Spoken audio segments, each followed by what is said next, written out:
we are back and ये है the big finale of Norway chess भाई day number 10 और सहज भाई आज पता लगेगा 10 का दम आखिर है कितना बिकॉज भाई we are in the running for first place. Absolutely भाई एंड आई नो साहिल भाई का ये हेलो हेलो हेलो सुन के भाई मजा आ गया. मिस्ड यू साहिल भाई ऑन द अरे स्ट्रीम. थैंक यू भाई. But looks like you are busy, but at the same time you were doing all the right things. Congratulations as a अरे coach for winning the COB. अरे thank you भाई. Okay भाई, if you're looking for somebody just to beat and gain your confidence back, मेरा CV ready है भाई. I am there. But yeah, it was an amazing experience to cover, COB पे जाके वहां देखना real time action, the tension. It was really exciting. We'll discuss more about it later during the stream chat. But for now, the action is in front of us. आज दो crazy games at chat. First of all, we have Gukesh versus Magnus.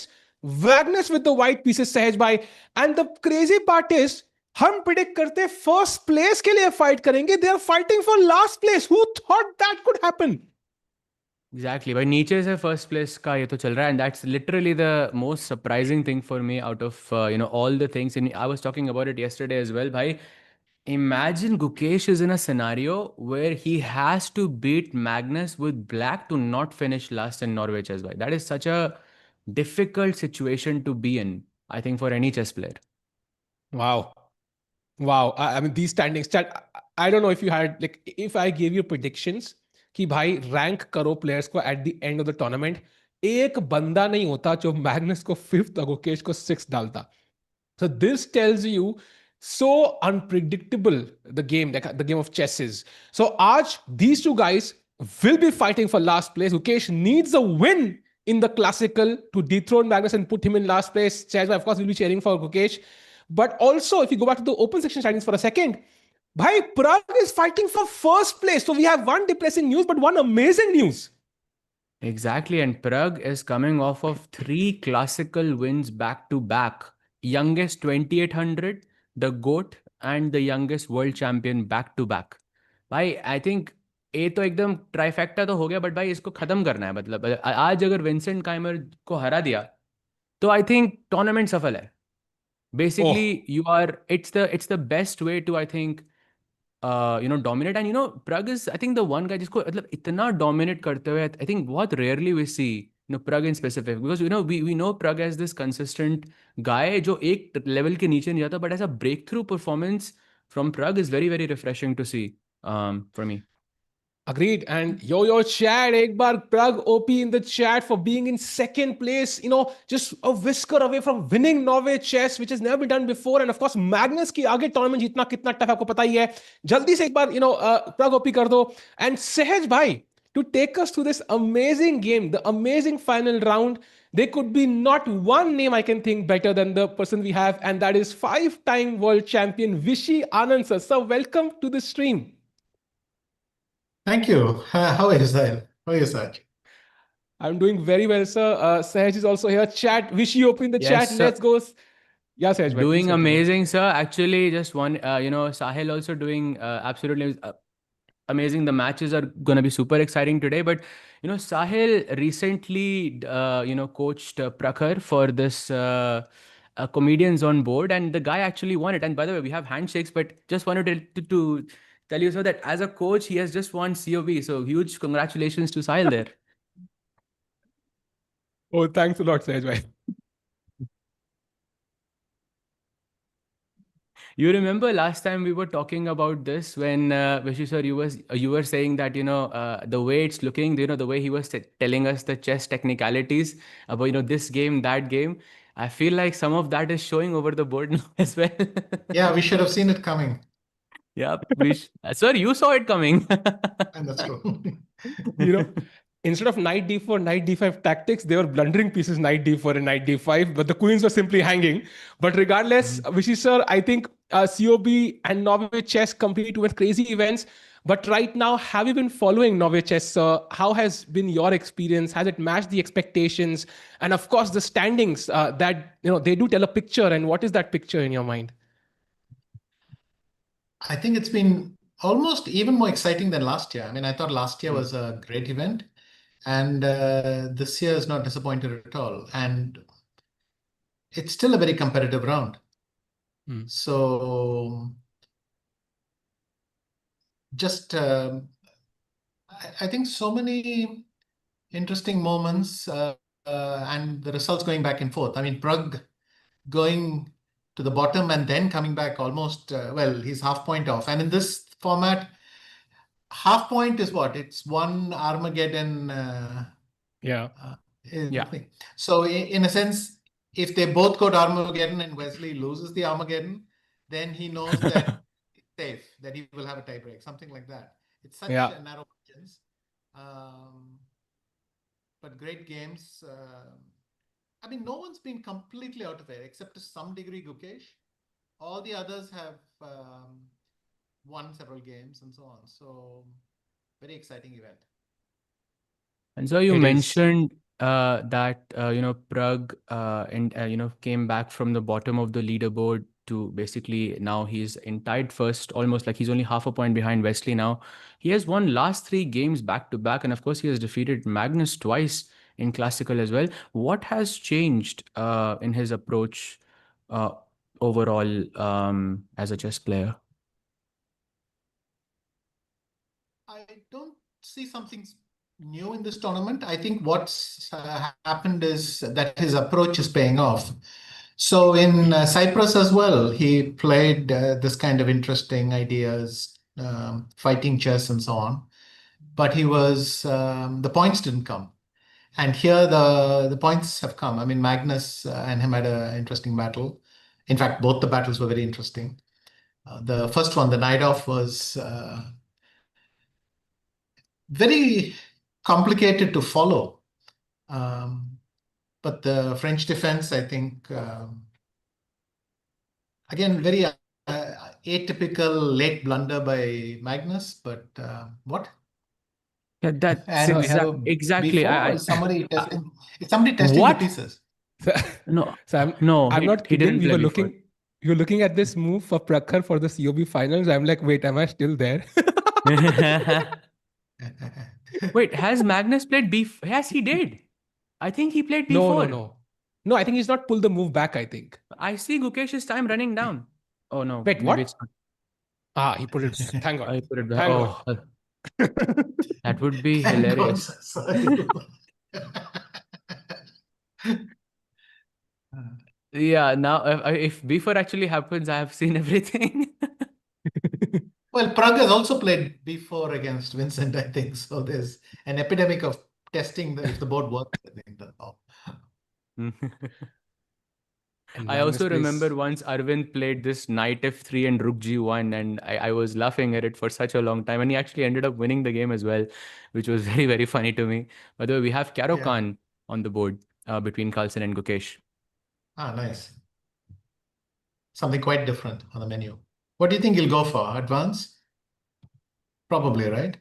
Uh, I I think definitely it could be a surprise, but Gukesh has employed Karo Khan before. I think not maybe not in this tournament, but I think overall we have seen Karo Khan from him quite a few times. There was this idea Or do you with think he might even do A5 something somewhere. strange, like E5 here or some something Actually, very I off? wanted to pick your brain on this because he had some comment something along like along the lines of that he's trying to play traditional chess and get people out of preparation very very quickly. Is that how you see his style as well, or do you think this style is working overall, like in the long run? It's I think if it works, that's fine, but it's not supposed to work. I mean, after all, people have time to think and play a bit slowly and not get rattled.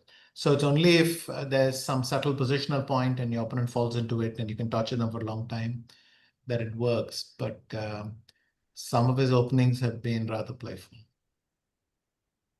And so I have a question. So I think you've played these world championship matches, so many top level events. So how do you, as a player, strike the balance between, let's say, playing something that you are comfortable with and also playing something which your opponent is uncomfortable with? For example, let's say after d4, d5 here, maybe a player prefers playing knight c3, but he sees his opponent is weak in, let's say, the advanced variation. So how do you strike that balance as a player, and where do you kind of go on the extremes? I think situations has evolved quite a bit since when I played. When I played, there was still something to play for, I think, in the main lines. Hmm.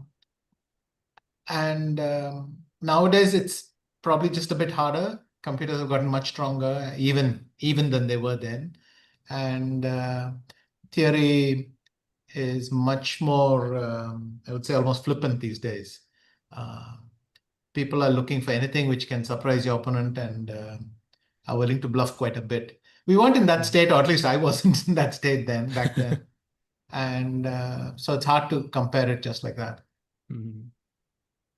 And so Great point, on actually. that point, I would like to just ask you another question. Yesterday, Gukesh played this Samish variation against Prague. Was that kind of bluff as well? Because it didn't feel like he was very, let's say, deeply prepared in that opening, and it kind of backfired for him, on move 10, but it was a very aggressive line to begin with. Yes, it seemed like he really wanted a fight. Well, and he got one, but not the one he intended. He That's the danger with all these Samish and all. When they work, you feel very happy and it's nice. But someone like Prug, I think he is quite well prepared. The interesting thing is it works in the other direction as well. I've seen Prug do very aggressive stuff against Gukesh, and that also Yeah. backfired. And let's say both of them in their choices against each other seem guided by more than just the board. There are other things going on in their mind somehow. And but yes, in the end, it was just too much material on that Gukesh had given up. And Sej bhai, I think you will absolutely love the opening in the Prague game. And I'm going to see a smile on your face very soon. And then you will have a lot of comments. I'm going to give the stage to you now. So I think Well, basically, Well, I will explain this to Vishy sir, because we had this argument. So Vishy sir, I think you are the best person to settle this debate, because Sahil despises the Collie system, because he for him, he says London is a better variation than the Collie system. So if you had to choose an opening, of course this is not Collie because White has already played C4. In yeah. Collie generally you're playing C3. But I wanted to pick your brain, sir. If you had to pick an opening based on the current, let's say, trend of both variations, which opening is, let's say, giving you better winning chances? I think Tough one. neither is a very fair answer. But London is not, there are several areas where it could be stuck. So London isn't quite the free for all that people thought it was a few years ago. Um, the Cole is more solid, but you can play this position. You can just put the queen on e2, the knight on d2, and potter on for a while. Maybe black equalizes, but you can make 4 rook moves. You can push a pawn here. Maybe they move the h pawn 1 square, maybe even 2. And after that, whether you have anything is. And Magnus thinking again on his second move. So, Oh, so, wow. so you would choose Collie, right? If you had to play for a win against, let's say, someone, if you only had two options, right? You have London and you have Collie. I know they are not the most ideal, but amongst these two, which No, one but would you what choose? is? I think, yes, I would play the collie. Oh, no. Yes, I count that as a major W. Thank you so much, sir. Luckily, it's the last day. Otherwise, for the next So 10 days of easily is now. a friendship won these days. So easily. Wow. By the way, Amazing. Magnus has still not played. So he got up from his chair after playing e4, spent 4 minutes that way, came back, and is now thinking for 4 minutes or 3 minutes. So Caro may be a bit of So a I'm guessing, surprise. wait, he's doing knight f3 and d3 is thinking somewhere in those lines, is there something interesting? I think that's still very playable. He might be thinking of the advance. E5 is Gukesh going to play bishop f5? Is he going to play c5? What has he done finally? He played C4. Wow. C4. Panov Botvinnik, right? Panov, yeah. Panov, yeah. Kasam. With d5. I've never been very familiar with I was actually, one of the main reasons I didn't play Caro-Kann was because I really felt uncomfortable here as black. And the best way I think is to play d5 here, sir, or should you go some or do you expect something else from Gukesh here? I'm sure the next wave of popularity is C5 here, and play the accelerated two tempi down or something, which is a dragon a tempo up. No, I think it's back to a dragon maybe. But playing Anyway, accelerated forget it. dragon with one tempo loss is just I think plus 50 aura right there. Yeah, It but requires. I bit more seriously, I thought D5 is not difficult to play for black, but it's easy to find some small idea for white, and so maybe that's what Gukesh should consider. What could be Magnus's reason for going down this thing. Also, the 7 minutes leaves everyone in suspense. Is it prepared or is it just to win? So not enough time to get into time trouble, but enough time to leave everyone guessing, I think. So he'll probably say something in the confessional. Yeah. Also, we don't know whether those 7 minutes were spent him thinking or whether he was, doing the confessional instead. So could be either actually. So it's a very confusing Wasn't he sitting at the board? situation. No. I think He he got left up for after 3 he played minutes. e4. Yeah. He got up for like a couple of Oh, so minutes. he came back a bit later. Okay. Yeah. And Yeah, I think let's take a quick look at Prague as well. Some updates have happened there. Interesting ones. I think after e3, black plays bishop e7, knight c3, castle, and takes, and bishop d3. Okay, this is interesting. Is it? But she said generally, I'm used to having the bishop on f4. What could be the reason that the bishop is staying on c1 in this scenario? Is he planning b3, bishop b2, or is he planning to long castle and use the bishop as a defender? What could be the idea here? That is one clever idea where you play queen c2, you go bishop d2, and somewhere you toss in a g4. If you go knight bd7, you can play g4 using the fact the bishop can't take it. Maybe you can even play h3 and g4. But these ideas sound nice. They're not actually supposed to work. But then again, if Vincent isn't expecting this and has to, but there should be some precise move order which works. I suspect c5 should be fine. I mean, if my bishop was on b4, I would play c5. So why not put it on e7? I think c5 is probably reasonable. Taking a look at the game so far, actually the most popular move has been c6, and this has apparently happened before between Levon and Nepomniachtchi in 2023. And c6, I'm guessing, was played there. c5 is also a possibility. It looks very logical, actually.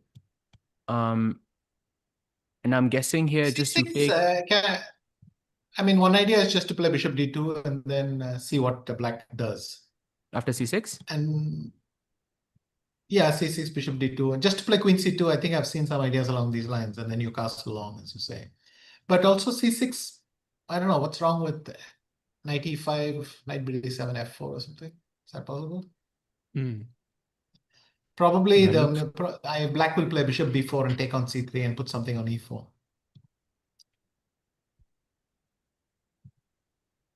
Yeah, 95 f4 looks like a typical way to move forward.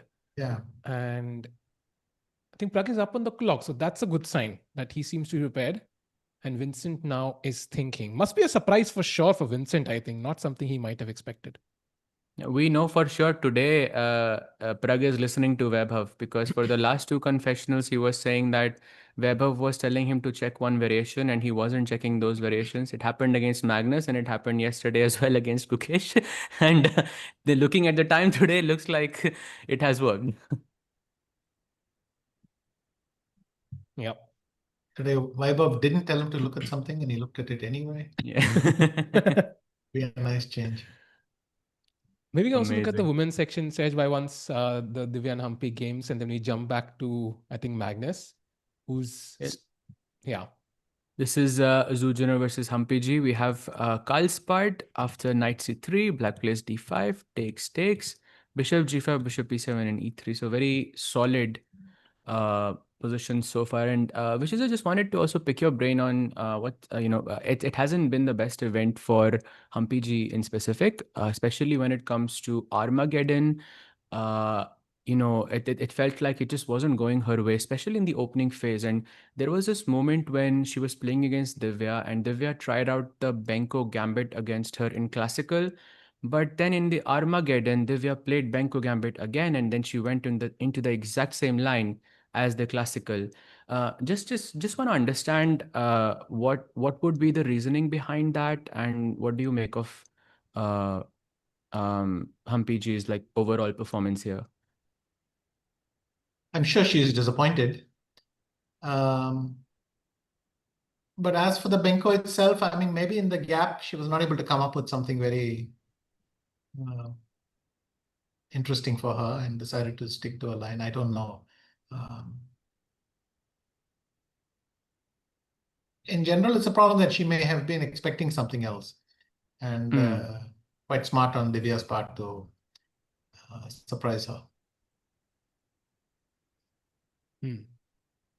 And by the Bibisara kind of winning the tournament with a round to spare, I think it's a sign of things to come. Yeah, like she could be a very strong contender in the coming years to become like the world champion, already the world blitz champion. So have you been following her journey, and any thoughts on Bibisara here? Well, huge success. I thought she was actually just as capable of winning the candidates as Vaishali was. And she is showing that she is just a very strong player. Yeah. By the way, looking at the game, I mean, technically this is almost like a free game for her, and still it feels like Bibisara is playing for a win here, because she's chosen such a dynamic setup in general, giving her opponent the Maroxy as well. It's very refreshing to see, even in the last round when you don't really need to play for a win, you're still trying out something new. Very, very refreshing to see it from Bibisara. Just going to take one look at Anna versus Divya, and so would love to get your thoughts on this position. We started off with a Sicilian, so it was Alapin, knight f6, e5, knight d5, white plays d4. So far, opening, takes on d4, black plays d6, bishop c4, knight c6, castle, bishop e7, takes, and now knight to c3. Looks like Anna is a little bit more in prep so far, but Divya also only has spent about 12 minutes in this position. Still early days, or what are your thoughts on this position, sir? I found this setup by Black a little bit uncomfortable, let's say. I mean, the queen on d6. I mean, what is Black's plan? Is Black going to play b6 now? Is she going to play something else now?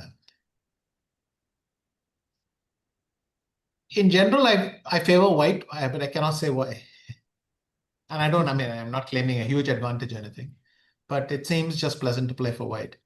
But if you ask me for a specific move, I don't know. I would, at the board, I'd be happy. At least I know what I'm supposed to do. I'll play rook e1. I can play h4 now. It's useful in many ways, because h5 might be a plan, but also bishop g5, knight g5, all these moves can be a part of it. So in general, these kinds of isolanis, I don't know what the best setup is. Maybe a6 and b5 somewhere is a good setup or something like that, but not with the queen on d6. It feels wrong with the queen on d6, that's all. And so in general, do you prefer playing with the Isolani or playing against the Isolani as a, like, what are you more comfortable with, or it doesn't matter in this sense for you? I'm not against it. It's just a question of knowing what I'm doing. In general, I like to play with an advantage, that's all. That's a nice answer. If I may put it that way.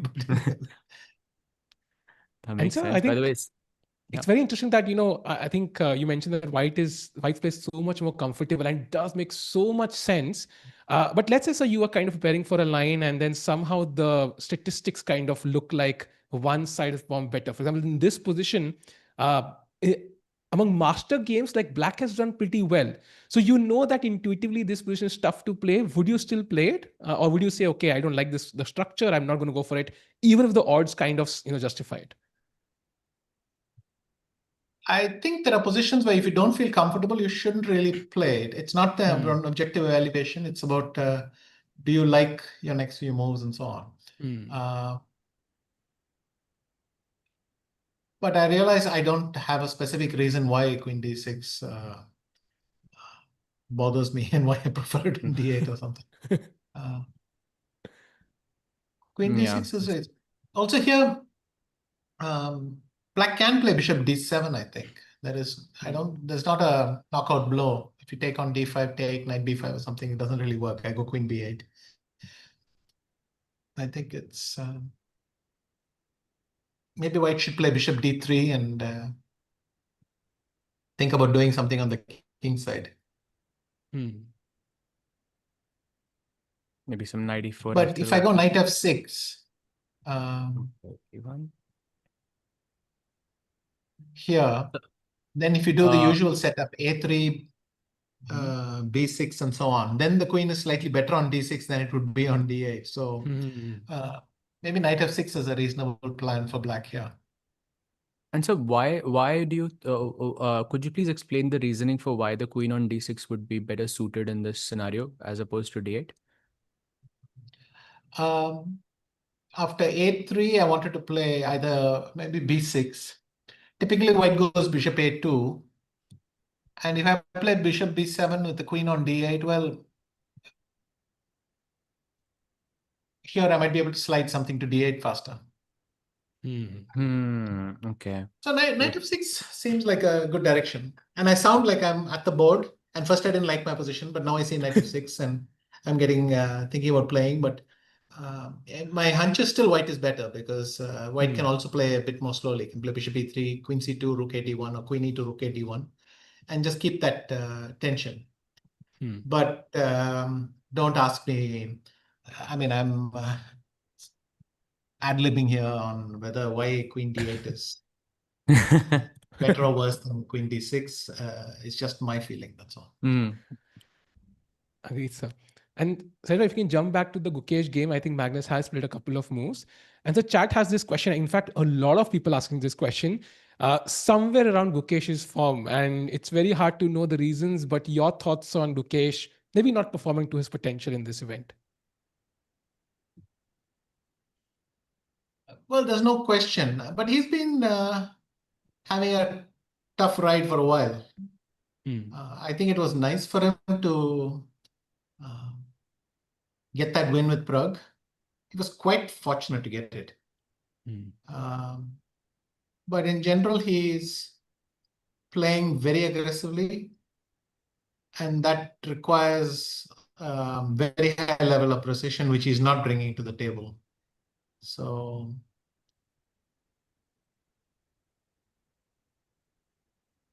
yeah, this form is such a mysterious thing. You can go on talking about it, but it's very hard to pin down what exactly is missing.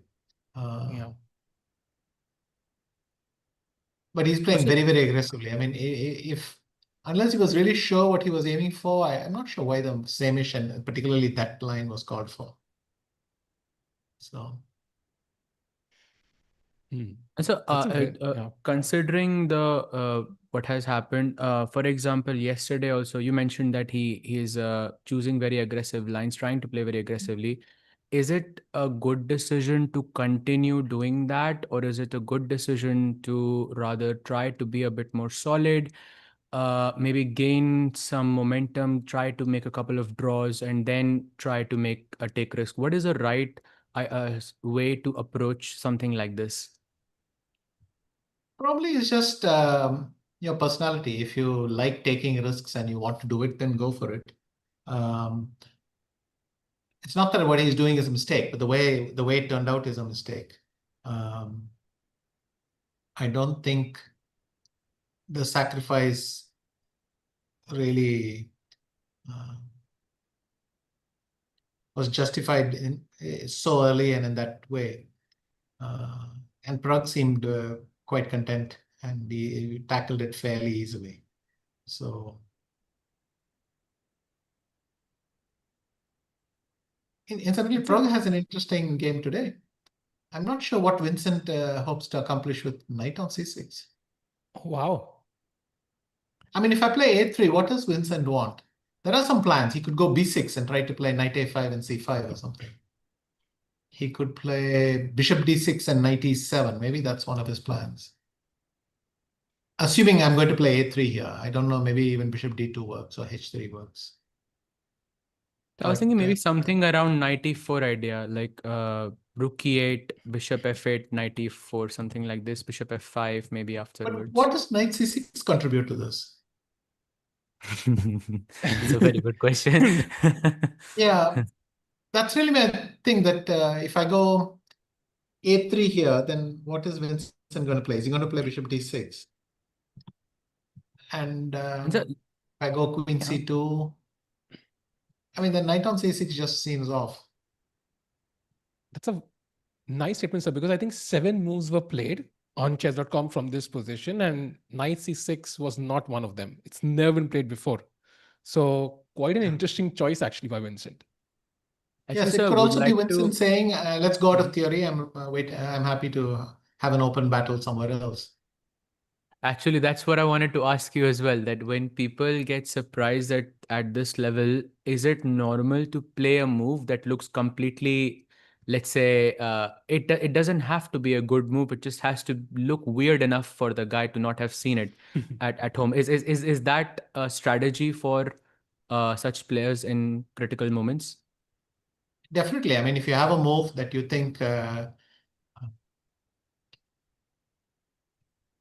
you would imagine that Pragg has looked at a few ideas and knows what he's going to do. So by playing knight c6, you're trying to reset that battle to some degree. Hmm. My suspicion is more whether it's good. Knight c6 seems to me to be just not an ideal square. And then, well, that changes things because if Pragg has a tortuous way to an advantage and suddenly now he has a straightforward way, then what did you achieve? So it'll be interesting to see what his plan is. So, My maybe guess is bishop d6 and knight e7 is the natural routing, but White can still play h3 and g4 there, kind of so maybe keeping no maybe he space. thinks that 95 is maybe the obvious plan for Prague, and maybe he wants to just counter that plan, like just kind of stop him in Oh, his it's a great point, actually. and But force him knight to play. e5, now I can take knight g4. What will you play? Knight takes d5. I can take on e5. No, no, Rishi sir, I think what Sahil is saying is that he played knight c6 to not allow Pragg to play Knight knight e5. e5 because the idea was knight e5 and f4 maybe in some situations. I think we were discussing this a bit earlier as well. Yeah, Could that be the reason? could be, but wouldn't knight b d7 stop it as well? Or yeah, it's possible, but I don't know. I still think the knight on c6 might not have any good squares to go to. Yeah. The only thing is if White plays a3 and bishop d2 and tries to castle long, then Black can play a5 and knight b4 and sack it. So Oh, Oh, that, yeah. that That will be nice. Fabi's game, yeah, I but this is remember in me. Prague This is was me doing. randomly casting around for some just doing. But anyway, Wouldn't that be an no, no, no, the actually c takes d5 e takes d5 was not happening in there. I remember some knight b5 c5 b5 some crazy line. yeah, It was, yeah, very, very nice. And also maybe sir, not playing knight bd7 is the reason that you have mentioned, I think when we were first looking at the position, that there is this hanging idea of g4 where you cannot capture back with the bishop. yeah. And perhaps that explains why knight c6 was played here. That's a very smart choice, I think.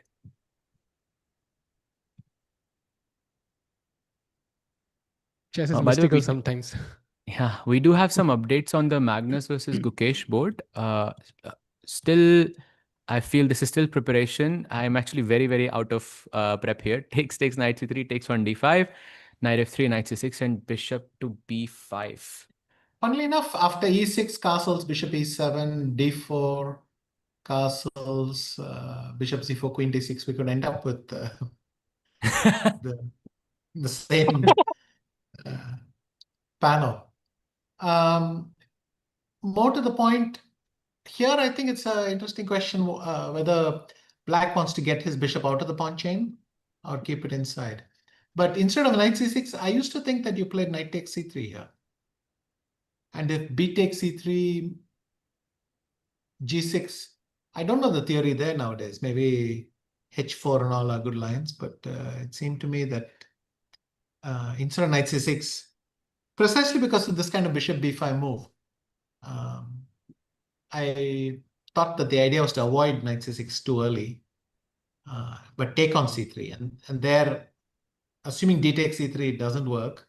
If you take with the B pawn, then I play, even I can play some move like Queen C7, telling you I'm not going to let you play D4 easily.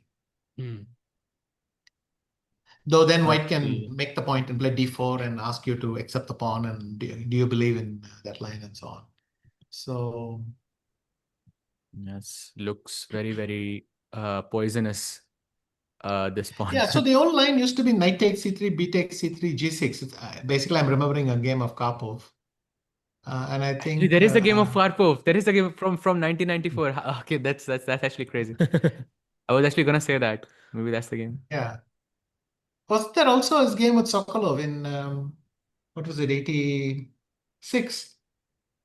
Sokolov and It's Karpov. or you are the year wise it's 87. 87, Very right. close. 87. But the player is I think you'll know it for sure. It's is my internet gone or It's not Yeah, me, yeah, is no, it? no, we can hear you, okay, I Sajman. can continue. Okay, sorry, I was not sure because sometimes my internet goes away. But yeah, it's against Mikhail Tal. The game was in 87. Okay. Oh. Wow, crazy that you would that you have such memory in a Well, you remember everything position from your randomly. childhood, right? It's just later on you start. No, not really. Not really. Oh my I God, don't think. Firusha has gone Queen F3. That's nuts. Oh, really? At least it used to be Oh. considered nuts. Now Oh, everything wow. is. Actually. What? So let's go from here. Bishop c5, knight c3, c6. And so we know one of them is playing for a win for sure. Okay, But so he let's did think for see. 20 I minutes. guess So Black's plan should be some B5, A5, and force White to make some pawn move and then take advantage somehow. Um, so B5 is one obvious move. The other is to castle and then ask White what exactly White is doing. If White plays Queen G3, oh, I could play D5 maybe. Yeah. queen g3 and d5. Can I go something like because my idea was queen f3. I was thinking is to maybe try and have g4 at some point. So maybe knight e2, h3, g4, something like this is maybe a bit Okay, so slow. castle's knight E2. Now let me play B5. Okay, You go bishop bishop B3, I go b3, A5. yes. a5, What okay. A4 maybe? A4, so I play B4. Knight D1. Hmm. Yep. Yes, knight d1. Let me play, I don't know, D6 or D5. You're stopping me from this. Yeah, also knight A6 maybe, so that I play bishop E7 and knight C5 and threaten Oof. that bishop a little bit. Hmm. That looks very interesting, actually, this knight a6, knight c5 idea. Also, d5 is very strong in this position, and I think you're more or less good. But I just think knight e3, knight f5, maybe, I don't know, some g4 looks kind of similar to Spanish ideas, maybe. Maybe that could be. But also, I'm not understanding why did Firouzja think for 20 minutes collectively? With knight c3, he spent 10 minutes, and then queen f3, he spent 10 minutes again. So I'm not sure if this is prep or if because or what's going on. It feels like uh, he's just winging it in my. Not totally. It sounds like something he has played in some fast time controls and he was thinking, shall I try that idea? And then he's playing it. I'm not suggesting he has blundered into it, but he's it seems like he was casting around for a good idea to throw in, and this player appealed to him. And I think so you're correct because there's a game by Hikaru from 2023 from this position. And also I think Duda has played this. So I think some games that maybe Firuza has seen and maybe that inspired him to play this. And now Yeah. Wesley thinking on his own. Let's see, bishop c5. I'm actually trying to see if this is actually he has played it before. Knight f3 always, actually. Maybe it's from different accounts, but usually he has gone knight. I think it's the first time Firuza is playing queen f3. I don't see a game of his playing this, but it's a very interesting try regardless, and would throw his opponent off for sure. And shall we go back to Pragg because he has played h3, and now it's Vincent's turn. So I'm guessing to stop bishop g4. So sir, your move a3 not on the board. So is knight b4 and c5? I'm guessing this is what you were trying to stop earlier. Is this a legit idea here? It would be very strange, right? Because instead of playing c5 and knight c6, I'm playing knight c6, then moving the knight to play c5, and then going right back to c6. You could claim that you forced me to play a3. But it sounds, I mean, let's do a direct comparison. c5, if I take, you take with the bishop, I go a3, you go knight c6, okay? Yeah. Here, you go knight c6, I go h3, you go knight b4, bishop b1, c5. Assuming you take. 1 second. Knight c6, h3, knight b4, bishop b1, c5. Takes, and a3, right? Yeah, knight c6. And maybe So if we can compare the positions, this is the position with the bishop on b1, oh sorry, bishop on d3, and here is the bishop on b1. And for some reason, bishop on b1 is stronger. yes, because I think you want to have castle. So maybe castles are stronger than bishop d3 first. Okay. In this position, yeah, castle. So maybe you're keeping a close eye on the d4 break, and I could also not play a3 for a while and castle and ask you where you're putting your pieces and something like that. right, because there is no Because I could then. play knight e2 and then play b3, bishop b2, and it's not clear I need the bishop back on d3.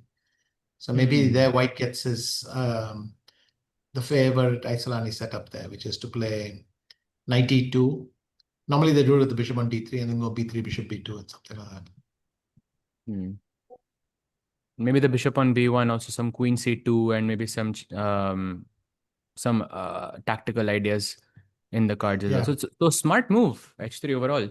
And now, so your move, bishop d6, is showing up on my screen as one of the main ones. And another one I see is rook e8. All ideas suggesting that the knight should move, and maybe you should try to maybe play bishop f5 or knight f5 from the e7 square. Yes. Would you say, sir, that how the opening has gone is, let's say, it's good news for Pragg so far? Would you think he's going to be happy with the outcome? I think he's happy because he got the play he wanted. He wanted a position where there'd be some action, and he got it. I think he can be satisfied because you're looking for, you're playing an unusual setup to get some sort of battle. I think mission accomplished. By the way, in the Divya game, I think Anna has put her knight on g5, and if nothing is being done, then I think an attack could be brewing up. We can look at the moves, the updates. Yes, so we are from here, takes. I think we were on rook e1, and then she does take on c3. Pawn takes c3, and she played b6, and this is where knight g5 is the last move, and bishop takes g5, something like this. So is this a good idea ever in these positions, or is this something that she should never consider? Because I see that you're removing an attacker from the position, but also you're giving double bishops as a permanent, let's say, initiative. Yes, knight g5. I think especially here, bishop takes g5, bishop takes g5, bishop d7, queen g4 is getting quite unpleasant.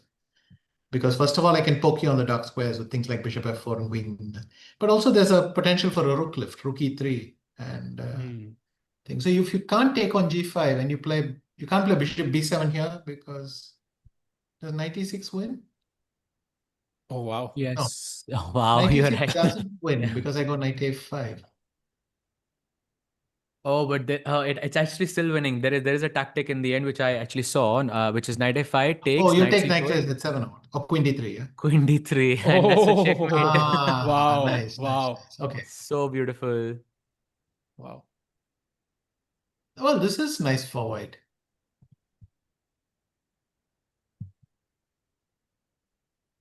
Yeah, absolutely. And so also just picking your brain on Divya's last two rounds as well. She played against Bibisara, was in a let's say there was one moment where she had winning chances against Zujiner. Also, she had, let's say, a clearly better position.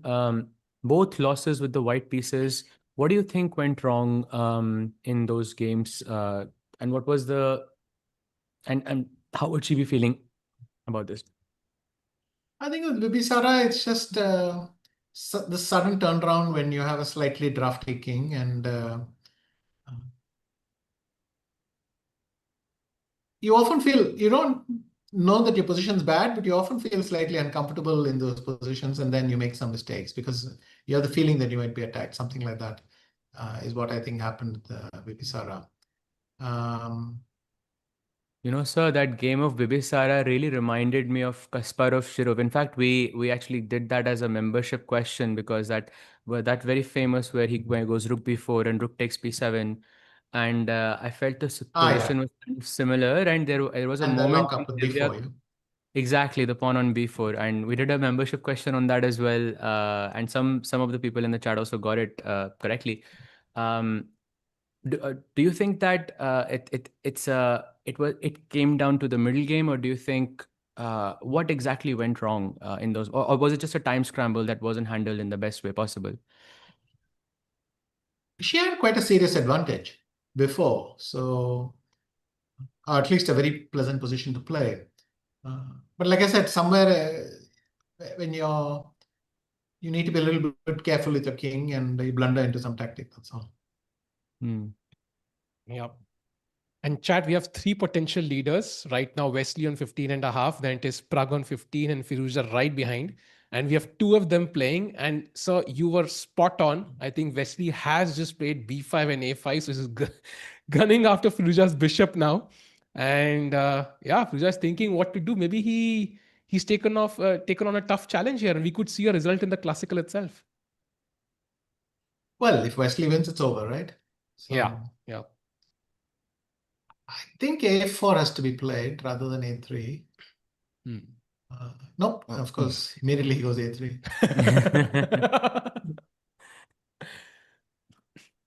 But then I think my plan doesn't change. I go knight A6, and if you go bishop G5, I want to play bishop E7 and bring a knight to C5.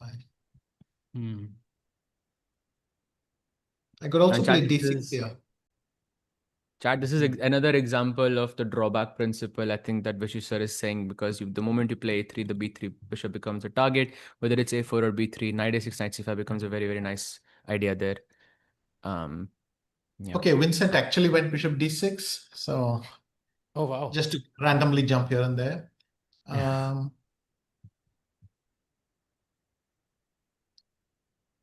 Now, think I really don't want a black castle has... short. I like A3, queen C2, G4. Let's go. I feel like that's in. Oh, he goes shortcut, of course. It's the Now, standard. Sahil, you must say something that's not gonna happen, and then we can just complete. happens immediately, Yeah, instantly. yeah. So Vincent just plays like bishop h2, and just to seek out the white king a little bit. Yeah, No, I you don't have to think try harder Vincent than is in that, the Sahil. mood to play anything right now. Maybe just B3, bishop B2. So plan. Yep. Typical, I think, Pragg. In the beginning, it always feels like there's going to be with these crazy ideas with Pragg, it feels like, there's going to be proper fire on the board, and then he suddenly switches to a completely principled approach, and you realize you have this slight disadvantage in the position that Pragg is going to, just keep pressing on for the next few hours. Yes. So how is he going to press? I mean, is he going to play E4 at some point, or is he going to go for the slow build-up, B3, bishop B2? I like B3, bishop B2, queen E2, knight E5, F4, like this. I mean, I also Wait, then but you if I mentioned go that the B3, knight knight is E7, you can't, you shouldn't allow bishop F5 probably. So you'll go queen C2 there. yeah, Yeah, queen C2 that's straight. actually B3 just looks pleasant. How is Vincent going to solve this? C6 and B3. I just bishop B2 and something. Even bishop D2 is kind of interesting. It's very strange to see this position without the bishop on F4, and somehow it's still working. Can we play G6 and bishop F5? Like, I've seen this in other structures somehow, just to exchange that bishop off. Great point. Yeah, but they really want to double your pawns. With the knight, I think he wants With to the knight, take we'll with capture after back. knight okay. E7. I think there's always E4 after G6, which I don't like, and another is, I'm not sure if I would do it, but there is G4 as well, like in the card somewhere. Yeah. Mm. Okay, Wesley went D6. And Federer goes knight G2. Yeah. And now short. For some reason, A4 is not popping up as a move. Is it much better to not commit here and just to have the option of B4, or maybe you also want to play knight C5 and to hit the bishop with the knight instead of playing A4 in the position? Yes, that was my plan originally. That if whenever I could play knight C5, kick your bishop, Mm-hmm. that I thought that kick might be worth something. Okay, so Gukesh has gone rook C8. I Oh, wow. don't know exactly what to make of this. Bishop D7, bishop D3, and rook to C8. Typical IQP position. But sir, if you could compare it to let's say a completely typical IQP position, is white having a more favorable position in comparison to the typical position, or is black having more favorable position, or is it the same? I think this bishop on D7 doesn't make sense to me. It needs to find its place. So before you might have done something like bishop F6, knight C7, and bishop C6. I'm not sure how he's going to go about it here. That bishop on D7 looks kind of lost. Other than that, it's nothing special. Yes, it is a typical Isolani, but how exactly is he planning to get that one out? It's a very great point. And in general terms, the bishop, which is, let's say in a typical position, would be sitting on C8, and it's best to kind of develop via A6, B5, bishop B7, or just B6 is bishop. Is that the idea here? I mean, B6 is a plan, A6, B5 is a plan. Okay. There are a lot of plans. But even when they go bishop F6, knight C7, I think mostly they do it directly and then decide what to do that light square bishop later. So, and rook C8 played fairly confidently. Did it take a long? Yeah, did it take a long time to play it? 2 minutes. So 2 minutes, yeah. Seems like he has some specific idea in mind. Or he has seen this before. I don't know. In fact, Magnus took 7 minutes to play bishop D3, so he's also kind of feeling his way through a little bit, I think, right now. Yeah, but the thing is, that's the point of white setup, that after rook E1, black cannot play B6 because his knight is under threat. So it draws the bishop to D7 and then drops back to D3. And then I have no idea what's the point of rook C8. Is he threatening knight C B4 now? maybe. But I could Maybe play that's bishop why. D2, then Right now. throw the move back to you. Yeah.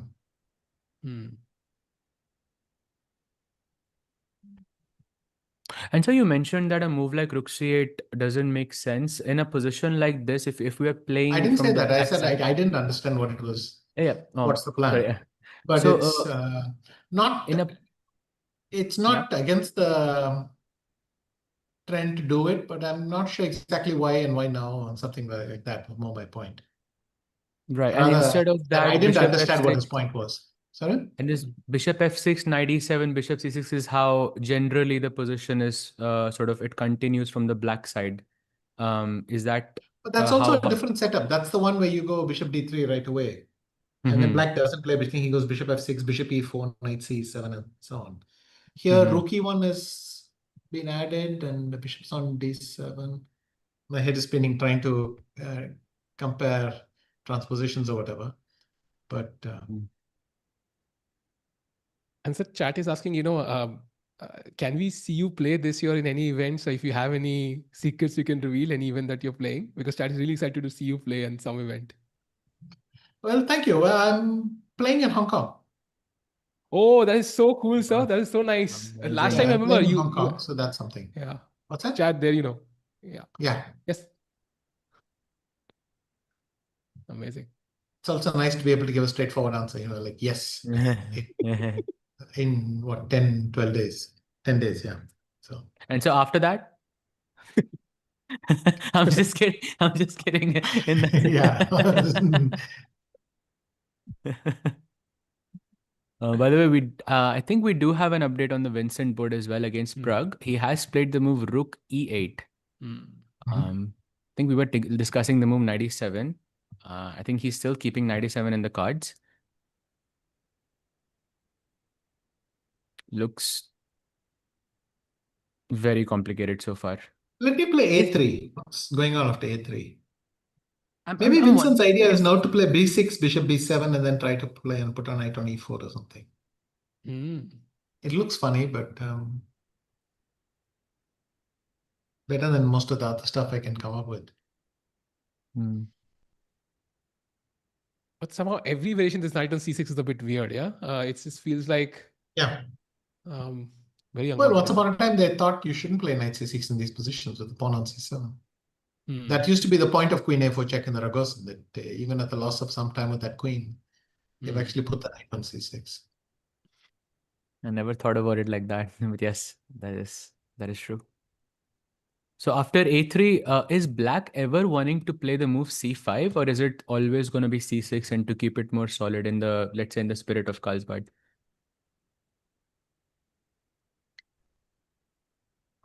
I don't know. I can't see why C5 would work now because, and these are positions that Prague plays a lot, right? These setups where you go B3, bishop B2, and black has played C5 and knight C6.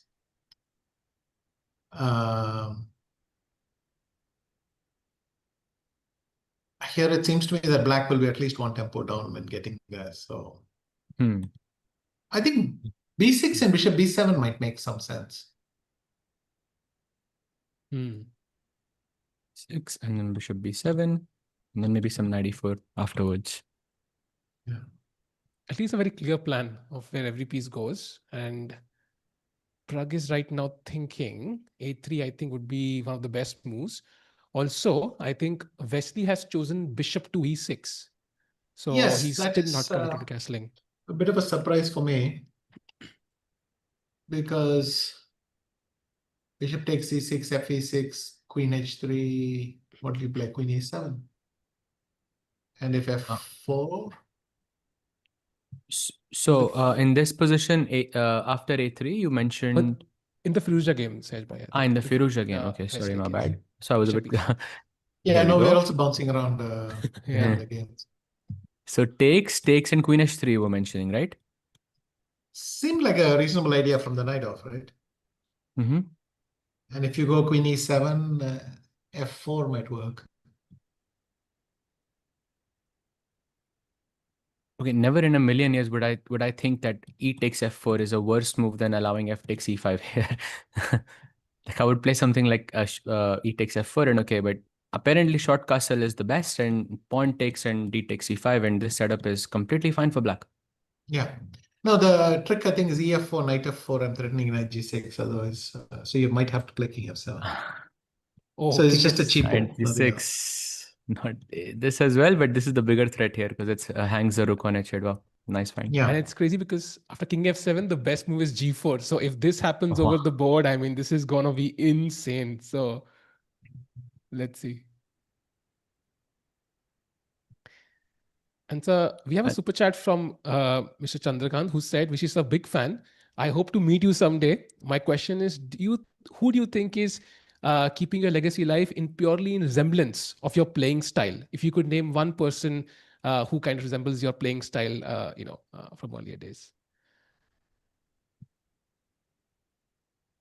I think all the young Indians have an element of my style. I mean, my style was quite dynamic. Maybe these days it's the nature of chess itself, but both Arjun and Gukesh play games that are very, very dynamic. They're also very creative in openings. I mean, I tried to do what I could within my opening repertoire. These These two experiment a lot. But all of them, I mean, if you look at PRAGG, he's always willing to get dirty, you know, in the complications. Nihal is usually always up for a sharp game. So maybe that's the broader trend as well. Yeah, I think we've all seen your games in those blitz games, sharp games. It's always insane. I think these were the OG videos on YouTube, sir, that we all saw, I think. So yeah, it's very hard to match your style, so honestly, because there was this hype, and even without these broadcasting technologies, it was so crazy, right, Sehaj? I mean, it's insane. I'm not even lying. The one of the first videos I saw is of Vishy sir against Gary when he plays that move and Gary has that expression. That's one of the first videos I ever saw on Yeah, YouTube actually. yeah. I enjoyed that one a lot as well. And so in the Magnus game, Sahaj, if you can switch, I think we have a couple of moves. Knight takes d5 was taken. So, okay, the structure has been fixed. And now he goes knight to e5, which Plug is also dreaming about, but not able to get. And yeah. So what do you make of this position? So I think maybe some improvement for Magnus. Yes, if you take on e5, d5, I guess, and then some small edge. Hmm. I'm not sure why. Can I try to play queen b6 and bishop b5 or something? Or will you play a4? So queen I mean, if I b6. take on e5, you are forced to play f4 and f5 to get some. Hmm. I guess you could go queen h5, g6 as well, but I don't see your follow-up, to be honest. Hmm.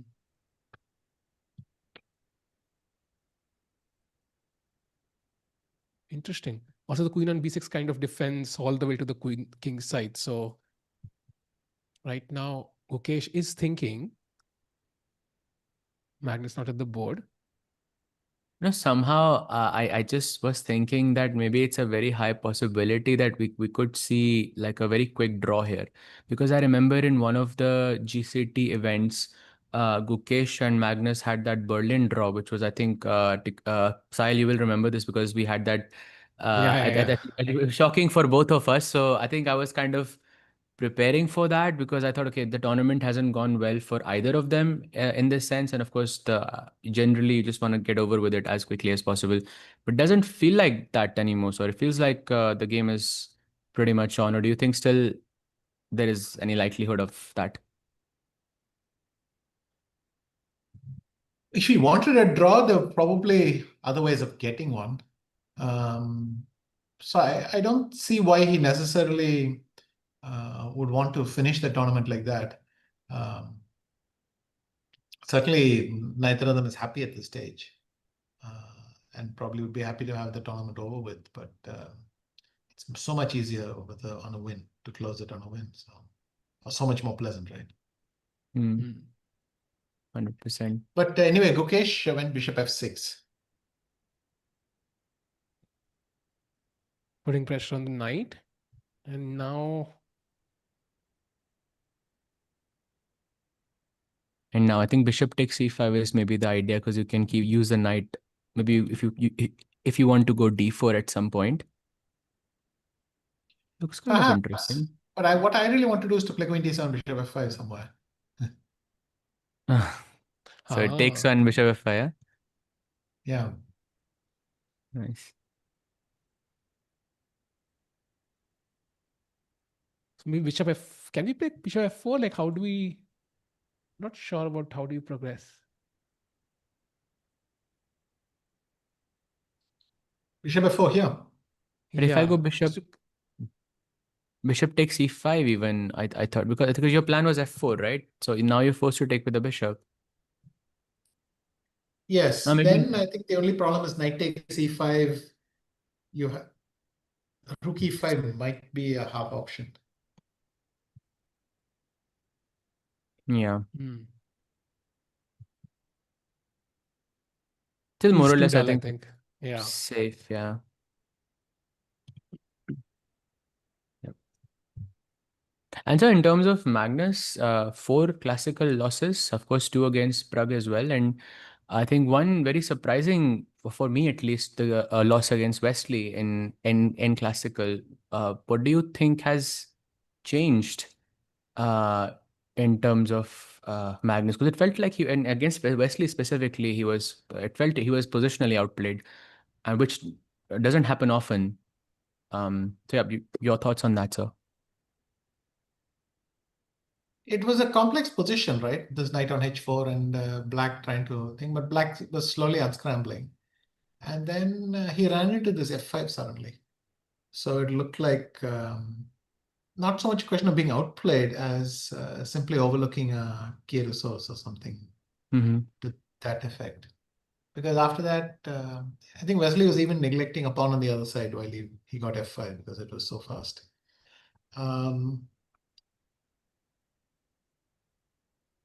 And yeah, it's easy to come up with theories once somebody has had a bad tournament, but would I have necessarily predicted it? I don't know. He had a slight wobble in Sweden, but he still managed to rack up a lot of wins. I kind of expected him to recover here, or at least didn't rule it out. But anyway, he's gone bishop f6, bishop f4 indeed. So. And so we have somebody in the chat who mentioned he's playing his first ever chess tournament tomorrow and wants to hear one advice from a 5-time world champion. So what would you advise to somebody playing his first tournament ever? Oof. Well, I hope you have a lot of fun. I mean, playing a tournament for the first time must be an amazing experience. Yeah, I think if you're having fun, you'll probably improve. And yeah, great advice, sir. Yes, ideally. There are some mysterious moves I can't figure out in PRAGG and KEYMER. Like at 6. rook e1 is looking unusual to me. Now I think an idea of e4 could be in the cards, yeah, because some problems along the diagonal maybe not immediately, but at some point. Well, let's see. e4 I take. What do you do? Knight takes e4. Yes. And bishop b6. Knight e4, I think just bishop e4 should be decent. No, knight f6 check is a problem, right? After bishop e6. Bishop e6, sure. Yeah, I bishop think e6 this is was quite reasonable, I thought.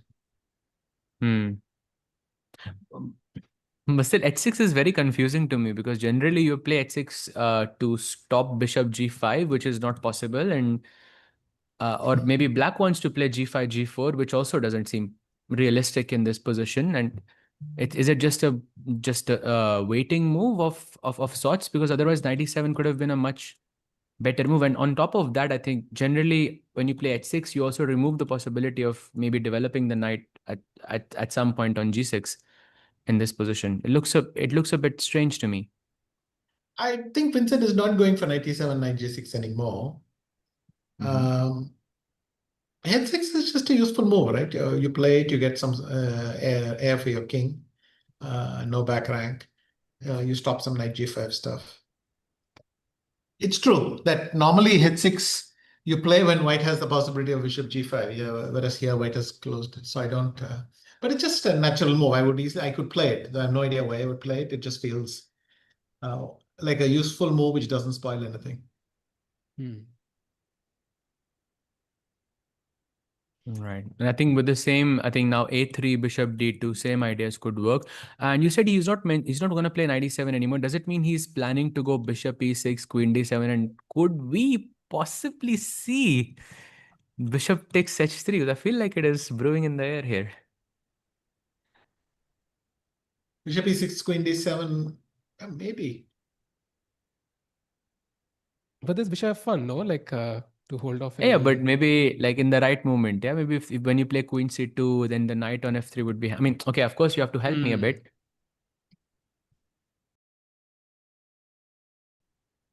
Interesting. And I think if you want to get away from that, you might have to play e4 to avoid it, because there could be a moment where you can still play bishop f1 and I can still go bishop h3. Because otherwise, let's say a3, black goes bishop e6. You played bishop d2, I think, right? We were playing this, and now queen d7. And I think at some point white has to play queen c2, or to try and maybe play e4 or e4 directly. And the moment you do that, I have bishop takes h3, and that could be dangerous. Yeah, why I would still like to play b3 and bishop b2. At least I know what I'm doing there.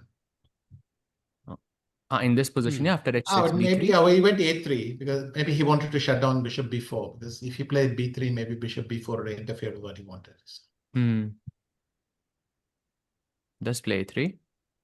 So this is the live board, and now bishop e6 and queen d7. Yeah, just simple. And you're saying now maybe b4 and bishop b2 could also be possible, just to have that knight e5 plan in the future. I don't know if I play a3 so that I can play b4. I'm going to play b4 because damn, I already played a3. I'm a bit confused as to. I mean, b4 is fine, but it also doesn't really. b4 a6 is could go either way in terms of.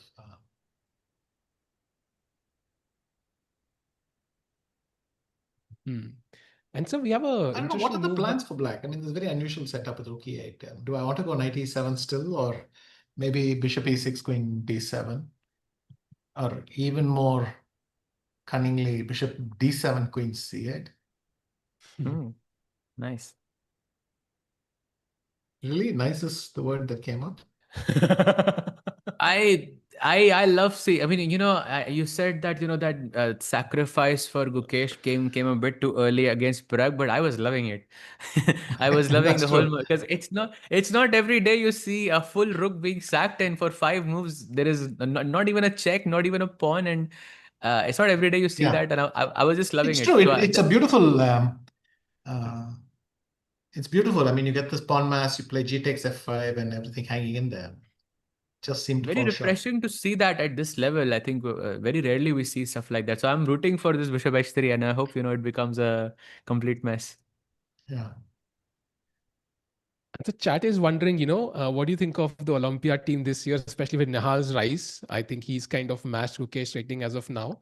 So what do you feel like, who could be the favorites for the Olympiad team this year, Olympiad overall this year? I haven't thought about that yet, to be honest. It'll be very strong. I mean, it's the core of the previous winning team, and you add Nihal. Can't really go wrong with that. True. And we also have a move g6, Saj. I think in the game of Magnus, Gukesh played pawn to g6, even without the queen coming out. Leaves a few weak dark squares, though. Does he want to go bishop g7, or because I don't see him taking on e5 anymore with the bishop, and I thought that was the point of bishop f6. Yeah. Now, supposedly queen b3 is very strong, and okay, still more or less fine, but Queen b3, what's the line? Knight takes d4 or something? No, but then knight queen d4, b7, queen right? b7, yeah. Apparently, queen b3, the follow-up is actually kind of strange. Firstly, one of the strongest moves here is a5, which I'm guessing I'm not even sure what the plan is. Maybe takes and knight b4, and you somehow trap the queen. But I thought knight a5 is maybe more realistic. Queen b4 and just something like bishop e6. And I did this not this consider feels like a a5. this feels like a very Magnus type position. Yeah, it's, like you wait for 50 moves and then he plays h3, and then you just wait for another 50 moves and he just keeps going. And the pressure This is does look always there. nice for white. Yeah. Because okay, it's a knight on e5 versus a knight on a5. Must be a small edge at least. Actually, sir, this But black reminded can me, play and this is one b6 of and maybe go queen e7 or something. Or black can go queen b6. I don't know. Normally, that sort of thing can end up worse, but maybe it's an option. So with this whole Magnus thing, it reminded me of your clip. Actually, I was watching it live and I was laughing so much.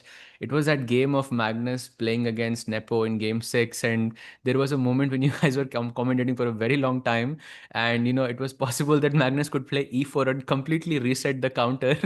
And Ah, it yeah, was yeah, yeah. it just reminded me of that moment. It was so funny because because Shiv, I think you guys were commentating for at least 5.5 hours, and it felt like a 50 move rule, and was going to be employed, and then Magnus touches a pawn, and then it continues again. It was very, very I'll tell uh, you, because at 6:30, at about 7:38 in Dubai time, we were expecting to have a draw, and we were thinking where we should have dinner. mhm. 4.5 hours later, we were still sitting in the venue and thinking, what the hell went wrong with this plan? But by that point, it was Nepo was hanging by a thread, maybe, and then at some point he fell. Then there was no coming back, and boom, this king and this rook, knight, and king supported each other and covered each other beautifully. And the white king was just going to cross through h6, and that was it. Mm. But it Did you was a manage to go gripping for game. dinner afterwards, sir? Well, by that point we didn't care about dinner. I mean, we had some small snacks here and there, and we. See, the game was the dinner, I guess, in that sense, because it In a was never sense, but ending. it was like a dinner where the chef was taking a long time for every dish. Like you're telling the waiter when is it coming, and they're going. In 2 minutes, the chef is just finishing. And I remember you guys were discussing that there has to be some analysis. And actually, so I was also writing these annotations. I wrote the annotations for that game for Chessable. So I was in a similar boat. That's why I was watching like everything there. And I remember so you guys were discussing who's gonna commentate or who's gonna annotate the game. And that was maybe one of the funniest conversations I've seen. Do check it out, chat. It was hilarious in that moment, especially when E4 was played. But yeah, I think I'm gonna go to the live board, G6, and Magnus still thinking here. Talking about small snacks, can't I play queen b3, knight a5, and queen takes d5? That pawn on d5, is it edible? Bishop e6. Maybe queen f3. D4 is hanging, but maybe queen e4 then. Yeah, then. Or maybe bishop c6, I don't know. After queen takes d5, maybe bishop c6. And there is some sort of composition. I'm forced to take on d8, I think. Yeah. So queen d8, rook f d8, and then you lose the pawn on d5. Maybe you get the double bishops, but maybe it's not anything crazy. By the way, he does play queen b3 on the board. Wow. And I think while Gukesh is thinking, we should also switch to the tournament leader, Wesley versus Firouzja, because Alireza has made his intentions clear. He doesn't go g4, but he goes for this knight e2, knight g3, and I'm guessing he wants to put the knight on f5. These are two questions. First of all, this knight on f5, can it be stopped by g6? And secondly, is Firouzja not afraid of bishop b3, cb3, and it looks a bit bad? To me at least, because I'm always taught to capture towards the center, and I like bishop b3, cb3, g6. The only question is bishop g5 because I have h6, so you can maybe play bishop h6 there. And then I go something like queen e7 and maybe even long castle or something. Wow. Wow. It's the queen side doesn't open up as easily as you might think. Okay, so PRAGG and Vincent are also doing something fun. We have b4 on b4 has happened. Wait. So Tiku, I'm 2-on-2 now. Now you have to, predict something. Yes. Wow. And so your idea now, queen c8 is also possible in the position, and we could see, a repetition with those. After you take, you give a couple of checks on g4 and h3. Could happen actually. I don't see how can you Well, if the unless queen you're is on playing bishop d1, it's f1. hard to say because you take twice, I'll go bishop f1 and bishop g2, and I'm a piece up. But if I play, at least it stops queen c2 because you can go bishop h3 takes, and then because the bishop doesn't have time to come back, I get some checks or something. Right. And so basically you go, let's say a6 in this position. This is what you were talking about earlier. Bishop b2, I'm guessing. Black goes queen c7 or, oh, sorry, c8 or d7. I like queen c8 more since you mentioned the move because I don't like the fact that knight e5 is hanging in the air with the tempo. White plays something like rook c1. I'm guessing this is the only like logical move because you can't move the queen really. There's bishop h3 hanging. And I'm not sure how you make progress here from Prague's perspective, because if you cannot move the queen, I mean, the other option is to play e4, right? Or maybe just to go play on the queen side. Is that possible or? I think Black still wants to play queen c8 or queen d7 and bishop f5, swap those bishops. That's where it's at. Black can also do this with the knight on e7, not only with the queen, because by now a3, b4 has happened. So knight e7, bishop f5 somehow might be a. And that is because that once the knight is sitting on f5, it could have a potential of going to d6, and maybe you can control one of the outposts that were given after a move like b4. Yeah. In this position. Well, he does play a6 on the board. Could white play knight a4, knight c5, for example, just to kind of attack b7, keep that bishop under check? Excuse me? So for example, knight a4, knight c5 for white, like just to kind of bring the knight to c5, attack Knight b7. a4, wow. Maybe I want to just play b6. Ooh.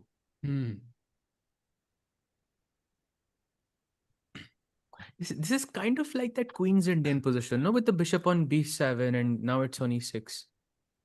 I think. Where black gets this knight e4 and f5 type of an attack. I think it's Queen's Indian e3 I'm talking about. But usually the bishop is on on b7 there.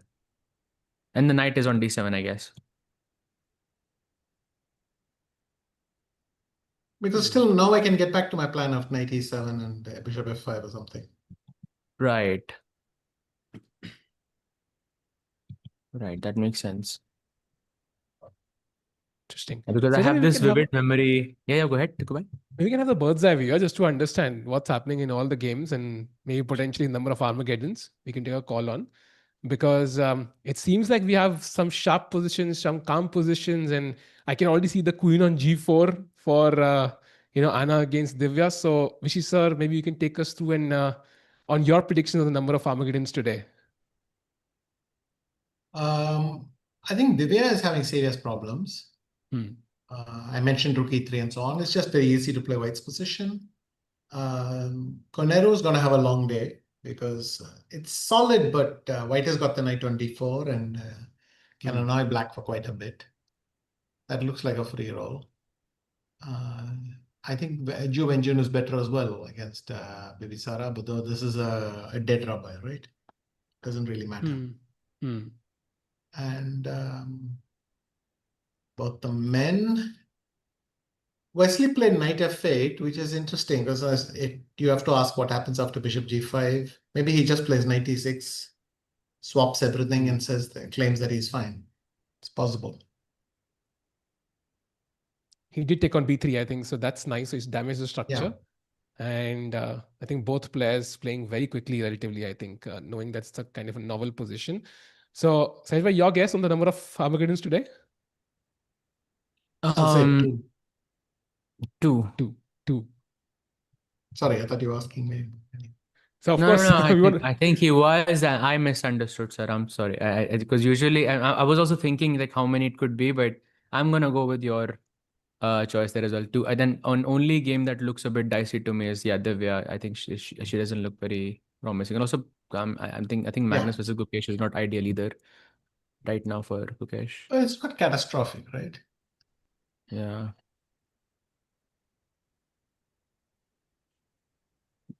Both of them having like such a good game. Yes, I mean, okay, I know in terms of the bar, the game wasn't like amazing for Gukesh, but I just loved the rook sack and and I don't know, it felt very fresh to me. Rook sacks are always pretty. Especially when there is nothing. Yeah, you just keep pushing pawns. It's so cool. I mean, Levy's made a career out of it, so clearly. But by the way, Samir, we can dive into Prague again. I think he's the best bet to potentially win this for us. And both the players playing very, very quickly. So, how do you see this game? I think we've discussed this, but uh, do you expect Armageddon here, or do you think this could be like a classical result? I'd be surprised if the classical game was where it happened. But again, why Black is not why Black is playing A6 and all, why Black doesn't just play Queen D7 or Queen C8, I don't know. That seemed to me fairly straightforward. So just a like a question about understanding the the psychology of the players. Prague, it's right now in the standings. Of course, it's between three players. There is Prague, there is Wesley, and there is Firuza. And Prague is playing against Vincent with the white pieces, and Vincent doesn't necessarily get in the top. Let's say he doesn't become a champion even if he wins the tournament. Whereas Firuza, on the other hand, has to win in that sense. Does that give any kind of advantage to a player knowing that your opponent also has to play for a win, or does it work the other way around in terms of this It's event useful information specifically? to know, but it can go either way. You can find that your opponent is putting you under a lot of pressure. Maybe you think your opponent will overreach. But I think it's something you have in your mind. You just know that, or you're sitting constantly and wondering whether your opponent's going to do something very risky. Because I feel So like in Vincent's case, he can just go bishop h3 like at some point, and there could be a repetition like instantly. But I feel like if Firuza was playing with black here, maybe he would not take bishop h3, because he also needs to play for a win in that sense. That's why my questions kind of popped up in the sense. Yeah, Tukubai, please continue. Yeah, I think just his thoughts on the Chess Cup coming up very soon. I think we have Nodibek playing, Arjun playing, we have Vidit playing actually after a while. So any favorite for you in that lineup? I think Sindarov kind of withdrew from that event. I think I saw his name earlier. So any favorite for Oh, you he's for withdrawn. that? Okay. Yeah. So any favorite for you for that one? I mean, you're supposed to say Notterbeck, but there are other good players there, so it should be quite interesting. I thought Sindara was playing. That's a bit of a pity. Yeah, it would have been nice to see him in action, but yeah. He's actually there in Norway, but not playing though. Very interesting. Yep. By the way, looks like the game has progressed a bit more for Firuza versus Wesley, and now the knight is on f5 and knight e6 was played as well. And it looks like Wesley is, at least according to the bar, looks like he's taking over. Not really sure why that is. Also, if I go knight takes g7 here, knight takes g7, bishop g5, you have quite an ugly move, but it's a piece up. You go knight g7 to h5. It's the only way to defend that knight. That's very nice. And if g4, then there is knight f4, I guess, or but there's a rook g8 as well. That's Knight even f4. strong. And knight f4 is I also mean, very maybe good. h6 so works, but knight f4 is certainly going to be fine. This is like a very, very, very important move in this position to find. Absolutely right. But yeah, so it looks like Wesley could actually win it in classical. Oh, Wesley, yeah, it's a possibility. Wow. Wow, that's going to end the event. Yeah. So Wesley could win Norway Chess outright. Hoping Prague gets a chance though. I am really hoping he gets a chance to at least maybe win in the classical and win the event. And although his game right now is quite solid, but it will be interesting to see how this game transpires.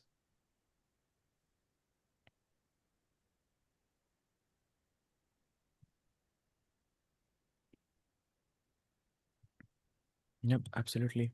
Any other game you would like to go to? I see Gukesh is still thinking after the move Queen b3, so not many updates there. And Prague versus Vincent also is looking at the same position. By the way, another thing which is kind of interesting to me in this tournament is Hampiji's time. I'm just going to go to that game very quickly because also I felt that in Armageddon's as well, specifically her match against Ju and Jun yesterday, after 10 moves or so, that the 3-minute timer was just complete, like finished as in she didn't have an advantage anymore. And now I'm looking at the classical time control, and there is almost an hour difference between Hampiji and Zujiner. So is time also a very big factor here, considering that there is no increment? Yes, I remember last year, um, the death zone was after move 40, when you know you're never going to get enough time to think. Um, and so it's easy to use up your buffers now, but keeping 5-10 minutes makes a huge difference if you can.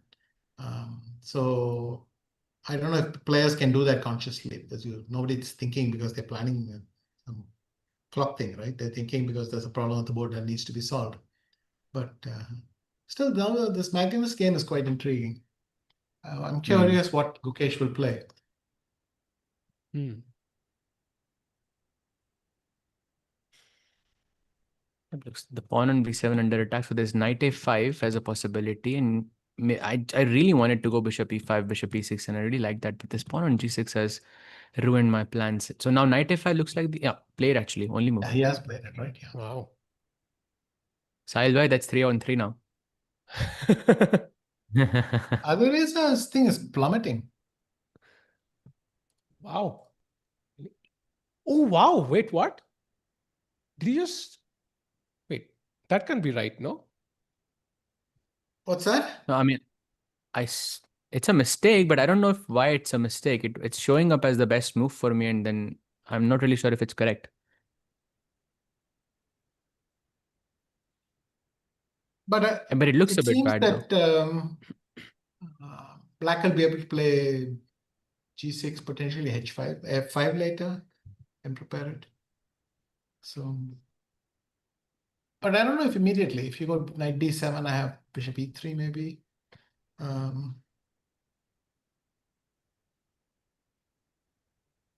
And can I go G6? Just because you cannot go knight. And if you go knight G3, it just looks bad. I don't know. Yeah, but if I go knight at 6 here? Queen F6, I was thinking. Yeah.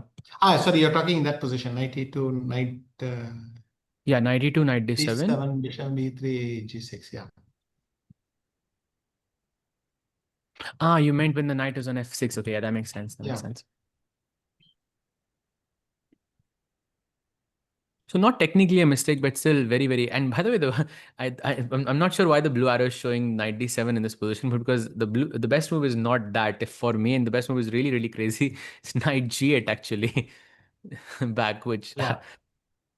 Actually, it does H5. Is H5 just a mistake? Because now I can do my trick, right? Knight G7 and bishop G5. Oh, wow. actually, Yeah, yes, yes, you can, you can, Because I you wanted to play can. H5 and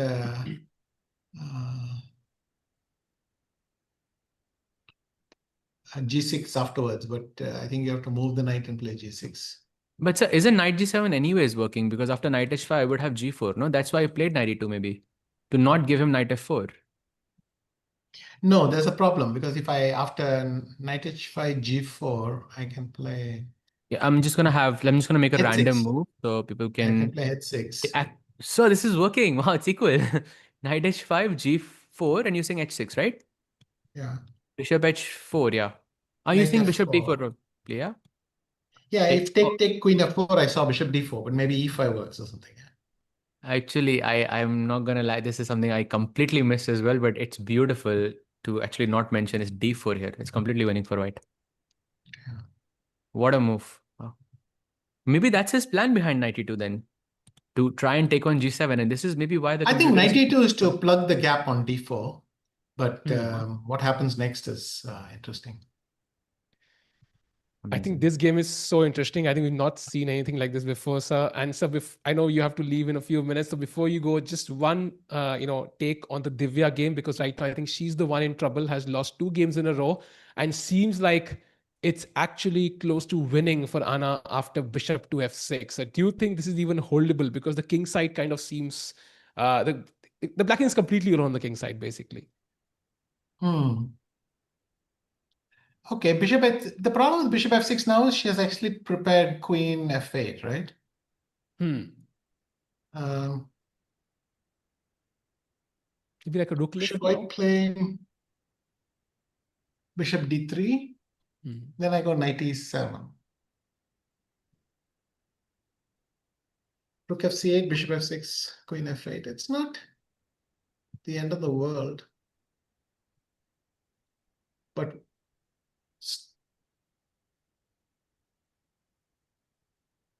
So can I ask a follow-up question? Would it be okay? Would it be losing for Divya if she had to play the move G6 at some point? yes, I think that's a huge concession. Okay. Hmm. I think that's basically where because I see it at some point it's gonna. I think it's more. I think that's why maybe you're playing Bishop D3 to go Queen E4 and provoke G6, and Yeah. I think that's just yeah, maybe that's why the computer assesses this as completely lost. Yeah. Okay, guys. Thank you, sir, for joining. Really appreciate your Thank you so insights, and much, we'd sir. love to have you again. And Always a thanks a lot for pleasure, joining for and so a long, very sir. interesting tournament situation. Yeah, Thanks, hopefully guys. Prague wins, sir. Fingers crossed. Let's go, Pragopi. Thank you so much, sir. Thank you, sir. Thank you. Thank you, sir. Thank you, sir. Bye. And Chad, that was Vishy's five-time world champion joining us. And Sehaj bhai, I think we were going through the analysis there, but कहीं ना कहीं पे लग रहा था कि games काफी novel हैं आज. Like it's not traditional, Queen's Gambit, D4, D5 खेला, E4, E5 खेला, and we have like 25 moves of theory. Firuzja game देखो, Carlsen Gukesh game देखो, like Prague game देखो. I mean, it's like we're trying something new in every game. And look at Divya's position, like it's almost lost. And before we look at this in depth, I want to jump back to the game of, I think which game? Magnus. Because after knight to a5, he did play your move, said by 4 on 4, queen to b4 on the board. I am not so like confident about Gukesh's chances here. I'm gonna be like very, very frank about this. I feel like it's typical Magnus type ka edge where position is, completely symmetrical. And as Vishy sir pointed out, that the one key difference is white ka knight strong hai, black ka knight weak hai. That screams like Magnus type of advantage. जहाँ पे कुछ counter play नहीं है आपके पास, एक छोटी सी चीज है मेरे पास, which is amazing. क्या है सर भाई? अच्छा, okay. Oh, yeah. So as I was saying, it feels like a typical Magnus type of edge to me, and I don't know, like I'm not feeling very confident about Gukesh's chances here. Bhai. Bhai, bishop e6 on the board. I have to agree with you. Bishop on e6 looks like दो pawn के बीच में होता है ना, ऐसे वो देखा आपने clips देखी हैं, दो ऐसे जानवर होते हैं एक टाइप के, बीच में एक दूसरा जानवर घुस जाता है, and as if pretends अरे as if भाई, वही फीलिंग आ रही है मुझे भाई, ऐसे कुछ लग रहा है मुझे. भाई भाई भाई, दिल खुश कर दिया भाई. ये वाली तो मैं लिखूंगा भी नहीं भाई. ठीक है, आपको माफ किया भाई, माफ किया आपको भाई. अरे चैट टिक्कू ओपी भाई, कितने भाई बोल तू बोल के थक गया था भाई. कोई मैंने पता है चैट से पूछा, चैट अगर टिक्कू होता यहाँ पे तो कौन सी एनालॉजी देता वो, और चैट लिख रही थी भाई. मतलब अच्छा डिफरेंट डिफरेंट तरीके की एनालॉजीज भाई आ रही थी चैट में. भाई इतना मिस किया क्या आपके एनालॉजीज को भाई. टिक्कू ओपी भाई, लेट्स गो. मेरी एनालॉजी मत गेस करना भाई, क्योंकि तुम तो एक्सट्रीम पे जाओगे. एंड रियली अप्रिशिएट दैट सहज भाई. एंड कुमार भाई, sorry I couldn't reach your super chat because आपने कुछ लिखा था जो उस टाइम पे सेंस नहीं बन रहा था, because Vishy sir was there. But what हाँ वाज योर मैसेज? आप डायरेक्ट लिख के भेज दो. I am gonna read it out. And वो $2 जब मिलेंगे ना कभी आना वर्ल्ड कप पे, I will treat you to a pizza भाई, so that will cover up the cost. And या सहज भाई, आई थिंक मुझे लग रहा है भाई आज फाड़ू देने वाला है, मजा आने वाला है भाई आज. आज क्योंकि भाई एक तो गुकेश और मैग्नस लास्ट प्लेस के लिए खेल रहे हैं, मतलब दोनों के दोनों खिलाड़ी सोच रहे हैं भाई मेरे को ये जीतना था. मतलब बोलते ना, it's almost as if like I don't know, like you feel like you are this bodybuilder ऐसे, या मतलब ऐसे big muscles, and then you enter international competition and you feel like the timid guy. You're like, bro, wait, what? It's like me at the age of 12 going for the under 13 nationals. I felt like I was a state champion. वहां गया, देखा भाई अधिवान बैठा हुआ है भाई 2200 rating लेके. I was unrated. Then I realized कि भाई actual competition होता क्या है. Like I feel like these two guys expected a lot more and have nothing in their hands right now and are basically playing to avoid calling this tournament a nightmare.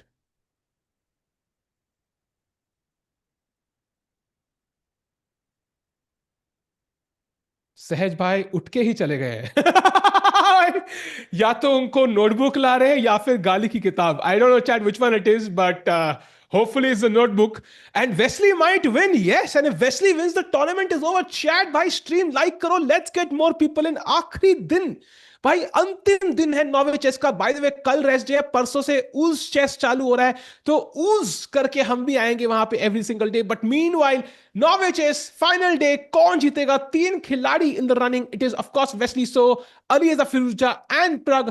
प्रग वहां battle कर रहे हैं, hopefully he wins. And we are Gukesh versus Magnus. Imagine Gukesh versus Magnus is the side show for today भाई। इतना crazy event रहा है ये भाई एग्जैक्टली क्रेजी मतलब I don't think I would have had to say these words ever कि भाई Gukesh hmm versus Magnus are gonna be fighting for the last spot literally shows goes to hmm show like how competitive it has become, yeah, for everyone.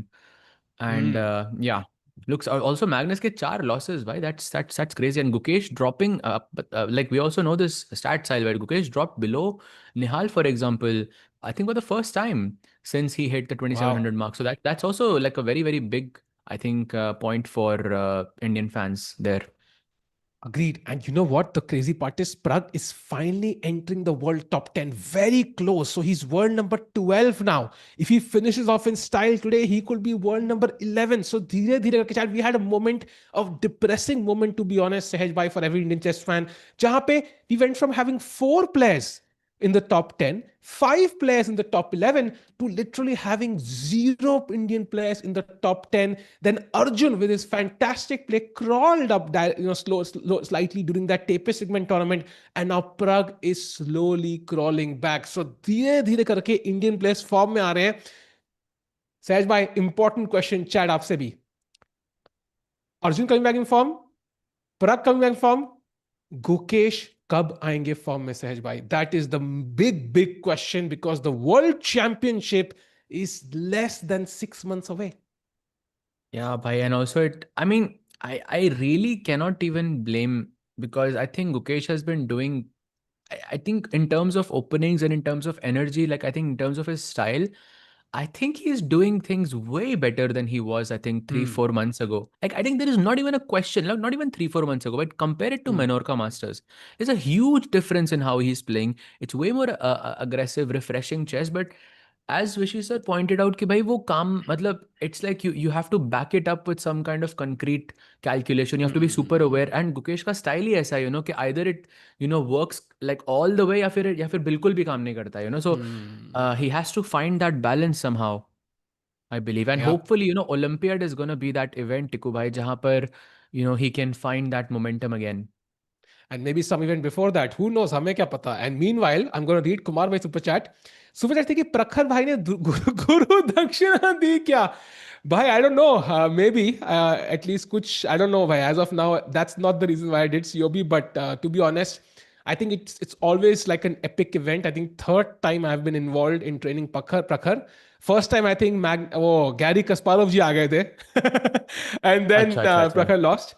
Second time, I think we did win as a team event. I think so. Susha squad जीती थी, and this is the third time. So it record अच्छा है भाई, 2-on-3. That's not bad actually. 3 times I coached him, 2 times we won. That's amazing actually. That's actually very impressive. Or bhai, like let's just appreciate something for what it is. I don't think Tikku just worked on openings.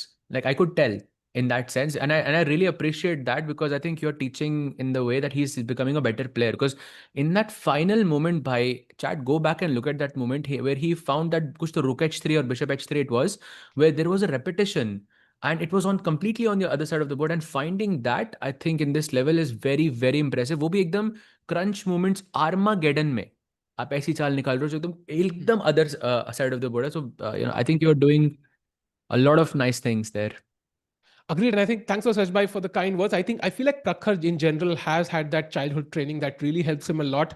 And of course, I think I would say there are a lot of ways we have worked, but I think at the end, it's more about understanding structures than the opening moves. I think that was the difference between Prakhar and others. I think वो होता है ना, like we used to play practice games, which I think maybe other people maybe did not take as much time out for it. And I think Prakhar was basically preparing the entire day. So that's all full kudos हाँ to him, really. because इस मतलब you could say okay 2 घंटे preparation कर ली काफी है. वैसे भी Joel ने क्वीन तो ब्लेंडर करनी है, so might as well prepare for 2 hours.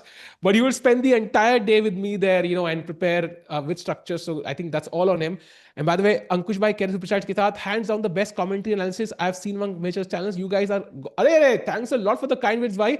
The crazy part is Sindarov भाई ये बोले भाई, यस सहज भाई sir.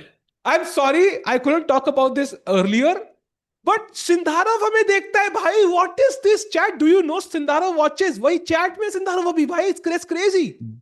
I was, when I found out from the message that you sent me, Tikku, bhai, Priyanka was here and I was completely losing my mind. I was like, what? This is like, bhai, they literally can't cut. Like, it's such a big, I think, it's so nice of him to actually say it. Over then, बोला भी उसने भाई कि it's one of the best things for him in crunch moments, भाई. So he loves Yeah. the wait what, वो सारे जो moments रहते हैं भाई टिक्कू भाई के, भाई उसको पेटेंट कराओ आप.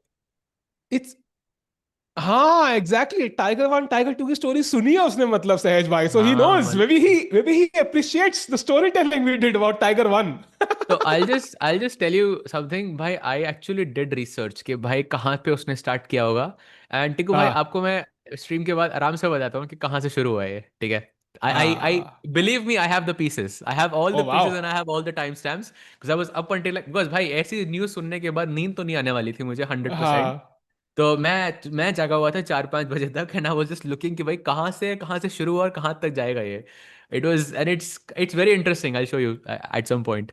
would love to hear chat you can make your own guesses कि भाई ऐसा कैसे हुआ कहाँ से सिंदारोव देख रहे हैं. As a random guess I would say maybe it was after the somewhere around the World Cup जहाँ पे हम लोग थे सब साथ में थे maybe that's where he discovered us and he kind of moved forward. सहज भाई हंस रहे हैं I'm guessing that's not the Yes. case but No, वही है it is partly true, but हाँ partly not true. आपको बताऊंगा कि कहाँ से शुरू हुआ है, but we'll have भाई a conversation afterwards. But okay एक बंदा कह रहा है चैट कि आपको भी enjoys your बताएंगे, आप streams चिंता भाई मत ये करो क्या है भाई नेक्स्ट टाइम. मेरे को चलाते हुए देखने में सुंदर हो क्या मजे है भाई but anyways will come back to it meanwhile Sahaj भाई आई थिंक मुझे लग रहा है कि मैग्नस जी अपना टिपिकल मैग्नस स्टफ करने में लगे हैं प्रग के अगेंस्ट केमर जी ने क्वीन D7 खेल दिया है भाई सो उनकी नजर है प्रग के किंग के ऊपर भाई do I need to protect my king here in some way bishop F1 or something or can I just go full in. You know what? Oh, You keep telling me कि ये even विशेष sir के सामने I didn't want to say this, but भाई ये game 10 minute में draw होगा. I think 10 साल में ड्रॉ होगा. वो oh. बिशप H3 मारेगा और ये unless Pragg plays Hmm. Bishop F1, which I Hmm. think is a concession in this position, right? Because you have bishop F5. I'm not sure if knight A4 is working now because knight C5 is a tempo. या फिर Hmm. उसके बाद भी he's planning to play B6. I'm not really sure. Haven't calculated all of it. But by the sole threat of bishop H3, भाई अगर हम प्रग पे अगर हम देखते भी हैं, उसकी नजर राइट साइड से हटेगी नहीं यहाँ पे because bishop H3 is happening at each move. या एंड केमर ना पूरा दूर बैठा है नहीं नहीं मैं कुछ नहीं कर रहा अरे मेरे को कुछ करना ही नहीं है अरे मैं तो चला मैं तो शॉपिंग करने अरे सब्जी लेनी है भाई भिंडी विंडी खत्म अरे मैं कुछ कर ही नहीं रहा मैं जा रहा हूँ भाई he is like appearing to be as non threatening as possible so देखो चैट उसका ना बॉडी पोस्चर भी इस साइड है लेकिन और बिशप H3 सैक वहां हो रहा है, दूसरी हाँ साइड हो रहा है, हाँ देखो ऐसे करके बैठा है, कुछ कौन देख ही सा नहीं रहा बिशप उधर, सैक भाई हो ही नहीं रहा है, कौन सा क्या हो रहा बिशप सैक है. ओ वी Crazy actually. Exposed it so he got up या Crazy, yeah. बट चैट दो गेम है Pragg fighting for first place at Norway chess जो आज तक कोई इंडिया नहीं कर पाया मैग्नस के आगे टूर्नामेंट जीतना is a feat to be cherished and then we have Gukesh fighting for his form against the goat of chess Magnus himself. हमारे पास मैग्नस और प्रग दोनों का हमारे पास कन्फेशन है दोनों प्ले करते हैं समय भाई एंड लेट्स सी क्या उनके दिमाग में चल रहा है as Pragg place B5.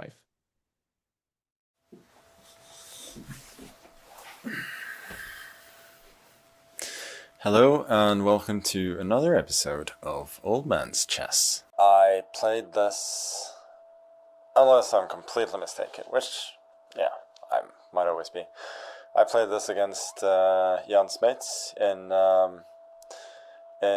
what was known as Kurus back in 2009. This is like right before I started working with Gary and like I was kind of preparing on my own. My prep was kind of to be honest. But I remember like looking at this specifically and there were so many ways to equalize for black. But I ended up like winning a nice game. So we're going for the whole this. I mean, I guess he was technically 2.5 years old when this game was played, so he was born, but I doubt he saw it back then at the very least. But I mean, the problems that I'm setting are pretty like marginal, I would say.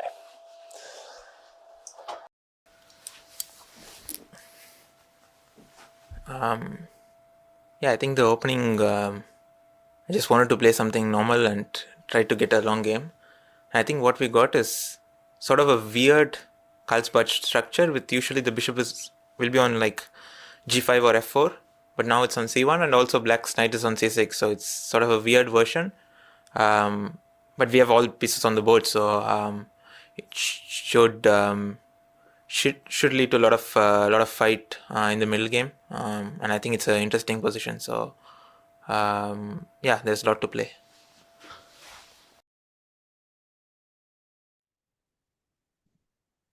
भाई Wow. ये जो edit था Magnus का भाई, what was that? ये किसने किया भाई? अरे क्यों किया? क्यों तोड़ा मैग्नस को ऐसे भाई? भाई मैग्नस ने बीप वर्ड बोला भाई. What was that word? I don't know. But clearly it was भिंडी beep. बोला So भिंडी बोल रहा था. I forgot he's Yeah. a big fan of paneer and bhindi bhai. I think Yes. you know Amritsari कुलचे और भिंडी खाने का बड़ा शौक था मैग्नस जी को. And meanwhile इसीलिए आपको chat दिल्ली से निकाल दिया लोगों ने ऐसी बातें करने के भाई बाद. धक्के मार मार के निकाला है भाई. लिटरल स्टेशन तक छोड़ने आए थे मुझे. तो फ्लाइट पकड़नी ही दी, कहते स्टेशन से ट्रेन से जाएगा तू. गाली खाते खाते रास्ते में. बट मेरा पॉइंट है सहज भाई, ये b5 खेल दिया भाई प्रग ने. So he's opened up the queen side now, and maybe that makes it a bit more difficult. Like bishop s3 now, like at least white has some counterplay on the queen side. He might do something active. Now the question is, do I take on b5? Because अगर आपने bishop वापस ले लिया f8 पे, then maybe bishop s3 doesn't work anymore. So it might just be a plan to kind of remove that threat completely from Prague here. Actually, could be, but the question is, do I have to move the bishop? Because I'm really liking the. I know it kind of feels weird, but I really like the prospects of you capturing here and me capturing back with the pawn. Like somehow it really looks interesting. Like I don't feel that I'm worse there in any way possible. I would only be worse अगर आपका bishop ऐसे f4 पे बैठा होता and you could have captured or put some pressure on the d6 pawn. But if my pawn is doubled here, then I feel I'm defending e5, I'm defending c5. That kind of looks promising. So do I have to go bishop f8? For example, can I play something like knight e4? Yeah, I think it works. Very Yeah, it interesting works. actually. Very interesting actually. कि CD6 के बाद you can control E5, control C5. You basically take away all the squares that the white knight could hop to. And of course, the bishop on E6 is not happy, but वो तो sad है ही life में regardless of what we do. So I think काफी interesting structure है, but right now don't really see ways Prague can put a lot of pressure, Sahej bhai. Like as a classical win right now looking very unlikely for Prague. Yeah, classical win I takes think is nearly impossible here in a position like bishop b. Wait, what? It takes the bishop, yeah? Why that was a slight mistake from Prague actually. I think his plan is clear. He wants to go knight e5, but at least the engine really like knight b5 because I can see the bar is dropping down a little bit to do just a couple of zeros. I think his idea is knight e5, but is it good? Because takes knight e4 is looking very logical. And ये bishop क्या कर रहा है? पहले आप b5 पे आए थे, फिर आप d3 पे गए, फिर आप वापस b5 पे जा रहे हो. Yeah, Sahej bhai, this looks too confusing for me. So Sindaro bhai अगर chat में अगर बता दोगे कि यहाँ पे क्या आइडिया प्रग का, तो थोड़ा काम आसान हो जाएगा भाई. क्या No, chat में? thoda, I mean, Sendarov has to wait for, Prag's time to be a bit lower, yeah, or Vincent's time to be a bit low. That's when he tunes in. That's when he can let us know about his thoughts. Ah, damn. And Shit. by the way, this is the second elite player I know. Ek aur hai, who I know has actually watched before and has actually commented on the stream before. Ooh, very Dekho bhai. interesting. Ooh, is it Vidit? I don't know. I can't say. You If can't I say, speak, I'm okay. in trouble. I'm just kidding. भाई आराम से भाई, ये statement last time रहा था तो लग गए थे सबके. And meanwhile, chat. Oh, अच्छा. अरे भाई. Not that. Do like the stream. Let's get more people in because this is the day we've been waiting for. It is Prague by Norway chess में he is basically leading the entire event, just half a point behind Wesley So, जो अपना battle fight कर रहे हैं Firuza के साथ. And it does seem like, that's a tipsy-turvy game as well. सहज भाई, all I want is कि प्रग को मौका मिले. Like, Wesley was outright classical में ना जीते. बाद में अगर if he doesn't win, yeah? But भाई उसको करने के लिए आई थिंक प्रग को जीतना सबसे ज्यादा जरूरी है. आई think that's the only thing I want. I mean Ali रेजा होल्डिंग अली रेजा holding Wesley is not in Prag's control, but Prag, what's in his control is to try and win the game. But realistically, I don't see that position turning out in Prag's favor, at least not right now. And also looking at Wesley looks a lot more promising, I think, because okay, it's a kind of an imbalance. He pawn structure through two tower. White is putting pressure on the king side. White has some space on the black has some space on the queen side. You can maybe put some pressure on d4, play d5 on. तो यहाँ पे fighting game हो सकता है. And ये भाई point तो वही है ना, अगर क्योंकि फिरोजा को भी जीतने के लिए खेलना है तो he will take those risks. Now my question is, if Wesley was playing against Vincent here, would he have played queen f3? Knowing that he doesn't have to win this game. Very Right? unlikely. Very unlikely. Exactly my point. So Firuza ने queen f3 खेला क्योंकि Firuza को जीतने के लिए खेलना था. And okay, you can also argue that Pragg got that as well from Gukesh, because Gukesh chose a very dynamic line yesterday. But he didn't have to, right? अब white से जब भी खेलते हो आपको जरूरी नहीं होता कि आप कुछ aggressive he Khelo. Only when the situation demands in that sense. So I think that's what is working for Wesley currently.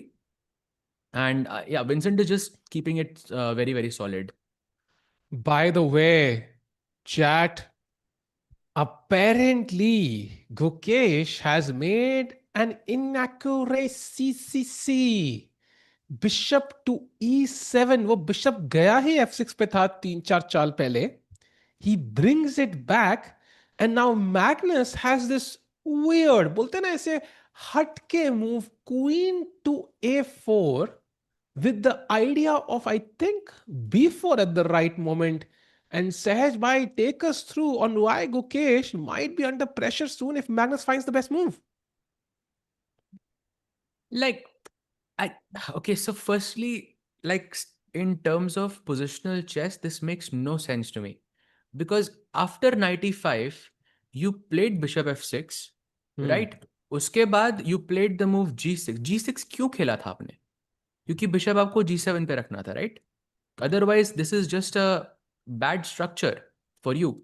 And dark squares are super weak. And afterwards, it looks like he changed his mind and is going back bishop e7, where the dark squares are going to be a bit of a problem. And this is the one part that doesn't make sense to me. Why you should go bishop e7 here in this position after playing. तो g6 क्यों खेला था फिर? In that sense. Exactly. Yeah. I'm not sure.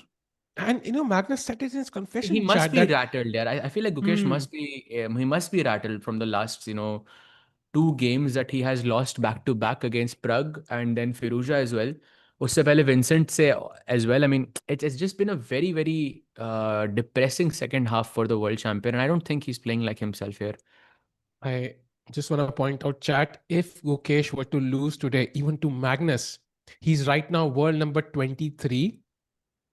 He will go to world number 27 or 26 actually, and he will just be 2 points ahead of a Dogmas. So if like that is not where you want to be as a world champion, says by I think just 5 months before the world championship. Like we've drawn this comparison, like even Magnus did during the last Norway chess event. Gukesh, how is he faring compared to these youngsters? I mean, as of now, not so well. Yeah, agreed. Bhai. I think this is very, very concerning for sure. And he would be like I think he will drop below 272, right? He will be 271. That's also another like एक घंटी तो बजेगी आपके दिमाग में कहीं ना कहीं, क्योंकि something is because in your mind you're gonna get thoughts like, am I gonna drop below 27, or is that a realistic possibility? And okay, like of course that's the most ridiculous question to even discuss, because हमें पता है उसकी क्या strength है. I mean जो भी play 2794 को हो सकता है, we know that player is of course way beyond 2700 level strength, but that thought that it exists in your head is just a very, very bad thing.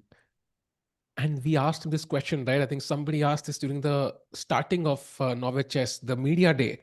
Ki, your fans feel that you've not been playing the best chess. What are your thoughts? He says, I agree with my fans. I think that makes a lot of sense. I've not been at my peak and I've kind of made mistakes.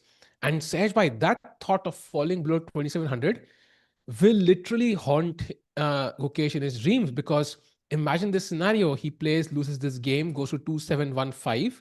I mean, he is playing a couple of events this year, classical events this year.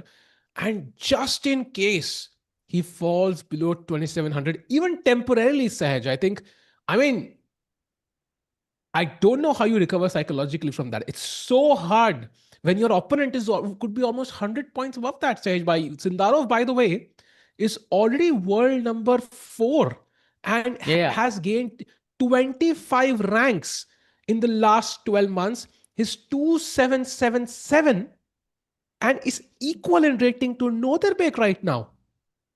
Exactly. That's so there is a massive difference, I think, right now between the two players. 50 points is a lot, like at that level. It's really a lot. And of course, like Wow. in terms of rating, it feels like he is the clear favorite right now.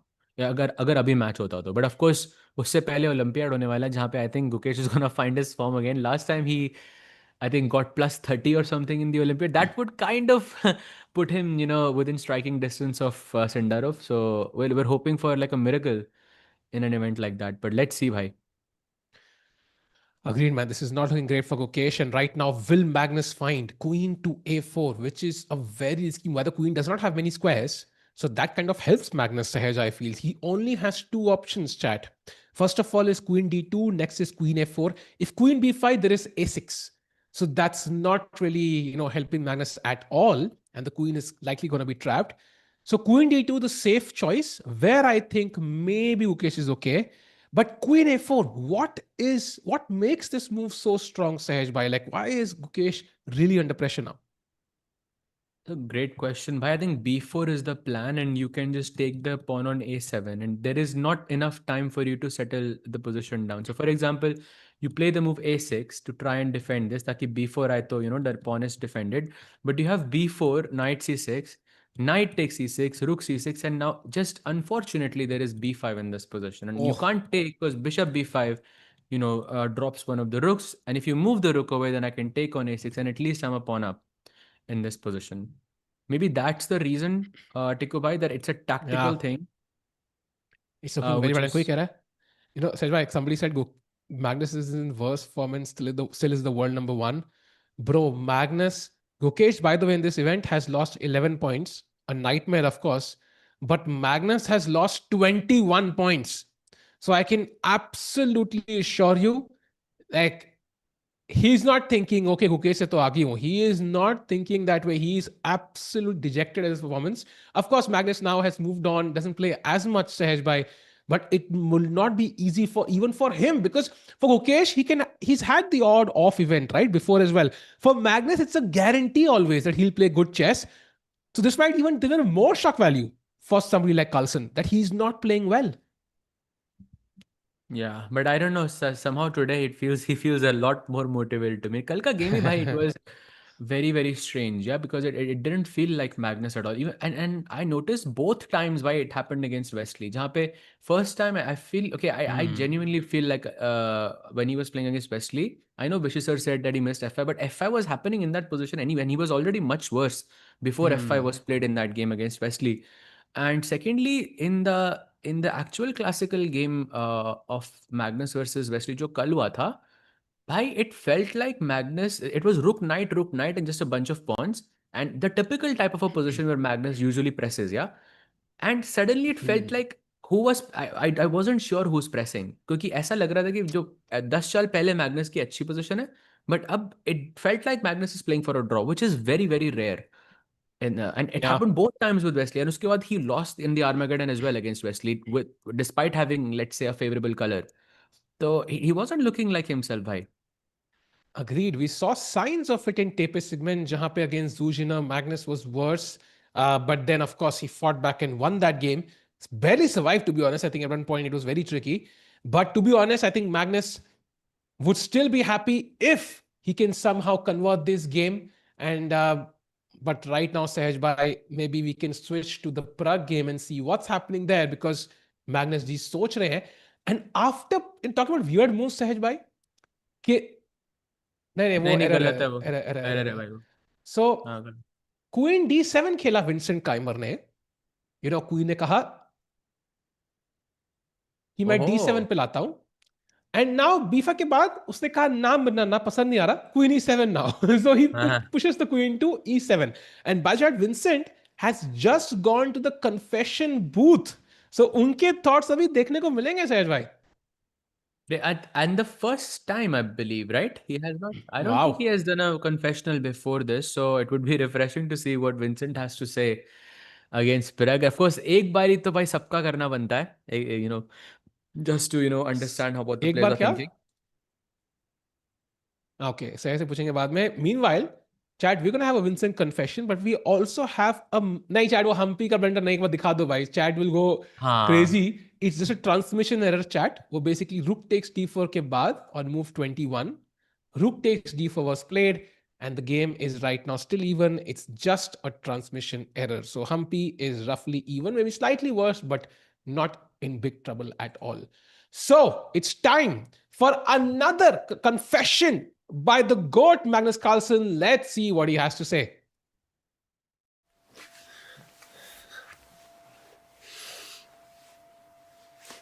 I feel like just have this weird feeling that Smith's played the same way, and maybe I went rook c1 instead of rook d1. It seems very familiar. I think you could take on d4 after queen b3, and then queen b7, bishop b6. Like, I have some vague recollection of that. Like, apart from that, I distinctly seem to remember that knight a5 was worse. So I think I'm a little bit better now. We'll see.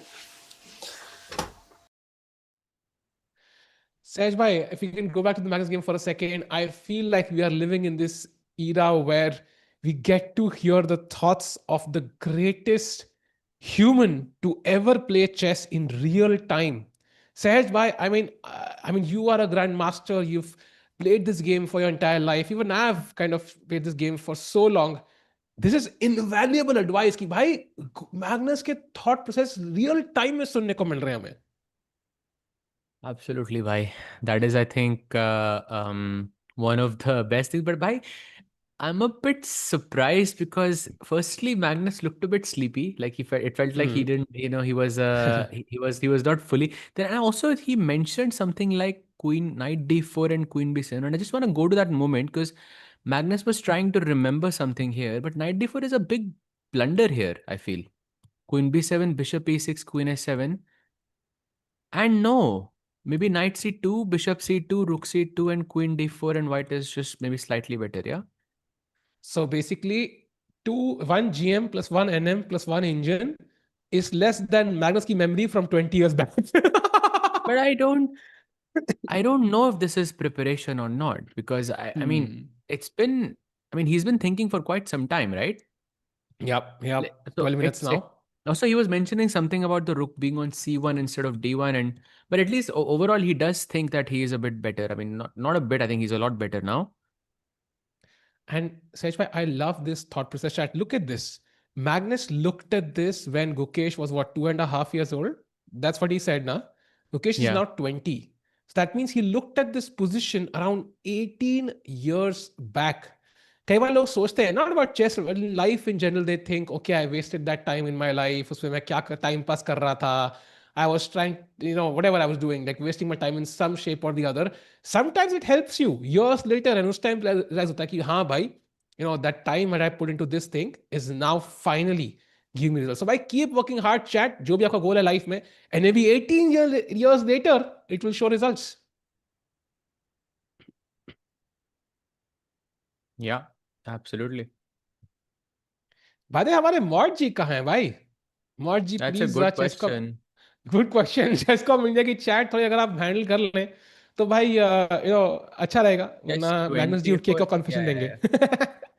Exactly भाई, exactly. तो वहाँ पे बहुत spams चल रहे हैं overall, and it's very hard to read the messages, you know, and keep track of everything there. And by the way, chat, Gukesh अपना collar adjust करते हुए, I am sure he seen queen A4 by now, so pressure build up होता हुआ. So as Magnus plays, I think he's about to play. But meanwhile, Sahej bhai, look at this. Prag has put his knight on E5. जिसका इंतजार 11 मुल्कों के घोड़े कर रहे थे. Knight to E5 played, and I feel you just have to take this. Is this a pawn sack? But what if I just pick up the pawn and sack my exchange? Can I do that? Oh, actually you can. Bhai, that is one of the best moves in the position. What? So takes, bishop E8 and rook takes E8 and just take है, सूखा pawn. Oh, sorry, सूखा exchange, but I have exchange. I have some compensation, yeah? I don't know how Nice. easy it is to play this, but it looks very refreshing, bhai. So he has to play bishop d7 otherwise, right? I don't see any other move. So bishop d7 या खेल सकते हैं वो. He can say नहीं मुन्ना, मेरे को नहीं करना exchange sacrifice, or he can just take on e5.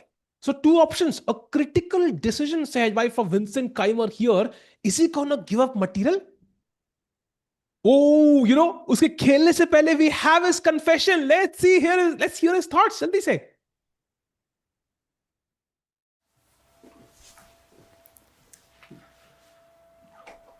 I do feel like it's time I come here at least once, share the experience.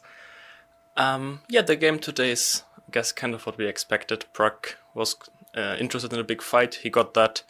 I do think we have a very complicated position as of now. I do believe I'm still fine, although I missed a few things along the way. But if my calculation right now is correct, things are still, quite interesting, but should be fine for me. Concerning the other games, Alireza is doing some fancy business, basically playing some sort of reversed Italian, which I guess also means that he is in a very fighting mood. So, of course, I'm mostly focused on my own game, but it's also interesting to see how the fight for first place evolves here.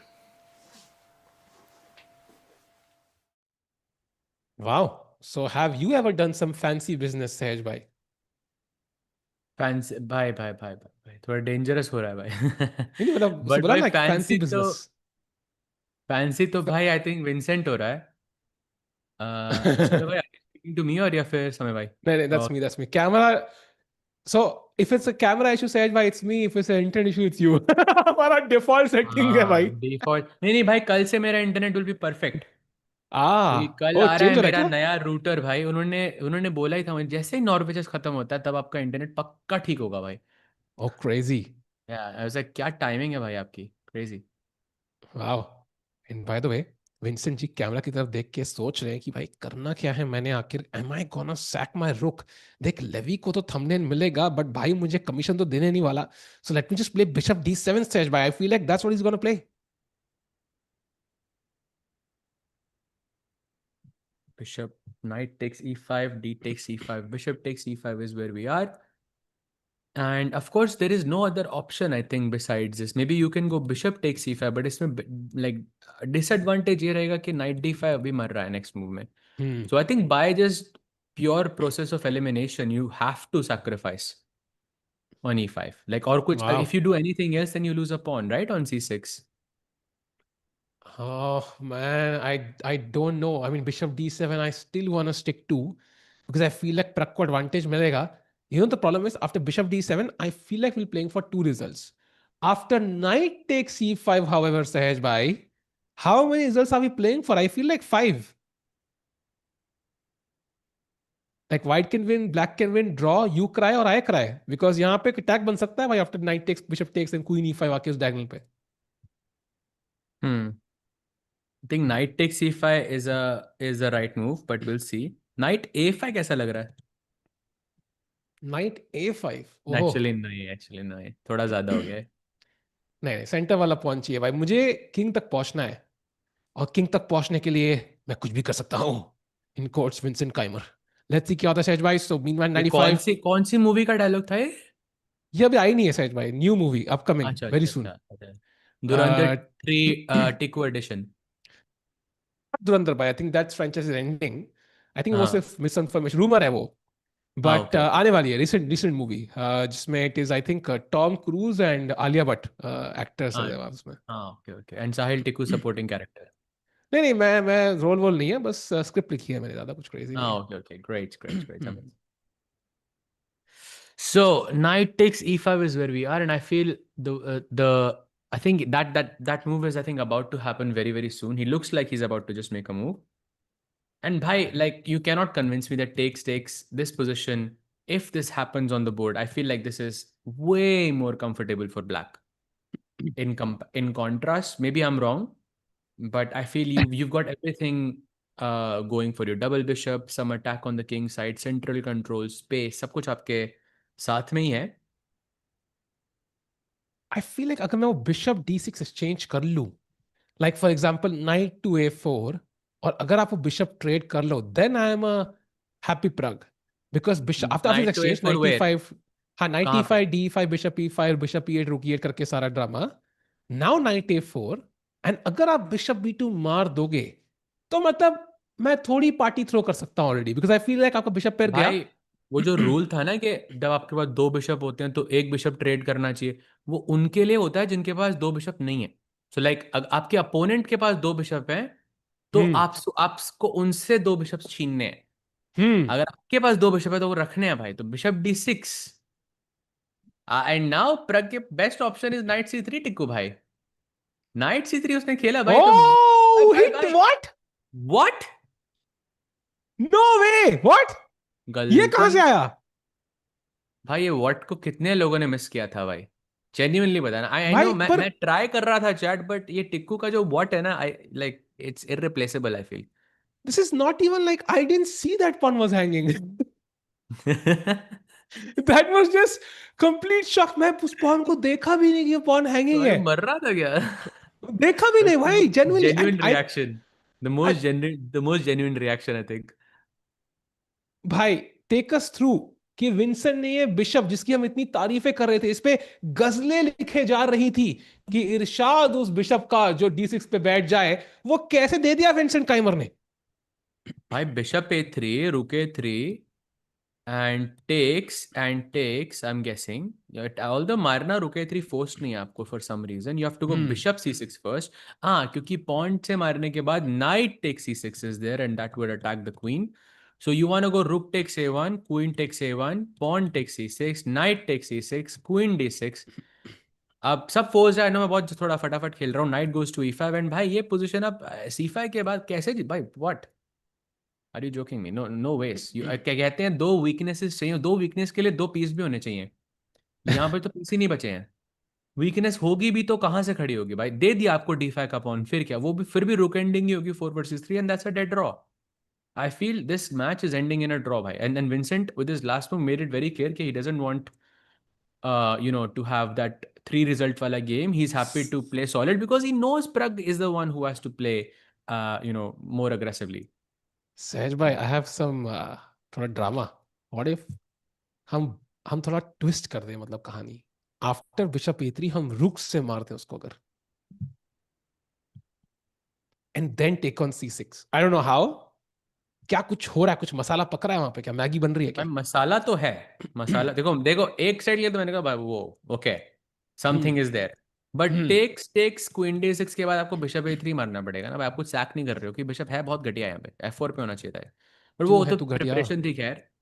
But bishop a3 के बाद there is queen takes a3 और queen takes, apparently queen takes c6 is also equal. I mean, yeah, Prag will try to push, and but there is no visible, yeah, there is a pawn on c7 which is a weakness, but okay, it's not really a weakness.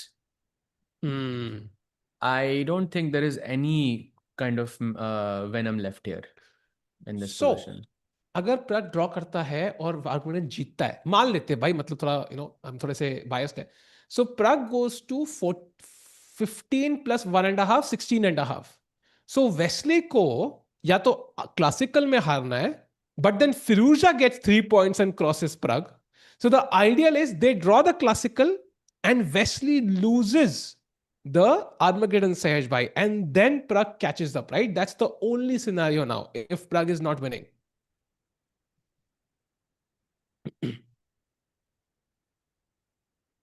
सहज भाई, calculation करते हुए calculation नहीं भाई, question पूछते हुए, because I feel like वो पूछना बहुत जरूरी है यहाँ पे, बिकॉज बट पता क्या हुआ? Yeah. नीरी भाई ने ट्वीट किया, विंसेंट इज सैक्रिफाइसिंग एक्सचेंज, और इंस्टेंटली उसने बिशप टेक से मार दिया. सो नीरी भाई ट्वीट की, गया भाई ट्वीट. बट मीनवाइल, सहज भाई, look at this, look at this, look at this सहज भाई. मतलब फिरूजा गेम देखो भाई. दिखाइए अपेरेंटली सर. वेस्ली ने हिम्मत करके किंग साइड कैसल कर लिया है भाई. And the knight is on F5. Do I even want to move it? Maybe not.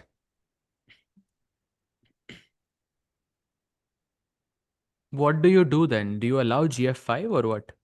I'm thinking like H4 or Queen G4. Yeah, like I'm going in that territory. कि भाई Queen G4, H4, H5, Bishop H6. Let's just Black King को मतलब संन्यास लेने के लिए मजबूर कर देते हैं. मैं भी H5 खेल सकता हूँ ना, लेकिन और नाइट F6 में भी even. But I don't no, night F6 से D7 पे गया था मैं, तो I am not really sure. But I think it's anything. I think थोड़ा मुश्किल लग रहा है भाई, for this to turn out in Prague's favor. Like, I don't see Wesley losing this, and I think the reality is, if even if Wesley draws this and वो Arma में हार जाता है, then also I think he will win the championship, right?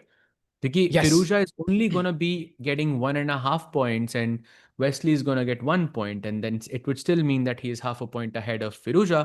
And I think against Prague as well, like if he just draws, and he would just be half a point ahead of him as well. So looks very tough by. Maybe Looks very Prague tough. could draw against Vincent and then beat him in the Arma. Yes. That could give him a chance. That's the only way and now. Wesley को भी, लेकिन Arma हारना, Wesley एक भी Arma हारा है अभी तक? आई डोंट थिंक हारा है भाई. अच्छा, प्रग के साथ ही हारा था वो इन द ओह फर्स्ट तो राउंड. भाई लेट्स गो भाई. उम्मीद है. And Vincent by the way arma में हारने के लिए जाने जाते हैं. Like he doesn't play arma well. So वहां पर अगर ड्रॉ करते हैं, सो उनके आर्मा जीतने के चांसेस काफी high. And today all three games are kind of important. Exactly chat, just setting up the stakes. 3 player है trying to grab the first rank. Wesley 15.5 point पे, प्रग 15 पॉइंट पे, और फिरोजा 14.5 पे. तो 3 घोड़े इस रेस में लड़ रहे हैं, एंड कोई भी फर्स्ट आ सकता है. But surprisingly, no Magnus in the running, no Gukesh in the running. Yeah, bhai, that is indeed very, very surprising. It looks like it's gonna be Wesley's tournament overall. And by the way, no moves by Magnus Carlsen. Sahaj bhai, if we go back to the game versus Gukesh, the world champion, Queen A4 अब तक नहीं खेला है. If Queen D2 was the move, he would have played it in 10 seconds. I feel like he's really having a deep look at Queen A4, Sahaj bhai. That is the only Yeah. possibility. अरे भाई, एक सवाल पहले chat से, and chat का पहला answer आते ही टिक्कू भाई आपसे, ठीक है? अगर गुकेश मैग्नस को क्लासिकल में हरा देता है, तो क्या टूर्नामेंट सफल है? यस और no? We need to address this because it could be possible, yeah, in some distant, in some reality it's possible. So क्या टूर्नामेंट सफल है उसके बाद? यस और नो? टिक्कू भाई चलो, प्लीज, यू कैन आपने टेल मी तो व्हाट यू थिंक. ये बात बोल दी कि मतलब आपकी एक ही दिन में नौकरी चली गई, छोकरी चली गई, लाइक हेल्थ इश्यूज हो गए, लास्ट में आके आपने कार्लसन को ब्लिट्ज में हरा दिया. Is that a good day? Let me think. और ब्लिट्स नहीं है ना भाई, यस, ब्लिट्स में देखो, no great no day. No, great day. Blitz में नॉट नॉट भाई ने क्या ऐसी पलटी मारी है भाई, crazy. Comedians on board great का डे, ग्रेट डे. इन्फ्लुएंस दिख रहा है मुझे भाई पे. Let's go. ग्रेट डे भाई. I think crazy. Chess players ना सहज भाई, I think you will have experience this. जब एक नाइट मेरिश टूर्नामेंट जा रहा होता है ना, अगर फाइनल राउंड जीत जाए, यू लुक एट इट, ठीक है भाई, चलो कर लेंगे मैनेज. एक वो you kind of convince yourself कि ठीक है भाई, at least there were some good science, and I can learn from the lessons that I had during my bad games. But if he loses this, I feel like this is going to be a hard tournament to recover from. I mean, losing 3 classical games in a row, not even making to the Armageddon, it's not something, Sahaj bhai, that Gukesh would have, even predicted at the start of the event. So, we bottom of the standings, hona, that's going to hurt, hard enough. But losing 3 games is just terrible. I mean, looking at Gukesh and looking at how focused he is and how he's not walking around, he's definitely in a lot of pressure right now. Like as a chess player, it looks very clear that he's under a lot of pressure. Also because when the tournament is over, then it's written in history forever. Yeah, that it was a really really bad event for you. So I'm guessing he would really try to win this one. And I think for me, there is some concession for sure. If you beat Magnus in Classical, there is definitely some concession as well if you beat him in Armageddon as well. But of course, a little bit more for Classical because, it's Magnus. And last time we had that crazy table banging moment. And if Gukesh does beat Magnus, then Magnus would be last. Let's not forget that. Classical, I mean, when the tournament is finished, तो वो table bang 2.0 हो सकता है भाई. It's possible because he would be very upset Agreed. with the loss. And भाई यहाँ also से 22 चालें हाँ खेलनी है 38 मिनट में and no increment chat because बहुत टाइम से सोच रहा है मैग्नस. आधे is Magnus thinking for a half an hour? I'm sorry. yes 30 minutes. I think मतलब it's ऋषि सर also के जाते हो तब से सोच ही रहा है मैग्नस बेसिकली, नहीं वो राइट? ऋषि एक सर चाल जब से खेली गए हैं चैट तब से मैग्नस सोच ही रहा है. Like go back and check. Like I don't think Magnus has played a move since then. एक चाल F3 खेला था भाई वो. He plays Queen F4. He finds the best move and Gukesh is now under huge pressure सहज भाई. And Magnus को जो भी 30 मिनट उन्होंने लगाए देर आए मगर दुरुस्त आए. And the world champion under pressure now. Hopefully Carlsen के टाइम में वो सोच रहे थे, रियलाइज कर लिए थे कि ये एक तगड़ी चाल है. भाई सोच तो वो रहे थे but I really hope he has utilised that time because Gukesh did not get up even once. ठीक है. एंड ऑब्वियसली क्वीन एफ4 के अलावा और क्या चाल है यहाँ पे व्हाइट के पास. Like queen D2 does not make, वहीं से तो आए थे आप. Queen B5 as you mention में A6 आ रहा है. Just by process of elimination queen f4 is a one move you would expect here. And आधे घंटे से अगर आपका अपोनेंट सोच रहा है, यू नो कि you can take them down in time pressure situations most of the times, at least in this event that's what happened. 3 out of 4 games that Magnus lost was because of time pressure. So just play fast. क्या हुआ भाई? Sahaj bhai, I think Gukesh might not survive this even the next 5 moves without a losing position. I'll tell you why. The move क्या we हुआ भाई? looked at was A6, right? The best move in the position. And we discussed ki B4 ke baad knight C6 takes, rook takes and B5, right? जहां पे वो अगर मारोगे तो bishop B5 आ रहा है. This is already looks way bad. Like you don't want to enter this position. You know what the second best move for black is, chat? Take a guess what is the second best move for Gukesh apart from A6. You will realize how difficult this position is. Sahaj, do you see it? I haven't seen it. मेरे उसमें एक ही हाँ line आती है हमेशा, तो I haven't seen हाँ it. But I'm gonna guess that it's Ruke. I wish अरे it was Rook यार, 8, I was Sahaj so bhai. close. तो I क्या थी? wish it was Rook 8. Chat ने guess आपने क्या बोला सहज भाई? Rook 8 बोला था मैंने. Rook 8 नहीं. like this to... Chat has guessed it. It is Bishop F6 back. भाई कितनी बार खेलोगे एक ही चाल? Bhai, are you अभी तो kidding वापस me? गए थे. It's exactly what I was thinking. Why would you play G6 and put the bishop back to E7? Like this makes no sense, like strategically speaking. Like, why So play G? मेरा question है कि out of all of this, how is G6 relevant yeah. in this position? Why G6? Like pawn G7 पे होता king ज़्यादा safe है, dark square is under control. In fact, you have to keep an eye out for bishop G6, knight G6 type के ideas because rook E6 भी मर रहा है. So I'm just not sure why G6. I feel like Gukesh is switching plans constantly. एक plan देखा, Yeah. then second plan देखा, then third plan, then back to first plan. Look at him. Can we go full screen for a moment? I mean, you can see how tensed Gukesh is right now. Magnus on the left, chilling, rubbing his eyes, likely coming back from another confession. He has a slight, not a smile, but like a pleasant, expression on his face.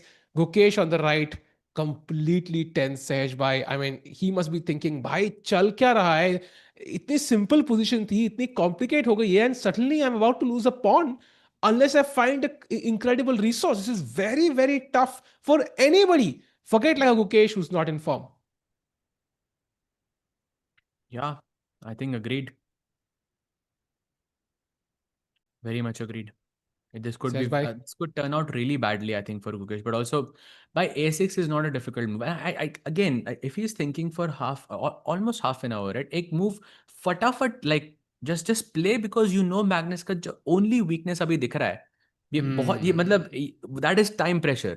Just target Yeah. that. That's it. That's the only thing you have to target. But नहीं तो आप when Gukesh was sitting there for half an hour, but what else was he looking at besides Queen F4? There can't be anything else. And if you've invested half an hour into a position, then I think that's more than enough time, right, Tiku bhai? We have done this Agreed. many times कि भाई 20 minutes से ज़्यादा जब भी आप सोचते हो तो you're mostly recycling your own thoughts. Yeah, I think 2 points. First of all, when you know the position is bad, I think the single resource you can focus on is clock sometimes. And knowing Magnus has genuinely blundered. He blundered mate in 6 versus Prag Sahaj Bhai. So he's made mistakes when he's had less time on the clock. We saw it in earlier rounds as well. So at least I think he must have used that time, but I would hope Gukesh plays in the next couple of minutes. He is prepared with his move and forces the clock pressure at least on Magnus. Even the great crumble when they have no time on the clock, Sahaj Bhai at Norway chess. So at least Gukesh practically, and remember that game against Prag that he won, he was way ahead on the clock. Exactly. Actually, that's a great point. I think in the end, I think जिसके पास ज़्यादा time रहता है ना towards the end, that's the player. Because Vishish sir, who has played Norway chess before as well many times, he also said कि move 40 के बाद एक वो death zone सा आ जाता है. So it's important to do that. He does not play it. He plays Queen B6 and that's a mistake. Wow. That's actually a very significant mistake. Bishop b5, now you can see from the blue arrow, poses some really big problems. And the problem is, I'm guessing कि कहीं ना कहीं पे knight d7 या bishop d7 type की चालें will be super Wow. dangerous. भाई queen And we have a trap ही ना super हो जाए chat. b6 पे यार. Why we have a super chat from G for हाँ, JEE aspirant. main tips for aspirants, yeah. अच्छा I think that's मैंने G मैं सुना. My Delhi guy was just like kind of speaking there, but thank you so much for the super chat, bhai. You said Guki is world number 25, and it's not only one event: FIDE World Cup, Swiss, Grand Swiss, Prague Masters. Why he's struggling deserves. Do you think he deserves the board one spot? Saj, big fan from Maharashtra. Thank you so much, bhai, for the super chat, and I think it's a fair question as a fan. It's a fair question as a player. It's a fair question as a coach as well, but. I think एक वो कहावत है, form is temporary, class is permanent. And I think the fact that Gukesh has not played well in the last 10 months or 1 year, you can say is bad form.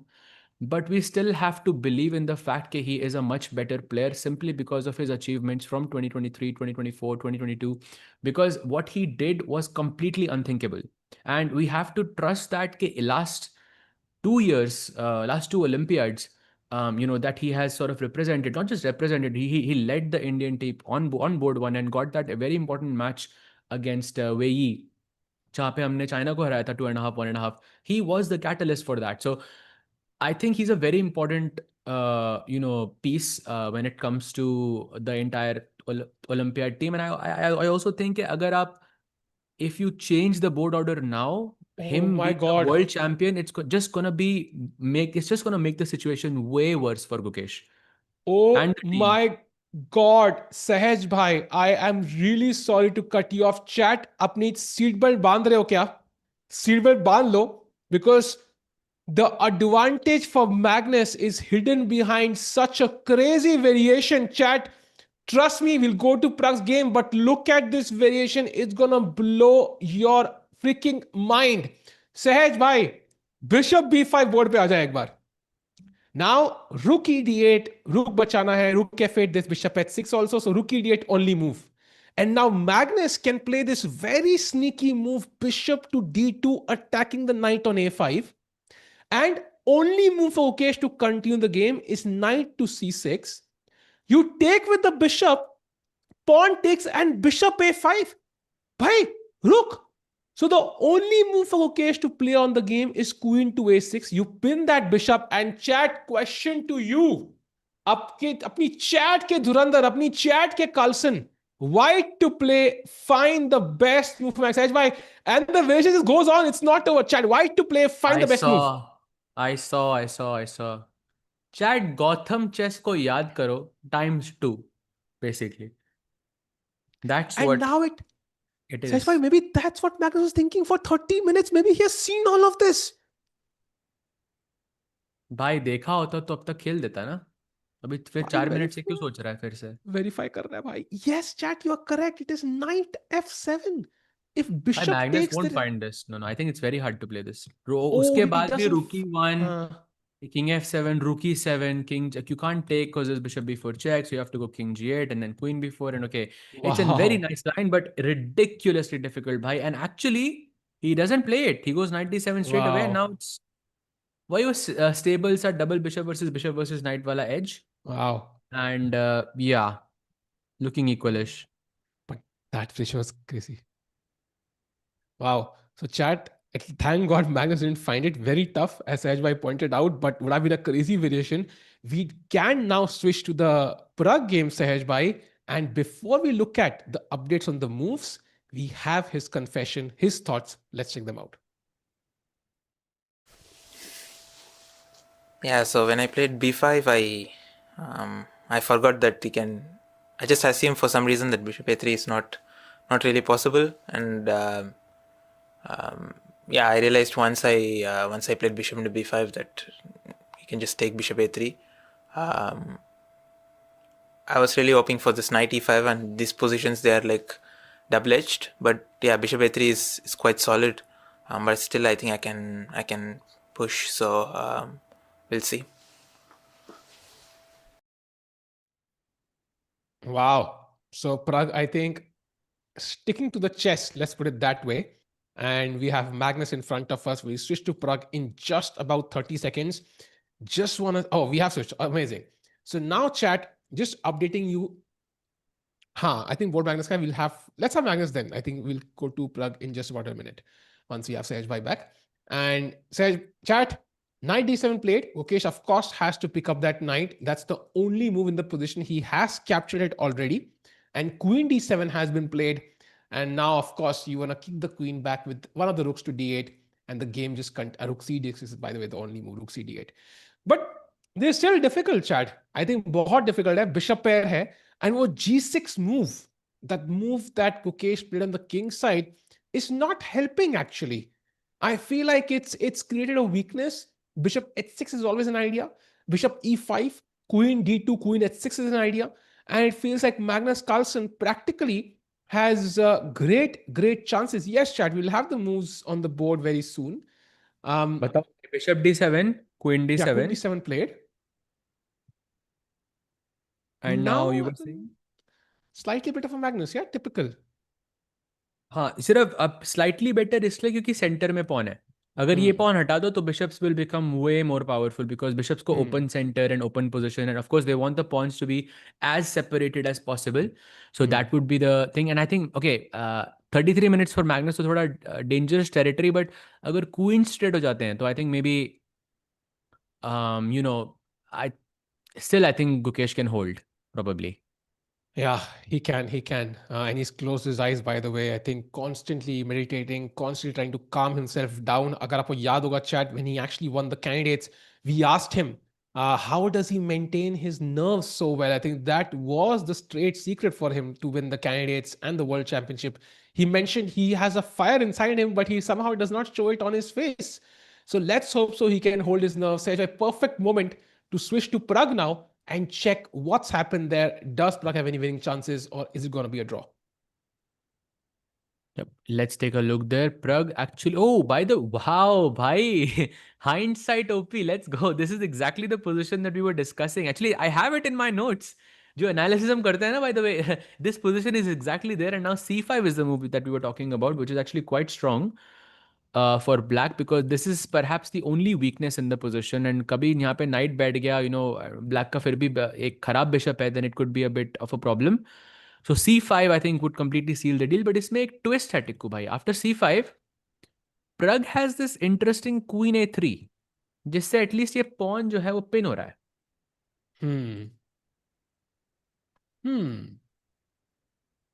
I mean, it's like the last ditch effort, yeah? That at least I'm not going to neutralize instantly.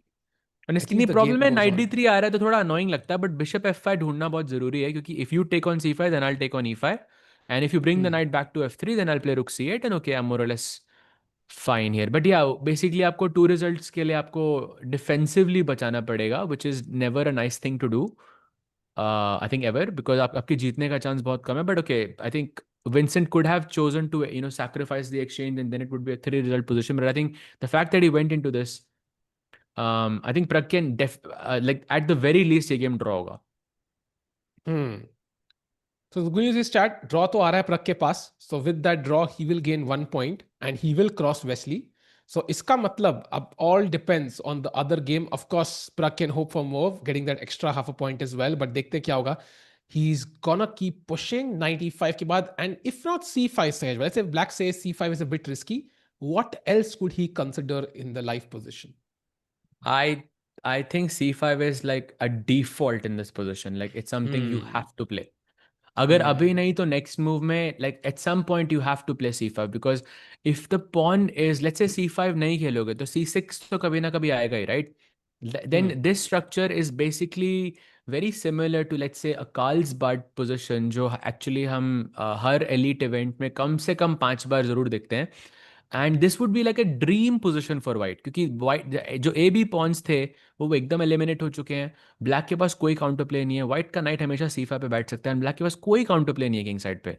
So C5 I think has to be played in order to remove that possibility of a counter play.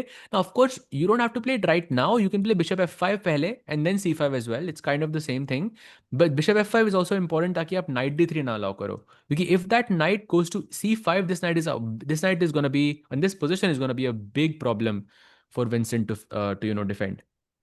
Rook c8 played. He plays rook c8. So he says, okay, I'm going to play it slowly and gradually. Maybe I can try to stop it forever, Sahej. Maybe that's the hope. Maybe knight d3 is a move or something else. Knight d3 looks tempting. मेरी एक नजर आई थी knight d3 पे कुछ some bishop h3 queen g6 then I अरे बाप रे. remembered the knight is on f6 so I अरे kind of बाप oh by the way but it does work bhai knight d3 knight d7 knight a4 and bishop h3 does work gh3 queen g6 check. Wow, have to be So careful. that vision is important. And I'm sure Vincent has at least somewhere he has looked at this idea before.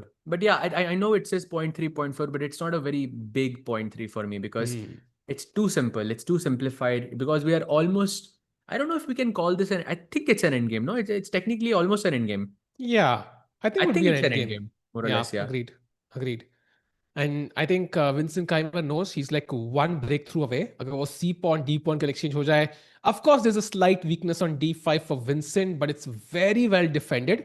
Pawns एक ही side पे हैं board के, so pass pawn निकालने के chances are close to none. So Vincent KEYMER very close to holding that draw.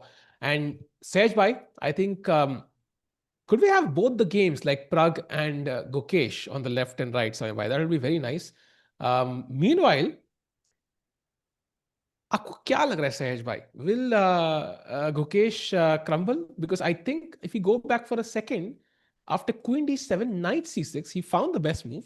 Magnus takes the pawn on D5 and now Rook E to D8. And now surprisingly, only move for Magnus is Queen to B5. Bhai, I think like in this position, the one point we mentioned is that if we remove these two pawns, then it helps Magnus, not Gukesh. And Gukesh had the opportunity to play Rook CD8 here.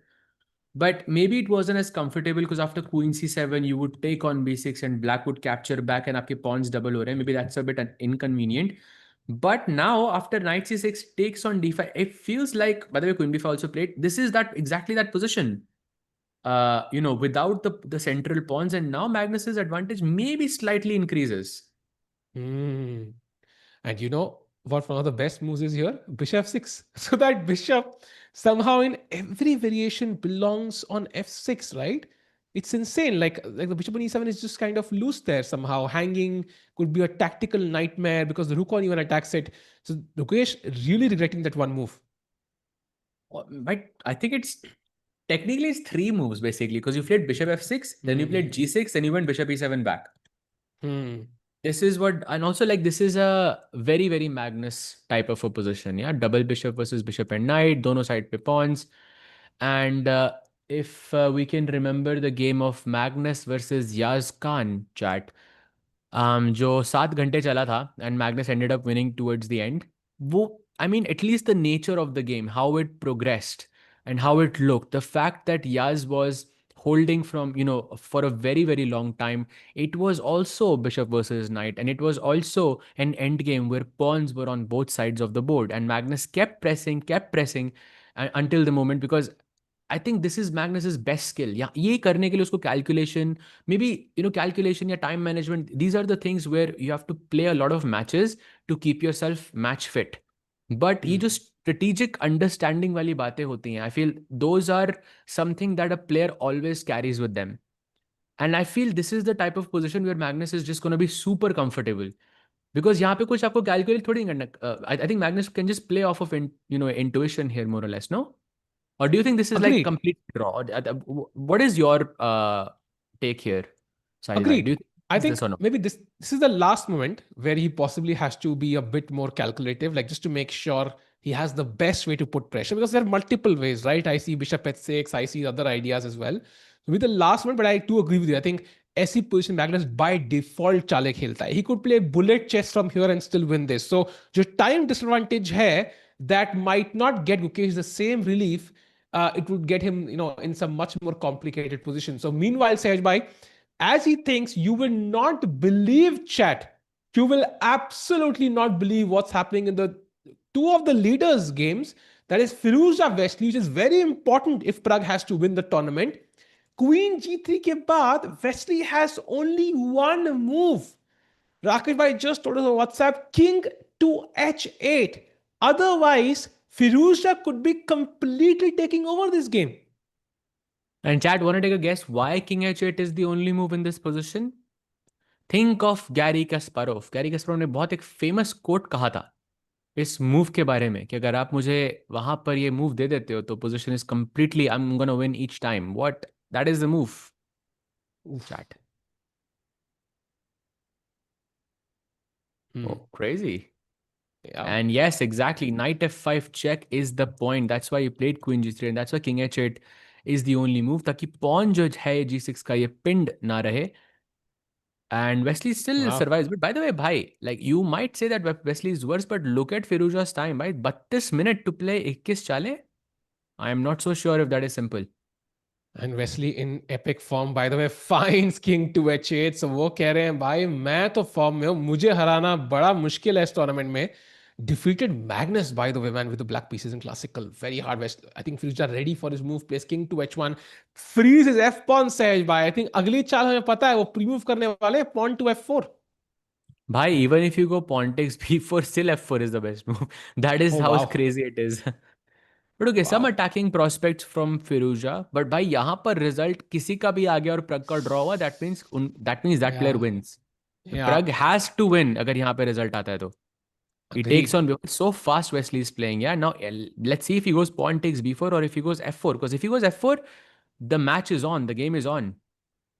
Yeah, the game is on indeed. Regardless, जो भी हो यहाँ पे एक fiery game देखने को मिलेगी. Sehaj bhai, let's jump back to the Prague game because we have a confession from Vincent KEYMER. So clearly he's enjoying the confessional booth now. Last day पे आए, देर आए दुरुस्त आए. Let's see what he has to say.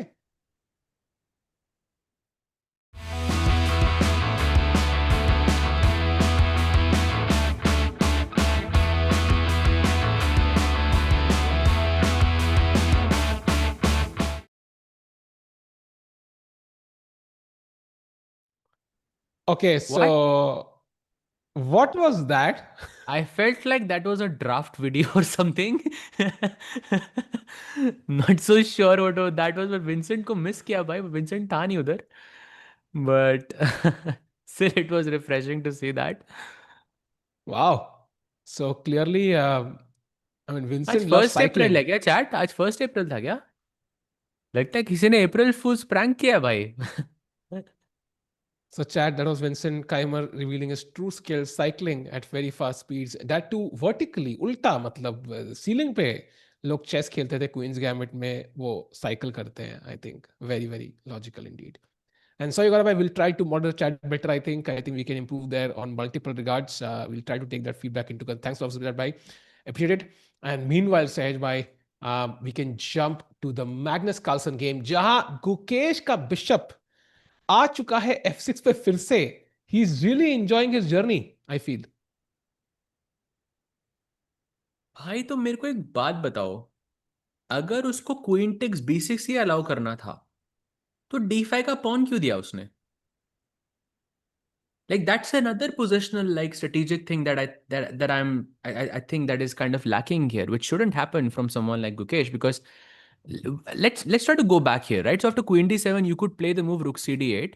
जिसके बाद white had queen c7, you could play bishop f6, white could take on b6, black could take I think rook e1 or ab6, whatever it is, and इसके बाद you have these two pawns remaining, right? Hmm. हम इसको ऐसे explain कर रहे थे कि because Gukesh didn't want to double his pawns, perhaps that's why he gave up the deep, because it's I think it's like a strategic thing once again कि जब दो बिशप्स होते हैं तो पॉन जितना सेपरेट होंगे, पोजीशन जितनी खुलेगी, उतना बिशप्स को फायदा होगा. But Gukesh is once again showing that inconsistency है कि एक थॉट प्रोसेस है बट उसको फॉलो नहीं कर रहा है वो. Because why not take on d4 here and why allow queen b6 without the pawns? If he kept the pawns, then the knight is a lot more superior, right? Yeah, and I feel like Magnus Carlsen has a couple of options here. I think the engine is screaming ki maar do b6. I think that's very logical. Double up those pawns. The bishop on f4 can target at some point. You can also apparently play d5 here. Also an option to attack that knight, push that pass pawn, and it's getting a bit nervy. Gukesh has to consider multiple options. Sahaj bhai, I think समय ही हमें बचा सकता है अब यहाँ पे 27 minute है Magnus के पास to play 17 moves. Exactly, right. Also, let's also go through the best follow-up that could happen potentially here, which is queen takes b6, pawn takes b6, and now we have bishop to e4. I think this move makes a lot of sense क्योंकि knight d4 में bishop b7 पे एक नजर रहे हमारी, because of course black would want to capture back with the knight. Knights are slow range pieces, so you want to keep them as advanced as possible. Black has to capture with the rook or the bishop. Let's say rook, just for the sake of it. Rook takes d4, bishop takes d4, and ये pawn पे है threat. And I'm guessing bishop c1 is showing up as the best move. I wouldn't play this over the board. I think I would consider something like b3. Let's say I have b3 on the board. Now my question is this position holdable against Magnus Carlsen, Tikku bhai? That's my question. Because remember, chat, go back and look at the game of him versus Yaz Khan. Very, very similar type of end game it was. And Tikku bhai, yeah, what do you think? I'll get back to in 2 business days, Sahaj bhai. अभी थोड़ा weekend आने लगा ना. I think Magnus जी हमें show करेंगे भाई real time में कि क्या होने वाला है. And he's taken on b6 by the way. So pawns double हो चुके हैं. Right now chat, look at the board in front of you. White has 6 pawns, black has 5. And it's black who has the double pawn as well. So, but d4 वापस मिल रहा है. Next move is bishop takes or knight takes d4. So what can Magnus do, Seth? Because ये चाल important है, right? So एक चाल दे देंगे, he will take on d4 with the bishop, attack b2, at least equalize the pawns, and he can at least hope that pawn on b6 is now very well defended. So pressuring f2 as well, some counterplay. So what can Magnus do in this crucial move that can put Gukesh under pressure? I mean, after bishop e4, I think it's bishop e4 is the move, I think, because it stops black from playing knight d4, and उसके बाद सब capture करने के बाद bishop c1 आना है essentially, and I think pressure already built हो रहा है because you have double bishops and pawns are on both sides of the board. I mean, I'm sure both of these players have studied such positions very, very deeply, and I'm sure they know what are the nuances, like कैसे आपको बचाना है, कैसे आपको press press करना है इस position में, but I'm not sure whether the time helps Gukesh in this scenario or not. That's the important thing. Agreed. And Sahil Tikku is one of the players of all time. Indeed, brother. Absolutely agree, Pratik Bhai. I say Pratik Bhai is one of the chatters of all time. I think we are in the same boat, Bhai. And meanwhile, Gukesh looking fierce. यहाँ पे थोड़ा सा ऐसे heavy breathing कर रहे थे. Magnus relaxes in his chair. And Sahaj Bhai, I think I don't know if you saw the moments of COB chat and said, like Joel was very, say, visibly, say, excited after that comeback. Prakhar also threw the bottle. Like it's like वो emotions वहां CO में बहुत देखने को मिले जो यहाँ पे मिसिंग है बट इनके दिमाग में प्रेशर वही है if not 1000 times larger right I think imagine the pressure when the world is watching you you are the world champion and you're struggling like that pressure is insurmountable, so many people all eyes on you. I don't know how a 20-year-old handles it so well, so hoping yahan pe comeback hoga. Yeah, bhai. Agreed. Hopefully. But we'll see. I think time is the main thing which I think is working for him because 24 moves हो चुके हैं and 24 minutes बचे हैं Magnus के पास. So that's the main thing. By the way, chat is letting us know that Prag has played Rook B1. Okay. Anything that can happen here, Tikku bhai? Because after Rook C8, Rook B1 directly खेला था वो. C5 and now Knight B5. Maybe some chances. Okay, maybe you have Queen and Rook still present on the board. Not. I mean, if you are talking about an absolute like good knight versus bad bishop, कुछ और नहीं है board पे. आपका knight है D4 पे, मेरा bishop है E6 पे. You have of course something to play for, but okay, it's a dead draw क्योंकि the principle of two weaknesses does not apply. You only have one weakness in the position. I think दिख रहा है कि he wants to put his knight on d4. He feels like that is the perfect square. And you can't really play queen b8 here, chat, because of knight a7, जहाँ पे queen attacked, rook attacked, and Prag wins. तो queen e7 खेलना ही पड़ेगा Vincent Keimer को. And then you could take on c5, put the knight on d4, and the question is कि chances winning के है कि नहीं, सहज भाई? I kind of feel this is too simple. Like I would be genuinely shocked if Vincent loses this. एक pawn d5 पे है, but it stops c4, and I just don't see it happening. I think ये game draw होगी. Yeah, I think it's also difficult for perhaps Prag to win. It's difficult for Vincent to win as well. I think draw is the most likely result. And by this is sad for Prag. टिको भाई, एक वो अगर RCB वाली अगर कुछ calculation की जाए यहाँ पे, तो अगर लेट्स अस्यूम प्रग का ड्रॉ होता है क्लासिकल में and he wins in Armageddon, what is the ideal scenario for us where he can potentially have a chance? एक तो ना पहले वो चेंज हो गया आजकल, अब वो आरसीबी आई नो भाई, आरसीबी 2 बार जीत चुकी है भाई. आई नो बट भाई अब तो सीएसके और एमआई कैलकुलेशन हो चुकी है वो. रियली सीएसके हो गया भाई? क्या बात कर रहे हो भाई? थर्ड लास्ट है भाई CSK. Really, CSK was a favorite, no? So, sorry, Chad, मैं Yeah. उतना देखता नहीं हूँ, but I'm just remembering the old days. हाँ, But and yeah. MI was second last, so it's like I think अब उन पे आ गया pressure. But agree with you in principle. I think calculation तो करनी पड़ेगी.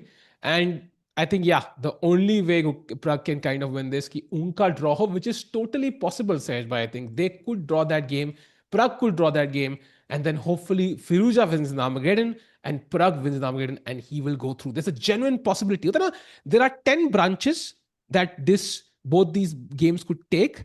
But the most likely branch right now is the one we want. Like, अगर Thanos के आने पे 3 million possibility, एक possibility हो सकती है सहज भाई, तो इन 10 में से एक क्यों नहीं हो सकती? थैनोस नहीं था वो, डॉक्टर स्ट्रेंज की थी वो पॉसिबिलिटीज. बट हाँ, मतलब वही मैं भावनाओं को समझ गया. हाँ. बट मिस किया था भाई, मिस्ड यू भाई. By the way, अपूर भाई कह रहे हैं why Hindi only? Why assume all Indians know Hindi? अपूर भाई एक्चुअली जिनको खाली इंग्लिश चाहिए उनके पास ग्लोबल ब्रॉडकास्ट है, so they have a place where they can consume chess content. तो हम लोग इंग्लिश रखते हैं, we keep it chill, ताकि people who want to listen in Hindi, English or both combined can also listen.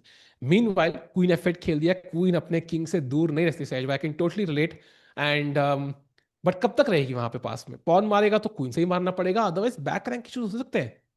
और भाई अगर नहीं मारा C5 पे तो ब्लैक C4 खेल देगा and then okay, you would much rather take it and go for the isolated pawn essentially. मुश्किल तो है भाई ये. अग्रीड. एंड थोड़ा पैसिव है, टेढ़ा है पर मेरा है, विंसेंट ये सोच रहे हैं, and he is likely gonna equalise. Meanwhile Magnus Carlsen has played bishop to e4. So as you mentioned Sahaj bhai, ऐसी गेम्स में वो intuitively feel से ही बेस्ट चाल निकाल देते हैं. So he's just playing some amazing chess here without even taking too much time. And Gukesh को अब d4 पॉन मारना है तो कैसे मारे भाई? रुक, बिशप, नाइट, 3 ऑप्शन है सहज भाई. Knight तो नहीं, but I think rook and bishop are the two options because the pawn on b7 is hanging. I'm not sure actually if knight d4, bishop b7, knight e2 check is something. Actually, is it something? It is something bhai. It is something, no? Yeah. Oh, by the way, knight d4 works then. So basically bishop e3, you're still gonna lose the b7 pawn. Oh, actually it's not bad. Wow, I thought this was really bad. But apparently you can just sack the b7 pawn. You can just play b5 and bishop b7 is not good. Why is that? rook c2 just, yeah, rook c2. ये थोड़ा मुश्किल है, but I think maybe Tough है. because Gukesh has basically double the time in comparison to Magnus, this is the moment where you try to play the top moves and like you don't give Magnus that chance to try to squeeze out the end game like he usually does. Sahil deserve to play Norway chess. भाई साहिल तो फंसा हुआ है भाई. साहिल है right in the middle of COB and Norway chess. साहिल ना एक खेल सकता है ना दो. साहिल सिर्फ एक की कोचिंग कर सकता है एंड प्रिटेंड कर सकता है कि दूसरे की कमेंट्री. भाई अरे अरे अरे भाई that's what Sahil can do. But अरे बट अरे मजा आ रहा है भाई. जहां पे भी है हम लोग कर सकते हैं. And meanwhile, good question. For commentators, who would have won if this event had a 3 hours classical? I don't know if you mean both opponents combined 3 hours or 3 hours each. अगर दोनों के पास 3 घंटे होते हैं इस पोजीशन में, then I think Magnus would have pressed for like 6 hours. Like for sure. We have seen this before. But again, chat, if you don't believe me, go look at the game. Abhi hua tha Tepe Segemen mein last round against Yaz Khan, Bishop versus Knight, very similar in game, and he played for like some 6 hours before Yaz Khan made a blunder in literally 5 minutes before the game finished. Agreed. And like A5 खेलना था उनको, and he would have drawn, and he literally cried. Says, भाई याद है chat? Yagis Khan literally cried on the board in front of Magnus. Like that's how much it meant to him. And he's, by the way, 2713. So already 14 साल की उम्र में he's in the top 25, top 28 in the world. Sahil laughs like when someone tries to start a car. By the way, I don't even know driving. So this is my attempt at trying to attempt, how my car would drive, Sahil bhai. Meanwhile, रुके सोच रहे हैं भाई. Yeah, 45 minutes. Long time. भाई एक नज़र दिव्या की game पे मार के आए क्या? Because I see actually it's not going very well for her. But it feels like a really good game by Anna Muzichuk, to be honest. Like भाई in दिव्या this की was the शक्ल position. kind of sums it up. Yeah, look at her face. She's like, bhai, okay, I don't want to look at my position right now. She's looking in every direction. You can draw arrows from her eyes in every direction. None of those arrows even hit the chessboard. Like that's how depressing the position is right now. Look at the bishop on f6. Yeah. By the way, this is completely lost with the move h4. And basically, even if you say pass in a position like this, I don't think Divya has any useful moves. Like the rook cannot really move. Knight cannot really move because you'll always have rook e7. Bishop has no squares. Rook is defending the bishop. Queen is kind of trapped. अगर मैंने पास बोला, आप क्या कर रहे हो भाई? A4 for example. Oh, she plays H. Wow, she plays H4. Wow. ये गेम तो नहीं जा रहा भाई आर्मागेडन में. I feel like Divya's yeah, I think Anna's gonna take this one. By the way, going to Prague because he has taken the pawn on c5 and Vincent responds with bishop f5, asking some questions to the rook, and of course he wants to take on c5 in the next move. Very interesting. Not sure what that changes. Instead of just directly, taking on c5. Like maybe he wants a rook trade. Like he's tempting Prague to play rook c1, taki rook c5 maar paye, and he can just trade the rooks as well. Maybe that's the plan here. Yeah, I think so. But I'm not sure if queen or दो knight रखने हैं मुझे, क्योंकि queen would be the most trickier piece, right? He doesn't want to trade anything. And now queen takes c5. He wants to play rook c3 probably. Yeah. And then queen f8 वाप. Oh, नहीं, sorry, ये तो बचा हुआ है. Sorry, queen b5 मर रहा है उधर. Very interesting, chat. Look at this. Rook b3 was the best move in the position by far. ये जो subtle differences होते हैं ना, between rook c1, rook b2, rook b3, rook d1, rook e1, rook f1. इतने squares हैं rook के पास. Of course, some of the squares don't make sense. Like rook e1, rook f1 doesn't make any sense. But you could make a case for rook d1 to attack d5. You could make a case for rook c1 to defend c5. Rook b2, like not out of the world. So ये ऐसे जो subtle moves में जो top players निकालते हैं ना सहज भाई, ये जो best चाल, this is what makes a great player. And rook b3, why is it so strong for white? Genuinely मेरा कंप्यूटर rook c1 बोल रहा था. क्या बात कर रहे हो भाई? इतना स्पीच दे दिया मैं, अब तो एक्टिंग करने का भाई. नहीं, सही बात है भाई साहिल भाई. I think rook b3 crazy. No, but I think the Positionally, he just doesn't want to make any trades, essentially. So if black goes queen takes c5, white has, you just get to keep one extra pair of pieces. And I'm guessing that's his point. And look at that. Vincent plays very quickly, takes on c5, and now it's Pragg's turn. How does he play? And remember, rook c3 is not possible because b5 is hanging. Knight d4 is another move. Jiske baad, I mean, I can play queen c1 check, which should be equal at the very least. And there is another very juicy move here, which is knight d7. ये होगी नहीं 100 साल में नहीं होगी ये move because it looks so ridiculous because firstly knight d7 bishop d7 looks nothing short of depressing for black but knight f5 के बाद एक queen c1 check देनी है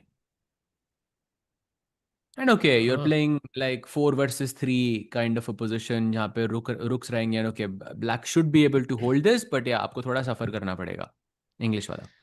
Yeah, I think Vincent is going to make it much simpler. By the way, knight d4 played. Idea black ka hai queen to c1, and he can do it right now. That is the question. Will Vincent KEYMER trade queens? That was his, idea all along of playing that move bishop f5 कि रुक को b file से मैं हटाऊं और फिर रुक queen c1 exchange हो जाए क्वींस और मैं घर जा सकूं भाई.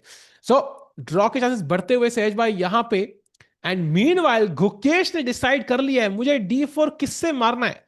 बिशप को उसने कहा बिशप भाई तू बहुत चल दिया ऑलरेडी, तू और मत चल, तू रेस्ट कर, तेरा वैसे ही बेस्ट स्क्वायर f6 ही है लग रहा है मुझे. नाइट खोलते तो भाई b7 हैंग होता, तो उन्होंने रुक से मार दिया भाई. Logical.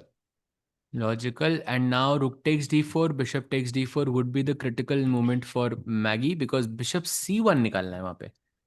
And we can argue Tikku bhai के moves like b3 are like super simpler in comparison because you're pushing your pieces forward instead of going back.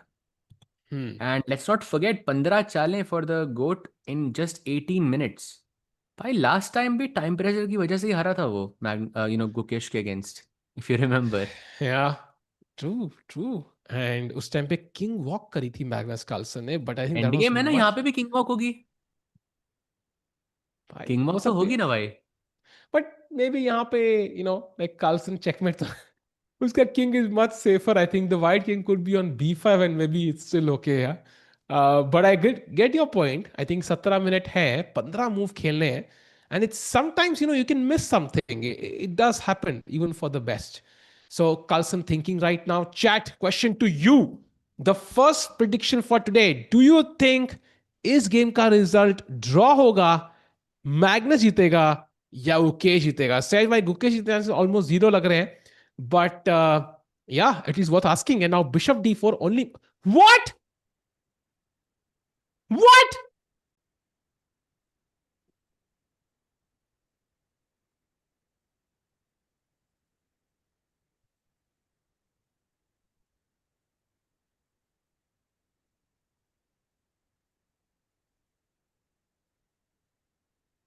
Hello.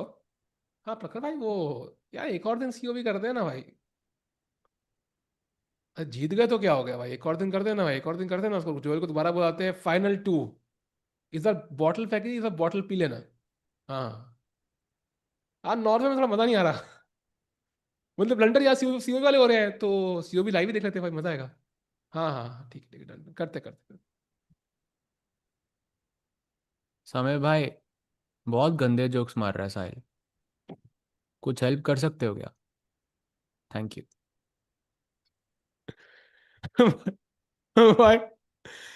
भाई वेट, हेल्प मी अंडरस्टैंड. ठीक है, help me understand. Why night d4? भाई नहीं, I cannot help you here भाई. नहीं The देखो, guy आपने is बोला just गंदा जोक completely था. collapsed. Now Guy you is have to- completely collapsed भाई. Guy is completely collapsed, I think. He's completely collapsed. I mean, if you are telling me that Gukesh didn't see bishop b7, rook c2 and bishop h6, then I really don't know what to say. Like that. This is what he missed, I think. It's impossible that he missed this. If he Maybe missed he that, missed then this. I mean, bhai, that's Bhai, that he shows missed- that he's in a very, very bad shape. He missed knight e6 and rook c1, I think. I think that's what he missed. Bhai, And now but rook how? How do you miss this? Like b4 even should be good here. b4 rook a2 bishop d5 should be good here, or b4 rook a2 rook c1 then should be good here. Even b4 b5 के बाद bishop e3, still you have some pressure there. बहुत सारे options हैं भाई white के पास. I think it's a lapse of judgment. You could have played knight takes d4 here. एक रुक रखने के बाद, because तब knight d4 bishop b7 के बाद आप rook c2 खेल सकते हो, because your rook on the back rank is defending everything. But he took rook d4, knight d4, and by the way, भाई यही हुआ when he missed it. Yeah, I mean he's just collapsed, I think, bhai. That's the only way I can explain it. Okay, let's go full screen, I think. Magnus Carlsen has 14 minutes to play 13 moves. So, and I'm pretty sure this had some shock value because Magnus ने सोचा होगा भाई ये possible ही नहीं है and this is happening. So he's going to take a couple of minutes to figure out whether this move actually works. And saying with bishop f6 is so natural, right? I mean, this is you want to play rook e8, like check, but black has the g7 square. So you cover the g7 square and threaten checkmate in one. Like, I think this is the most obvious move in this position. Bhai, I don't know. I feel like bishop h6 is very, very logical. Yeah. भाई प्रग के game पे चलें क्या? No, I think थोड़ा sad. we will go to it. I think वो draw ही है सहज भाई. I think very likely and queen भी trade हो चुके हैं. But chat का एक Okay. सवाल मुझे अच्छा लगा. Game is not lasting 13 moves. सहज भाई, do you think the game will reach the 40th move? Bishop h6 on the board. Yeah, it's possible, bhai. It's possible Gukesh could resign. Yeah, it's possible he missed rook c1, bhai. Wow. उसके बाद भी like 96 rook c1, rook b2, rook c8 check, knight d8 and bishop. I mean, just the fact कि वो rook 8th rank पे बैठ सकता था, सब कुछ बचा हुआ था वहाँ पे. And now it's not. By the way, he plays 96. The same position आ रही है भाई board पे. And rook c1 is, wow, a blue arrow. Is no other move is Yes. better here besides rook c1? Yes, and the idea is कि if you don't do anything else, let's say you play rook to b1 or you play something else. I'll play There's bishop d5 apparent- for example, bhai. That looks the हाँ, most logical. Bishop d5 to attack the knight. Apparently, just rook takes b2 is okay somehow. It is okay for Gukesh. The game he's worse, but there's some plans apparently. And also, to me, 8th the rank interesting. कितना dangerous लग रहा है लेकिन नहीं? हाँ, अरे, that क्या हो is गया? true. That is true. And also, apparently, after rook b1, there is g5 apparently as well to try and trap the bishop. So it does feel like Gukesh has play. So Magnus has to find rook c1 here. That is the Rook only c1 move is that like, come on, it's so obvious, no? Rook c8 check is it so is. obvious. It looks like a checkmate, literally. Bishop h6 क्यों खेला उसने? Like, And chat, of course, कई लोग सोच रहे हैं rook exchange क्यों नहीं करते? Rook c1, rook takes c1. But the problem is Gukesh is a pawn down. And you are exactly. going into an endgame with an outside pass pawn for Magnus. Like, I mean, he's going to convert it 10 out of 10 games. But 12 minute हैं, 12 चालें खेलनी है. I'm not so sure. By the way, he hasn't played rook c1. That's just me on this side. But oh, by the way, Played! he has played rook Wow! c1, and that means it is now objectively losing, I think. Yes, and very important. If Gukesh takes on c1, bishop takes c1 is +3. And Sehaj bhai, the point is, I know you talked about how that time come है, but the problem is Magnus को पता है खेलना यार. Magnus king f1, king e2, king d3, king c1 pre-move कर देगा king का walk till b5. So I feel like the Yo, bhai. only hope Gukesh has is rook takes b2. My only hope that Gukesh has joined our broadcast right now. वो I know कि वो कैसे कैसे आएंगे, I'm not so sure. But Rakesh भाई, welcome to the stream. Final day चल रहा है भाई. थोड़े आप कठिन माहौल में आए हैं. थोड़ा कुछ बताइए, मतलब थोड़े कुछ words of encouragement for Gukesh, because I feel something is really really wrong here भाई. यो भाई सही में यार it feels that he had 45 minutes and हाँ. I agree टिकू भाई का जोक बहुत गंदा था but the reaction you guys gave was so epic but भाई सही में like that night diff भाई literally I counted like 18 seconds का silence था on the stream. Wow. 18 seconds of silence भाई थोड़ा after सा knight into मतलब d4. 18 seconds तो कार्लसन ने मूव निकालने में नहीं लिए भाई. That's the problem. So I feel like this is going south for Gukesh. And look at him right now. He's like half with his eyes closed. He knows ki bhai, he has to play rook takes b2, allow Carlsen's rook on the back rank Sej bhai when the king is on g8. I mean, So, I mean, are we suggesting that Gukesh missed a tactic like this while having 45 minutes on the clock? Or maybe Gukesh was trying to play a bit faster on purpose क्योंकि Magnus का time कम हो रहा था. Maybe that's why he missed it. Yeah, that's one way to explain it. what? I take what? Did he just take on C1 with like 2 minutes on the clock?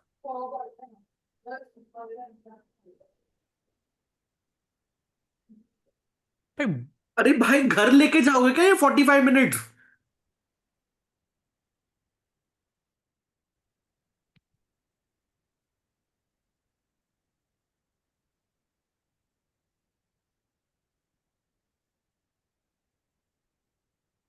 Says bhai, there this is is very.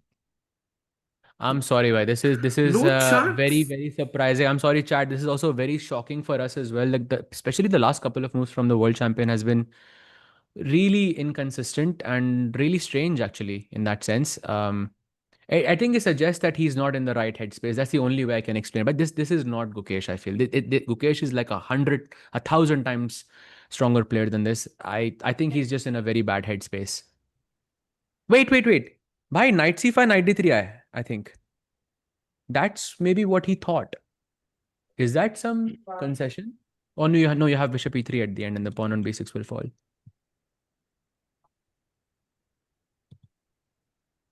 No, this is lost. Completely lost. He plays knight c5.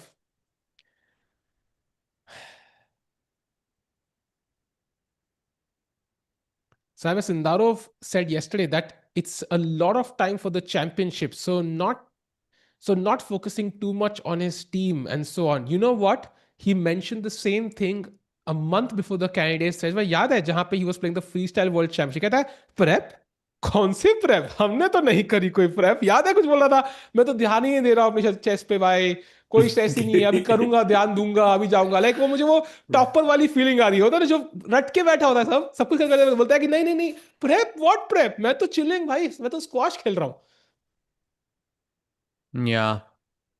Yeah. And welcome to the stream, Sindarov. Yeah, You have Sindarov given ने it कल away बोला था. now. Now we know it's a time, like it's a tough situation and, like a time crunch moments and towards the end. We know you're watching now. And the problem is exactly, he joins during time pressure. So Yeah.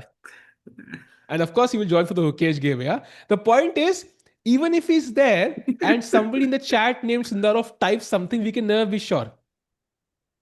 So We I can know never be sure. another top Yeah. player who did this in the past, and the only thing they wrote was like one of the spam messages. That's all they wrote. So even if he does write it, I think it's impossible for us to know that unless he of course reveals himself. I have a story here. So the first time I was, Biswa actually came in my chat once and he was typing, ki bhai crazy analysis, whatever. I was like, me and my chat were like, हट झूठा बिस्वा हट हम उसको गाली दे रहे भाई क्या उल्लू बना रहा है हम लोगों को he was the real Biswa भाई like he sent me a message on Instagram कि भाई मैं ही हूँ so it's not easy to prove that you are the real Siddharth. If you're watching, send me Rakesh or Sahaj a message on Instagram and join the stream. Don't send Sahil, just send one of us. क्यों भाई हम में क्या कमी है हैं हम में क्या है जो जीवन में नहीं है Bhai took it there, crazy. By the way thanks to Vidit गुके अरे नहीं भाई थैंक्स टू विदित क्या वो तो अपना गेम खेल रहा था No, I think you should send a message to someone you have beaten at Mafia. That's why it was me and Rakesh, That's why. Tikku bhai kabhi Mafia खेलते ही नहीं है. नहीं नहीं भाई yes, exactly, भाई. Exactly. भाई Tikku never played Mafia. That's why. नहीं I think Sindarov भाई को पता है वो मुझे ही करेंगे मैसेज भाई कम ऑन सिंदारो भाई रील बनाएंगे फिर एंड मीनवाइल रील से याद आया ये नाइट भी D3 पे Real आने हो वाला गया है भाई. रील बनाने के लिए भाई कोई लास्ट डिफेंस कुछ बचा हो जो कि ट्राई कर सकता है यहाँ पे Yeah, I mean, Magnus I think was problem is thirty. Bishop D5 भी चल रहा है, बिशप F3 भी चल रहा है. It's not an only move for Maggie, Sahaj bhai. Magnus की घड़ी पकड़ मतलब हाथ पकड़ लो, मतलब don't press, let him press the clock for the next 7 minutes and 44 seconds and you have it, that's it, that's the way भाई, क्योंकि chess में तो नहीं जीत रहे हैं अब, this is not winning by chess. Wow. 7.5, yes, chat, we know 7.5, but the position is too simple. Like it's just an extra pawn in the end game, and it's not a double pawn. It's a connected pawn, outside pawn. White has double bishops. Like anything is fine here. गौरव भाई कहते हैं Sahaj bhai, skip my Magnus two, तो बोलो टिको. skip my 2 super chats to see who's coming last. अरे यार भाई, we didn't skip any super chats भाई.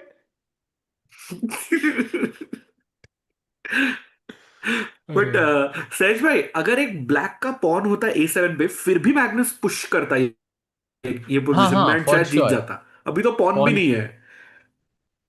हाँ, I'm sure I've had a similar position like this where black had a d pawn here somewhere, and I was playing with the something similar to this, and I remember I won that game. So it's like even with the deep, I think the d pawn was here, and it's still like very very pleasant for white in this end game.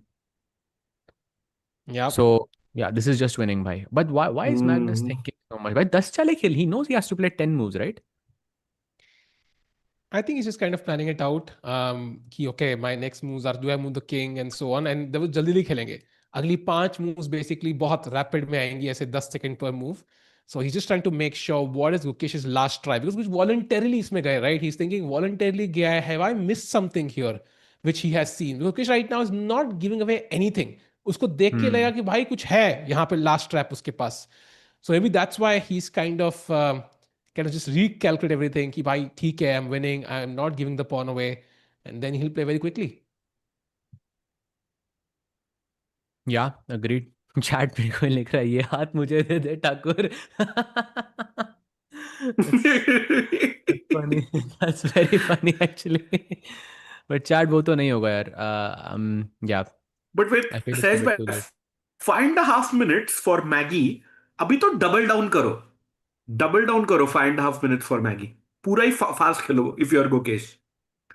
हाँ, of course. मतलब because you've already gone down that path where you're lost, and the more you think, the more Magnus can think as well. So just try to play fast. वो जो एक दो चाल की जो tricks होती हैं, maybe those can work in this scenario. He's under 5 minutes. Isn't it a bit strange that Magnus is also thinking for this long for you? Like Magnus had 10 minutes and now he has 6 minutes basically. That's a bit strange, no? It is, but I think Mukesh Bhai, I think he's just trying to make sure everything is okay, and he's But no basically increment, Tikku now. bhai. There he has 4.5 minutes. There is no increment. That's a worry for sure. And जिस तरह से मुकेश बैठा है, लग रहा है मतलब उसको एक नहीं दोनों पॉइंट मिलने वाले हैं अगली 4 चालों में.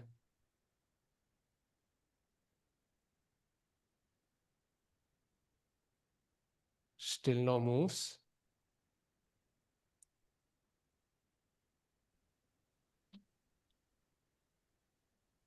Come on. Yeah, let's see. 4 minutes now for the GOAT.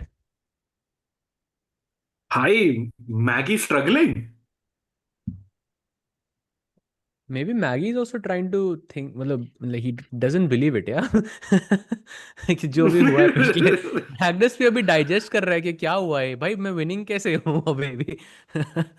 हम सच में ऐसा हो सकता है ही इज थिंकिंग कि गुकेश इतना चिल में कैसा है, and that is why he is thinking extra. Yeah, but whether he's chilled or not, he has to defend the bishop somewhere, right? He has to play bishop d5 or bishop f3 somewhere. Correct. So let's just go do that because Exactly. 3.5 minutes he has. Okay, Gukesh now has a chance, I feel, to save this because 3.5 minutes, 10 moves. Okay, that's some hope, no? Yep. I for And sure. by the way, Vincent also has like only a couple of moves now. It could get tricky. By the bishop d5 played by Maggie, the best move. Oh wait, Now bishop what? f3 was stronger, bhai. Now there is knight a4 actually. Knight a4 is kind of winning. Oh no, you have b4 maybe. Because I was thinking b3 there is knight c3. Because bishop Like, f3 पे रहता, then knight a4, b3, knight c3 was not a threat. wait, b4 with the knight That's c3 why है? b4 Bishop हाँ, C. Oh, exactly. bishop C. 92 check. Wait, what? So knight a4, isn't this hanging? Or are you just banking on the fact that this knight on b2 is going to get trapped somehow with bishop b3 and you put the king on e2 somehow? Bhai, I think that is. he has to now play king f1. That's the only move after knight a4. He has to give the pawn basically.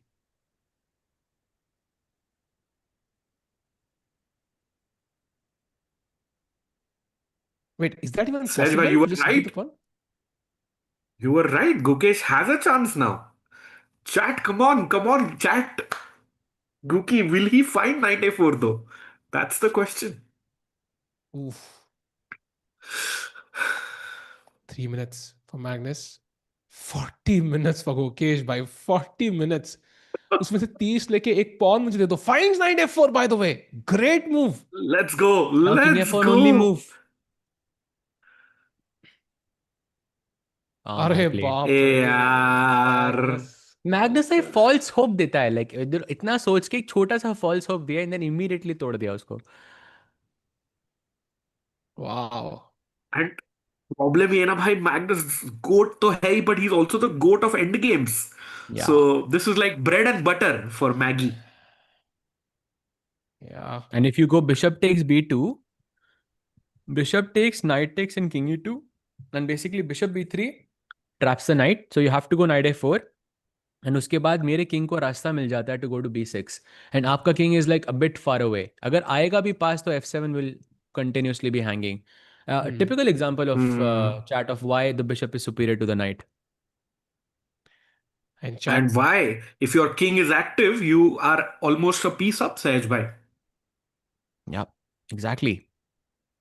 So knight takes b2 पे king e2, and if you go bishop b2 then bishop takes and then king e2. So I think Magnus's next couple of moves are pretty straightforward, but he still has to make 8 moves without increments and he only has 3 minutes left on the clock.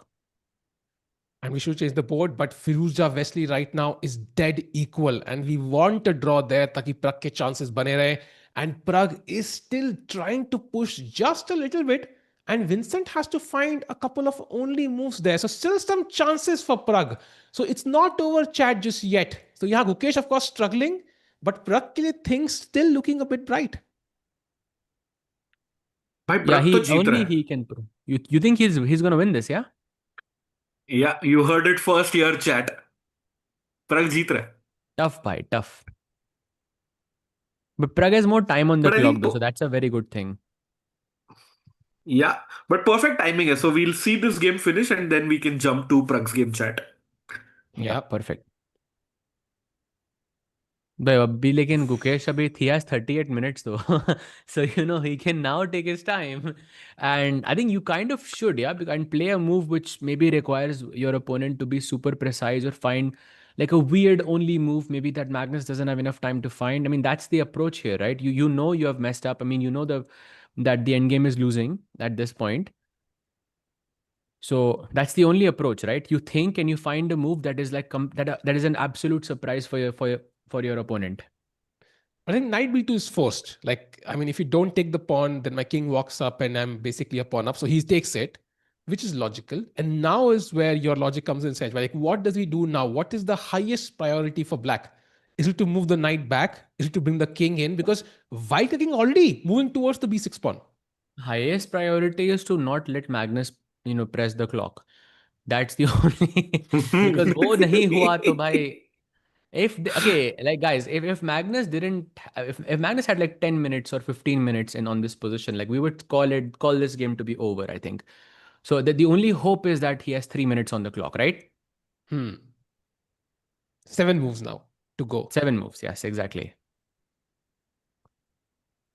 Oh, we have both the games. I अरे love this. By the way, Rook बढ़िया. F1, slight error by Vincent KEYMER. Now F3 just kind of stops the knight on F6 from moving forward. So कहीं ना कहीं पे हल्का फुल्का pressure प्रग का Vincent काइमर के ऊपर. कैमरा भी उनका लगा दे तो बढ़िया रहेगा. वो अभी तक फ्यूचर का दिख रहा है. Oh, they drew. अरे draw. They drew. Wow. Wow. Huge. Bhai. Can we go full screen on Wesley? Bhai, big update, Sahaj bhai. Bhai, that means Firouzja has to beat Wesley for Pragg to have chances, correct? And Prague has Yes, correct. if Prague doesn't win in Classic, if Prague wins, then he's outright champion, bhai. Let's go. Wow. भाई अपनी जेब में भाई, मतलब जीतना है ना अपनी. If Prague wins, it's over. He is the champion for Norway chess. And Chance chat, तो है. मैं और सहज भाई ये बोल रहे थे, Divya had a chance, but now Prague realistic has a chance to become the first Indian ever to win Norway chess. टिको भाई विशी सर भी नहीं जीते हैं नॉर्वे चेस, सोचो. भाई मैग्नस को शेर के घर में जाके उसको हराना इज नॉट इजी चैट, वो भी डबल राउंड रॉबिन में when you play him twice. And Prague defeated Magnus 2 games. Edge, bhai, I mean, to win the tournament would be just the perfect ending. Yeah, nothing short of that, for sure. And also, bhai, I think the Arma would be very, very interesting here to catch. By the way, guys, is there any way that Firuza can win this event? Like, there is no calculation there, right? Because I believe Wesley is 1 point ahead of Firuza. So even if he wins the Arma, it's still going to be half a point. So Firuza ka chance gaya. Abhi sirf Wesley or Prague ka chance bacha hai, essentially. And Prague has to either, win in Classical or go into Arma and win that. And if he wins in Arma, then it's going to be a tie break. Yes. Correct. And it's good. Correct. So tie break kya hai, by the way? If they do tie on the same number of points, I think that becomes very crucial, no? Ki tie break hai kya? So we have a two-game blitz match, 3+2. Ooh. And if that is also tied, then there is an Armageddon to decide the winner of the tournament. Seedha. बाप रे, 3+2 से decide होगा Norway chess, भाई. So regardless, the time control keeps getting shorter and shorter. But the Gukesh has played king to f8 on the board. Under 3 minutes, 7 moves to play. Let's go. Not an easy move for Maggie, I would say here. Bishop b3 feels the most logical to trap the knight on b2. And I'm thinking let's just bring the king in. But apparently Bishop d2 is very important here. Not really. Bishop b3 also works. Bishop b3 also works. मैं सोच रहा था Bishop b4 check though, and then keep the king don't allow the king to become active. But then I realized that even if the king goes to d6, you can still take on f7. But okay, he goes Bishop a3, very logical move. Bhai, this is so tough. Best move is Bishop e5, apparently, for Gukesh. I'm not really sure what that means. This is almost impossible to defend. हाँ, ये क्या है भाई? What is Bishop e5? The other move is king e7. How do you not play b5 in this position is my question. Because I know there's Bishop c5 check and Bishop c6 check, but still b5 or maybe knight a4 also looks logical. Because knight c3 check ka idea. Maybe that's more plausible. Yeah, idea is भाई time pass move करो सहज भाई, करो कुछ भी, h5 h6 भी खेलो, h5 sorry, पास करो move. If Maggie captures Bishop b6, now you go knight a4 and knight c3 check आ रहा है, मतलब opposite color bishops के chances highest. Bishop a5 only move. Right. But he has to sell it, right? Like if he plays h5 here, then Magnus knows there is a trap. But if you play king e7, okay, maybe I'm activating my king. That could work. But he has to sell that bishop takes b6 is a trap here. Played, king e7, let's go. He plays it, let's go. That is the move. That very, very good decision there. Is the goat gonna take on b6 now? Bhai, Prague is winning! Are you kidding me? Prague is winning by force. Big blunder by Vincent KEYMER. Rook c8 check, knight f3, and it is game over. He is about to win Norway chess. Oh my god! Let's go full screen on h5. Vincent ने मेरी सुन ली. He played h5. The move meant for Gukesh. Amazing, my man. I think I'll switch the board as well because we can go to Prague versus Vincent. Then that's actually, I think, just a blunder because even knight takes e6 is there, no? Why not knight takes e6? You win a pawn set, but what is the best move? जहां से Vincent can basically design +3 क्यों दिखा रहा है? What is the sequence of move? Wow, rook b8. I mean, king h7, knight ef3 to have nice checkmate ideas. But apparently there is knight ef3. Okay, not knight d. Okay, that's hard. Yeah, that's tough to play knight df3 here. If knight e4 now, then f5 is there. Bishop d7 and rook f8. Okay. But with 20 minutes, you got to Yeah, but believe 20 Prag minutes finds is this. possible. Yeah, but 20 minutes it is possible. Wow. Chat. Can we Dad, have do you the think he finds standings? this? Yes or no? I, I think he should, Sej. Why? Hopefully, chat agrees. Can we have the standings once just to highlight why this is so important? Because जो 3 players थे running में, उनमें से 2 का आपस में draw हो चुका है. They have already fixed their points. The max they can gain from here is like half a point, right? So the max somebody can have right now is 17. And if Prague wins the classical, he goes to 18 points, Rakesh Bhai. He wins Norway chess. Let's And go. chat, Let's सहज भाई मैंने go. बोला था, you heard it first. भाई मैं भाई ready हूँ आप flag and you know Jersey gambit के साथ. तमें भाई एक बार फुल स्क्रीन के हट के अगर हम वो फ्लैग दिखा सके that would be amazing because I think ये एनर्जी चाहिए थी यहाँ पे बिकॉज राकेश भाई के आते ही प्रग की पोजीशन एकदम became winning. So GG, let's go. Hopefully he can convert this and find that difficult sequence of rook b8 check and bring the e knight back to f3, which I think is really difficult. But bhai, on another note, Maggie under 1 minute. Oh, wow. Ooh,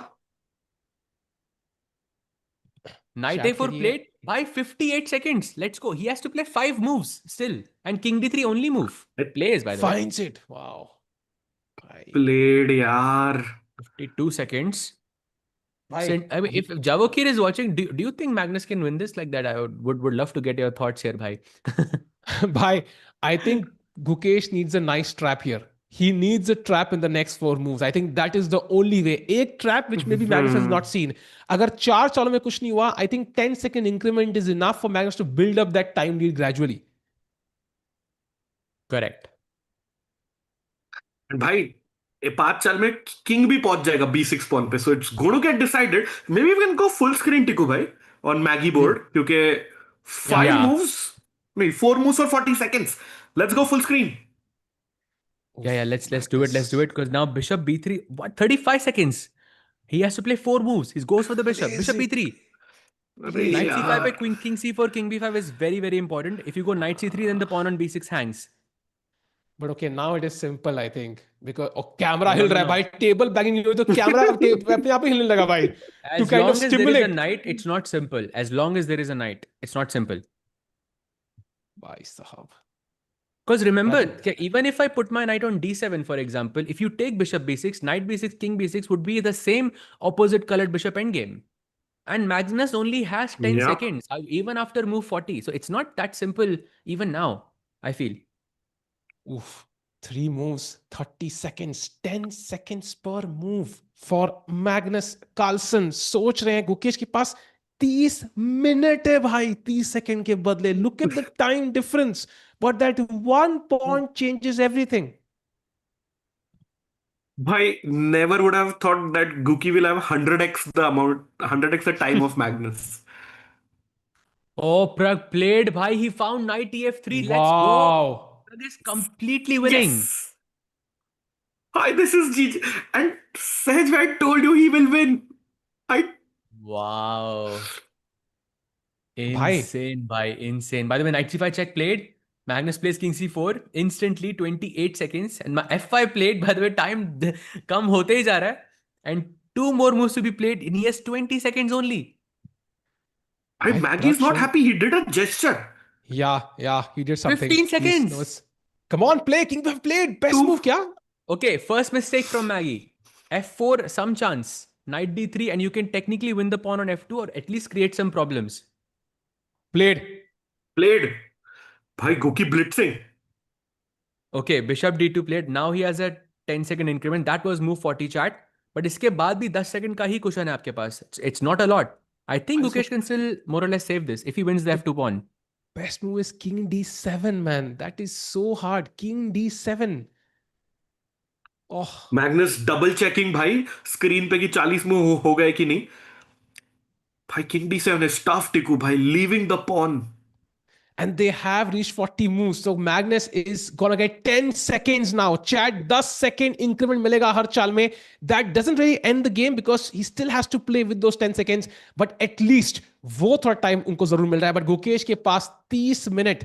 I think maybe this is the time we can also have both the boards because वहां प्रग भी जीत रहे हैं. अब तो time मिलेगा थोड़ा Maggi को.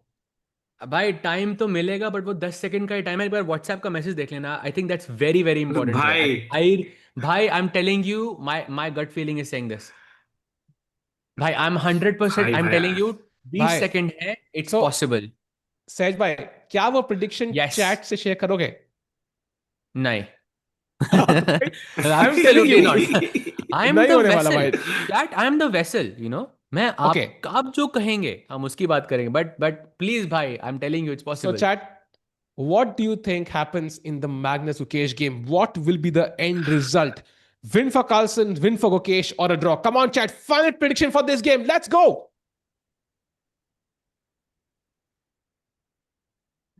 Wow. Let's go, chat. We have 10K watching on Chesscom India alone, another 7.5K on Chess24 India, 20K people watching. It is the fine finale of Norway Chess. Said by Rakesh Bhai, 3 leaders in the running, 2 draw कर चुके हैं. Fight हो रही है first place के लिए, last place के लिए, एंड दोनों ही एक्साइटिंग है. exactly, Absolutely first first. place.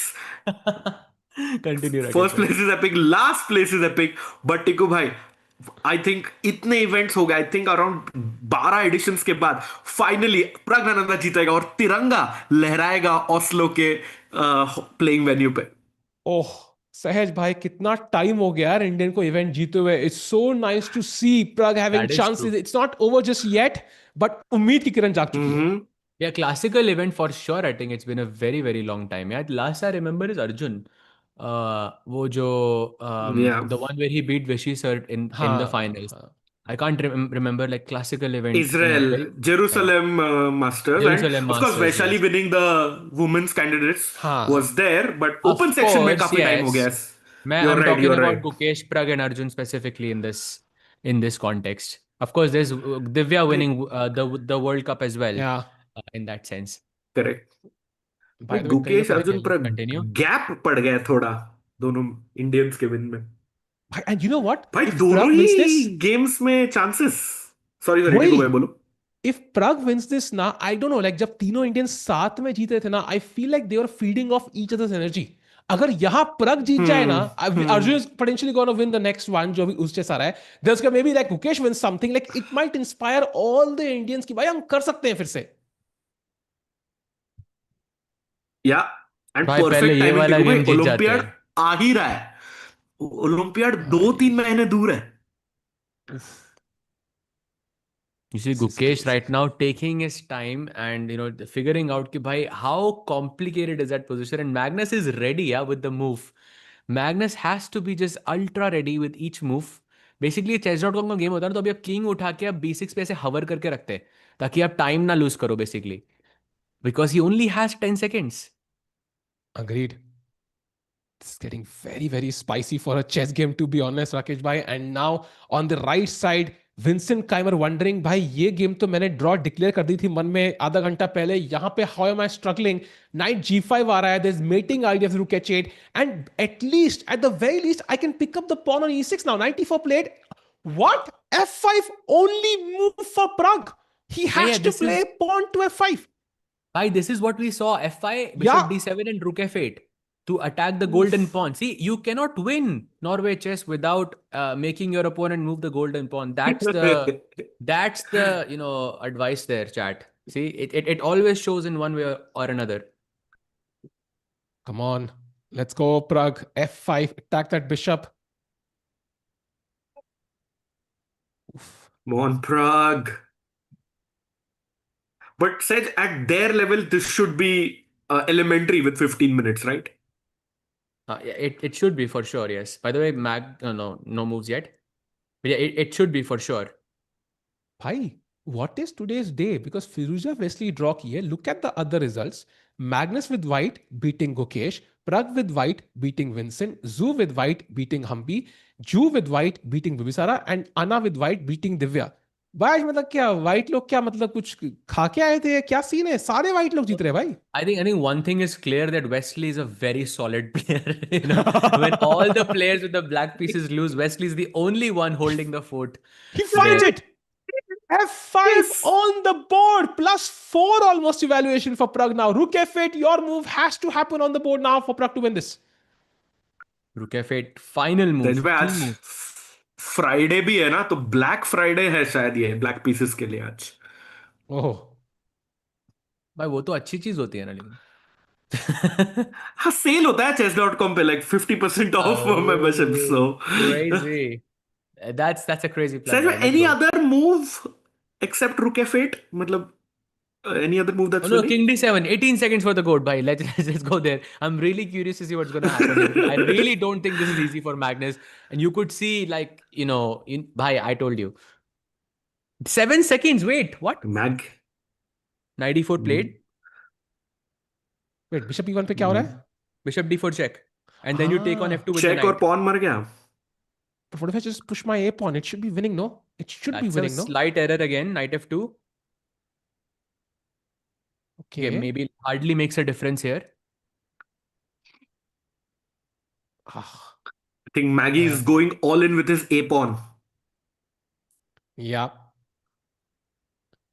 Why? We could see like a bishop versus bishop or something. Bishop versus knight. I don't know. भाई एक बार फुल स्क्रीन जाते हैं ना मैग्नस के उस पे प्लीज, एक बार जाते हैं ना भाई, but trust something is happening, I am telling you something is gonna happen here. Oh, he this is finds the not easy best भाई, move. He something is finds the happening here. finds the best move फिलहाल के लिए, but वहां पे दो ही चाल थी Maggi के पास, by the way, to have a winning position. Bishop D5 was one of them. And now, या Rakesh bhai, A pawn all the way to hmm. A8, yeah? भाई भाई नाइट राजधानी D3. एक्सप्रेस जैसा। Amazing. Can I give a check maybe and then play bishop E3, for example? Because Ooh, I I think interesting. mean, I I also want to guess. ask a question to you whether you want to put the king on B7 and focus on the pawn, or you want to put the king to B5 where you want to be more closer to your pieces, because that will give me some chances of defending with the king. If you go king B7, that king is a little bit too far away. Hmm. At least that poses some Hmm. practical problems. Like maybe there could be knight D3, knight C5 check of, some ideas like that. Wow. Agreed. सच में, I love that you are asking Magnus a question. Decide कर भाई king कहाँ जा रहा है. So Gukesh has to keep probing in a way. Hmm. 100. Oh, wow. भाई वो best move थी. हाँ, वो तो नहीं, वो तो हो चुका है. Now rook f8 निकालना है प्लग को. On the right chat, plug needs to find rook f8 and he will be the winner of Norway chess. Left में नॉर्वे चेस के लास्ट जगह विनर फाइट कर रहे हैं against Gukesh.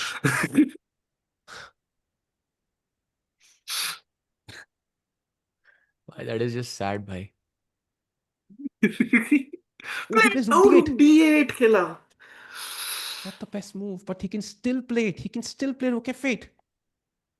So what did he want Yeah. from rook d8? Does he want to take on d5? I think that's what he wants. He No wants to take on यार. d5. Yeah. Why else would you play rook d8, right? Rook f8, rook f7 was a tempo because then the bishop on d7 is hanging. But rook f8, rook f7 now is not a tempo, so it doesn't make any sense. I But think rook he's going to d5. go rook d5. And that could be a draw, actually. Really? I think so. Bishop d1. I mean, of course, he's still a pawn up, but I think that pawn on d5 is already a weakness, no? I mean, I would gladly give that away.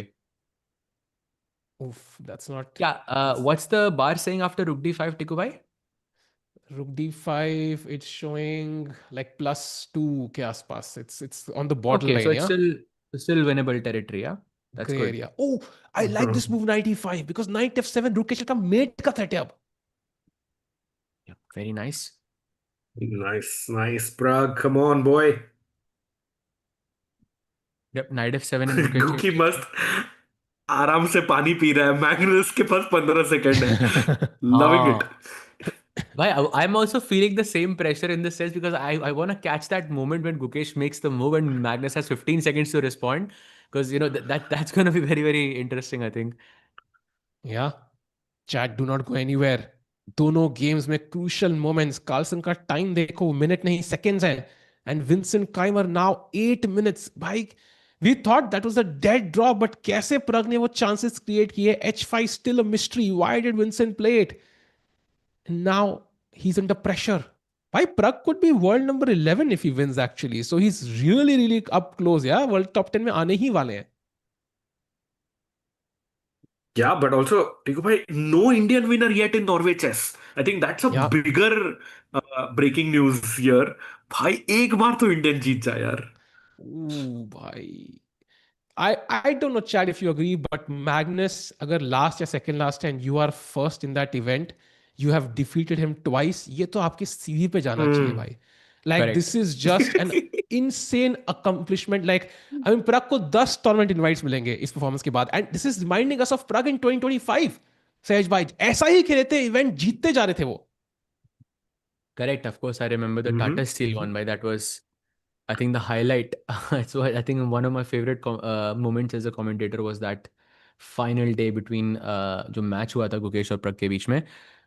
Um, but by Gukesh could definitely play some mind games. Oh, by the way, Bishop D4 check. Let's go. Oh. Magnus's move. He does play that. He's asking the question B5 or B7. And by the way, B7 is a mistake. B5 only move. 6 seconds. 5 seconds. Ooh. Best Magnus move. Played यार. भाई Best move. Carlsen का intuition अलग ही है राकेश भाई. मतलब like nobody can make this भाई. choice that easily, yeah? हाँ भाई, अभी 100% अभी भाई. अभी तो एग्जाम शुरू हुआ है भाई. अभी ये क्वेश्चन 1 था. अभी 5 और आएंगे. Don't worry. रुको अभी रुको आप. G5. देखो 9 second. I think He has to answer right now. start pushing, Bishop bro. makes sense. A4. Bishop Another best move. Let's go. Goat is not making any Bhai, mistakes. Prague completely winning on the right. G6 mistake by Vincent.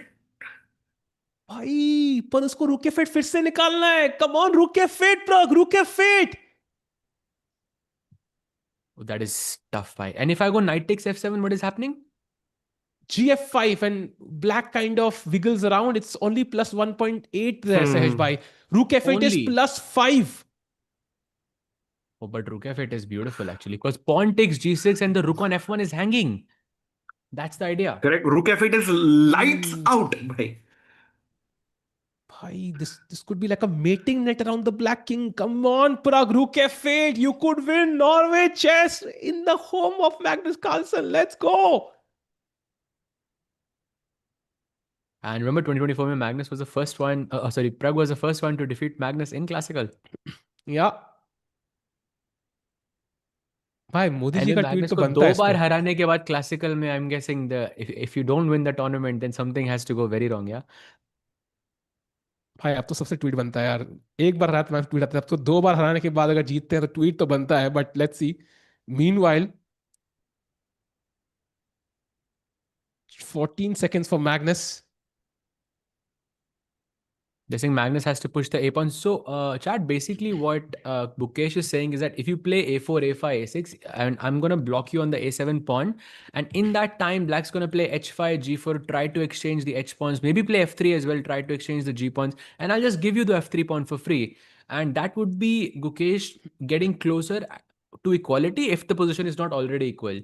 So this is his strategy there. So he actually cannot allow this. In fact, Magnus has to find bishop f3 to stop black from playing a move like h5.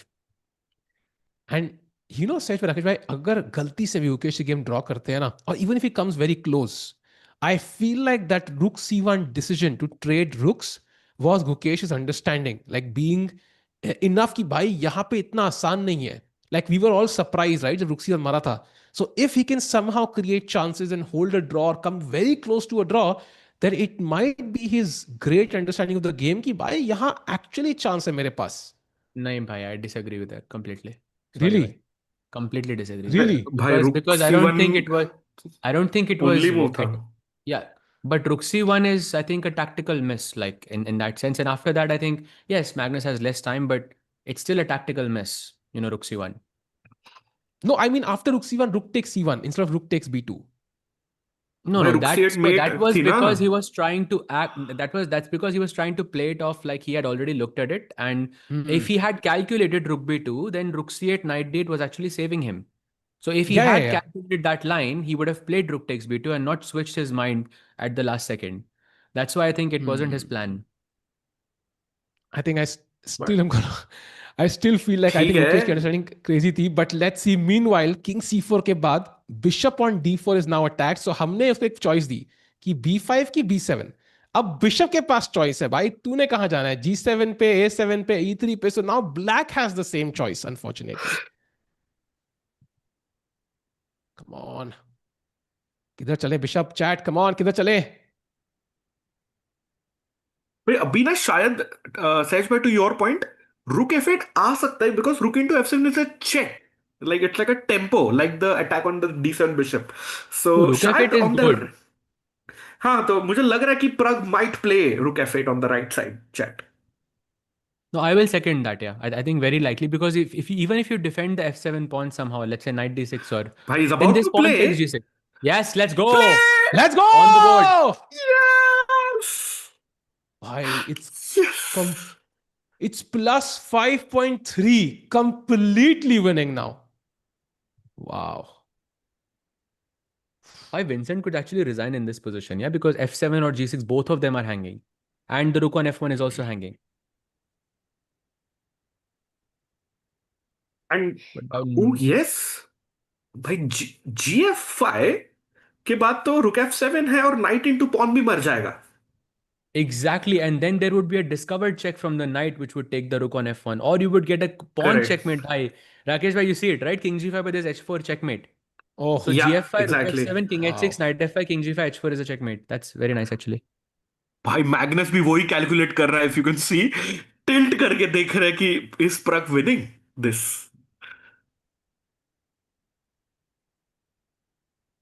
By the way, we have, I think, chat.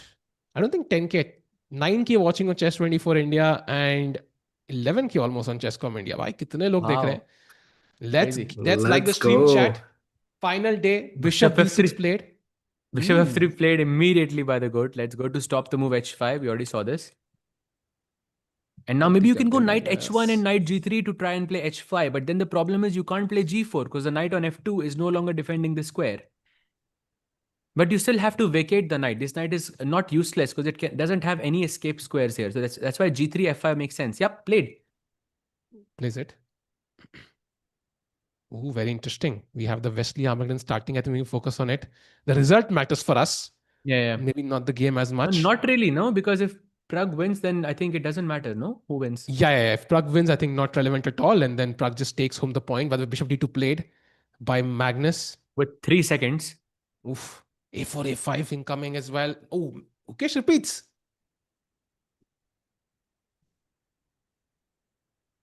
By 5 second, 4 second. Pulls it, plays A4.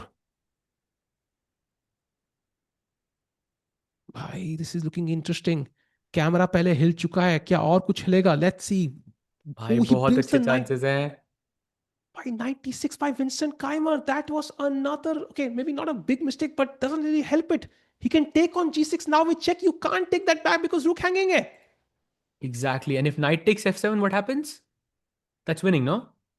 That should also Knight- be winning, I'm guessing. No, Bishop knight on f7 A4. has to be winning, bhai. Knight f7 ke baad, if you Yeah. go knight takes, if you go, for example, knight f7, then there's rook f7, fg6 should be winning. And if you go king g7, there is knight e6 check. Wow, the second knight hops in. भाई Bishop on A4 यहाँ पे sight seeing कर रहा है. अकेला piece है A to C files में, by the way. A to C वाले कोई पीस ही नहीं है.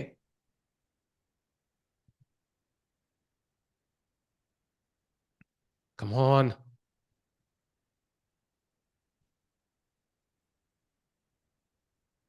Chat game on the left. Magnus pushing his pawn. Game on the right. Prague pushing the F pawn.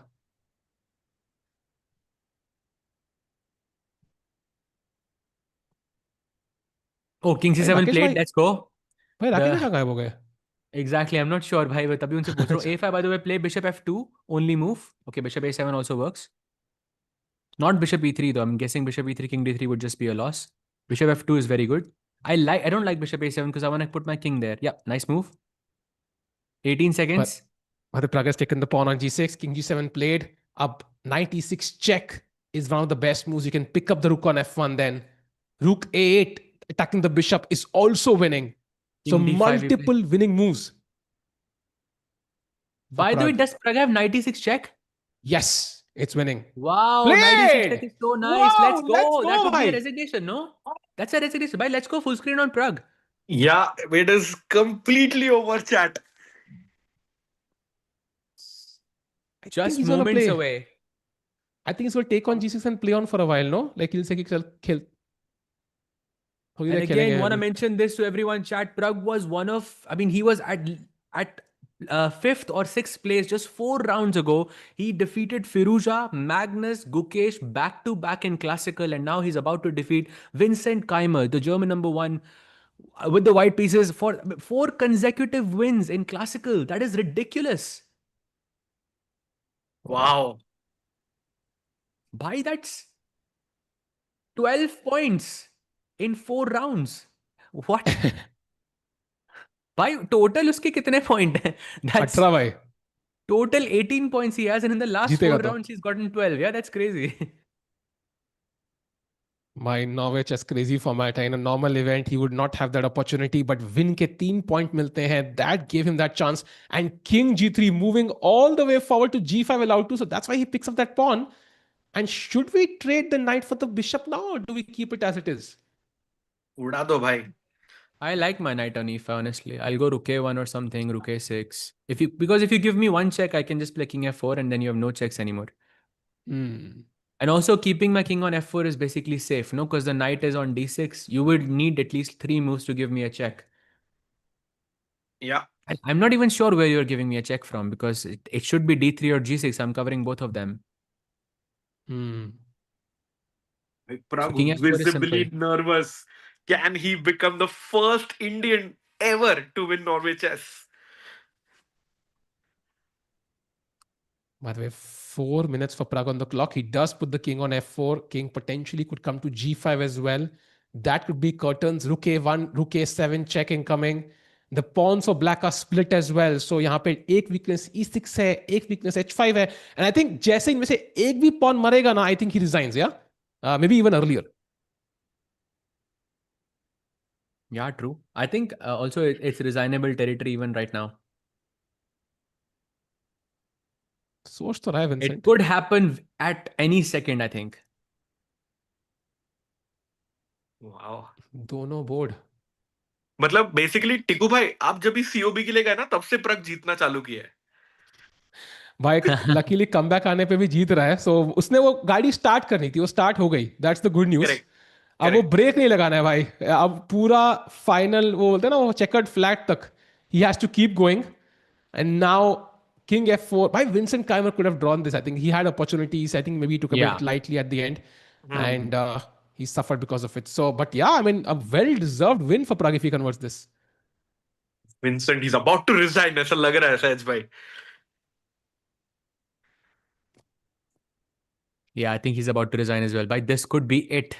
The moment of truth. By even Prag is sort of stretching. He knows the job is 99% over, but he still has to make those finals move. h4 played to block these pawns. Let's activate this rook. Let's bring it to a1. Let's go rook a7 check. There will be a tactic somewhere. Correct. I रुक like एक rook bar. a1, rook e6 also. Just take this. Bhai. Simple. Why not knight g6, king g6, king g4, and if knight f5, just rook h5, rook f5. But I can play knight c4 also, no? But I'll defend the Not pawn, knight no? Like rook. Okay. Rook f3 maybe Then then. rook f3. Just whenever there is, I think the knights cancel out each other. Like if your knight is tricky, then my knight is tricky also. That's why I don't like, that's why I said in the other game with Magnus, the knights are always tricky. Bishop on g6 does look stupid rather, actually. It's not doing much. Absolutely. So now rook a1, I think, is the most logical move here. He has Bhai, 3. Take your time, Prag. No pressure here. And also coming back to that point of टिकू भाई जो बोल रहे थे कि Pragg had a great 2025, this win with Magnus involved gives him tons of points in the FIDE circuit. तो अगले candidates का भी चांस पक्का बना रहा है Pragg. Interesting, actually. Wow.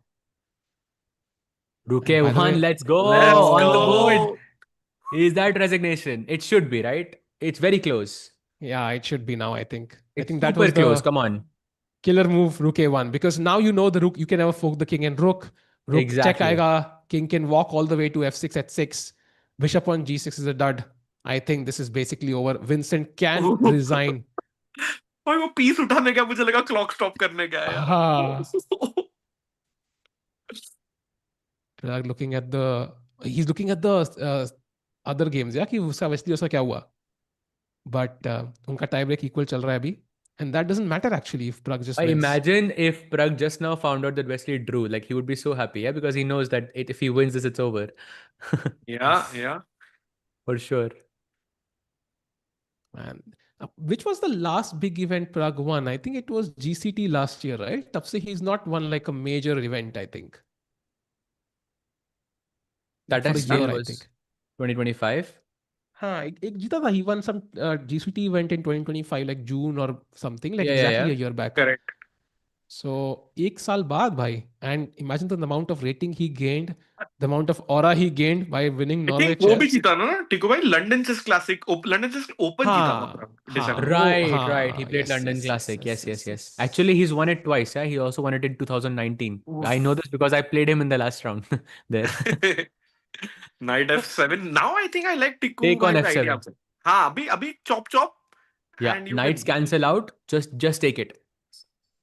By the way, what a great year for like the the fucking Vaishali sister duo. Yeah, पहले मतलब she won the candidates. Now he's gonna win Norway chess. मतलब साल उन्हीं का लग रहा है मुझे ये. बढ़िया भाई। Magnus again under 10 seconds. Ooh. Rook A7, very nice. I think Frag is a little bit nervous because King F6 में क्या हो रहा है भाई? But मार can't you दूंगा just knight chop off आपको. everything and just King G4? That Oh, will you endgame do has that? to be winning. Of course, King G5 and King. Just take everything. King G5, King H4. No. E5, King H4, D4. You're just in time. Yeah, no Yeah, issues. D4 Yeah, takes, yeah, King yeah, G4, and yeah. you are in the box. Okay, but I think we are able to do the calculation without the emotions because it's not our game. But I feel in the game you'll check this thing maybe like 5 times, 10 times just to be 100% sure. Of course, भाई, of Agreed. course. Oh, Knight He G3 doesn't doesn't do do it. it. He's Wow. nervous, I think. Maybe he's repeating. Sahaj bhai. Oh wow, he wants the E6 pawn. This is the most Prague way to win, yeah? Like, no chance whatsoever. No calculation needed whatsoever, right? The most Prague way to win. Let's go. And bishop f5, knight e5 back, and bishop g6 picks up the e6 pawn. Wow. And Very he smart. resigns! Let's go! Pragnananda Ramesh Babu has won Norway chess, the first Indian to ever do so. Look at the relief on him, brother. What a tournament! 4 wins in a row in the classical section, defeated the GOAT of chess twice.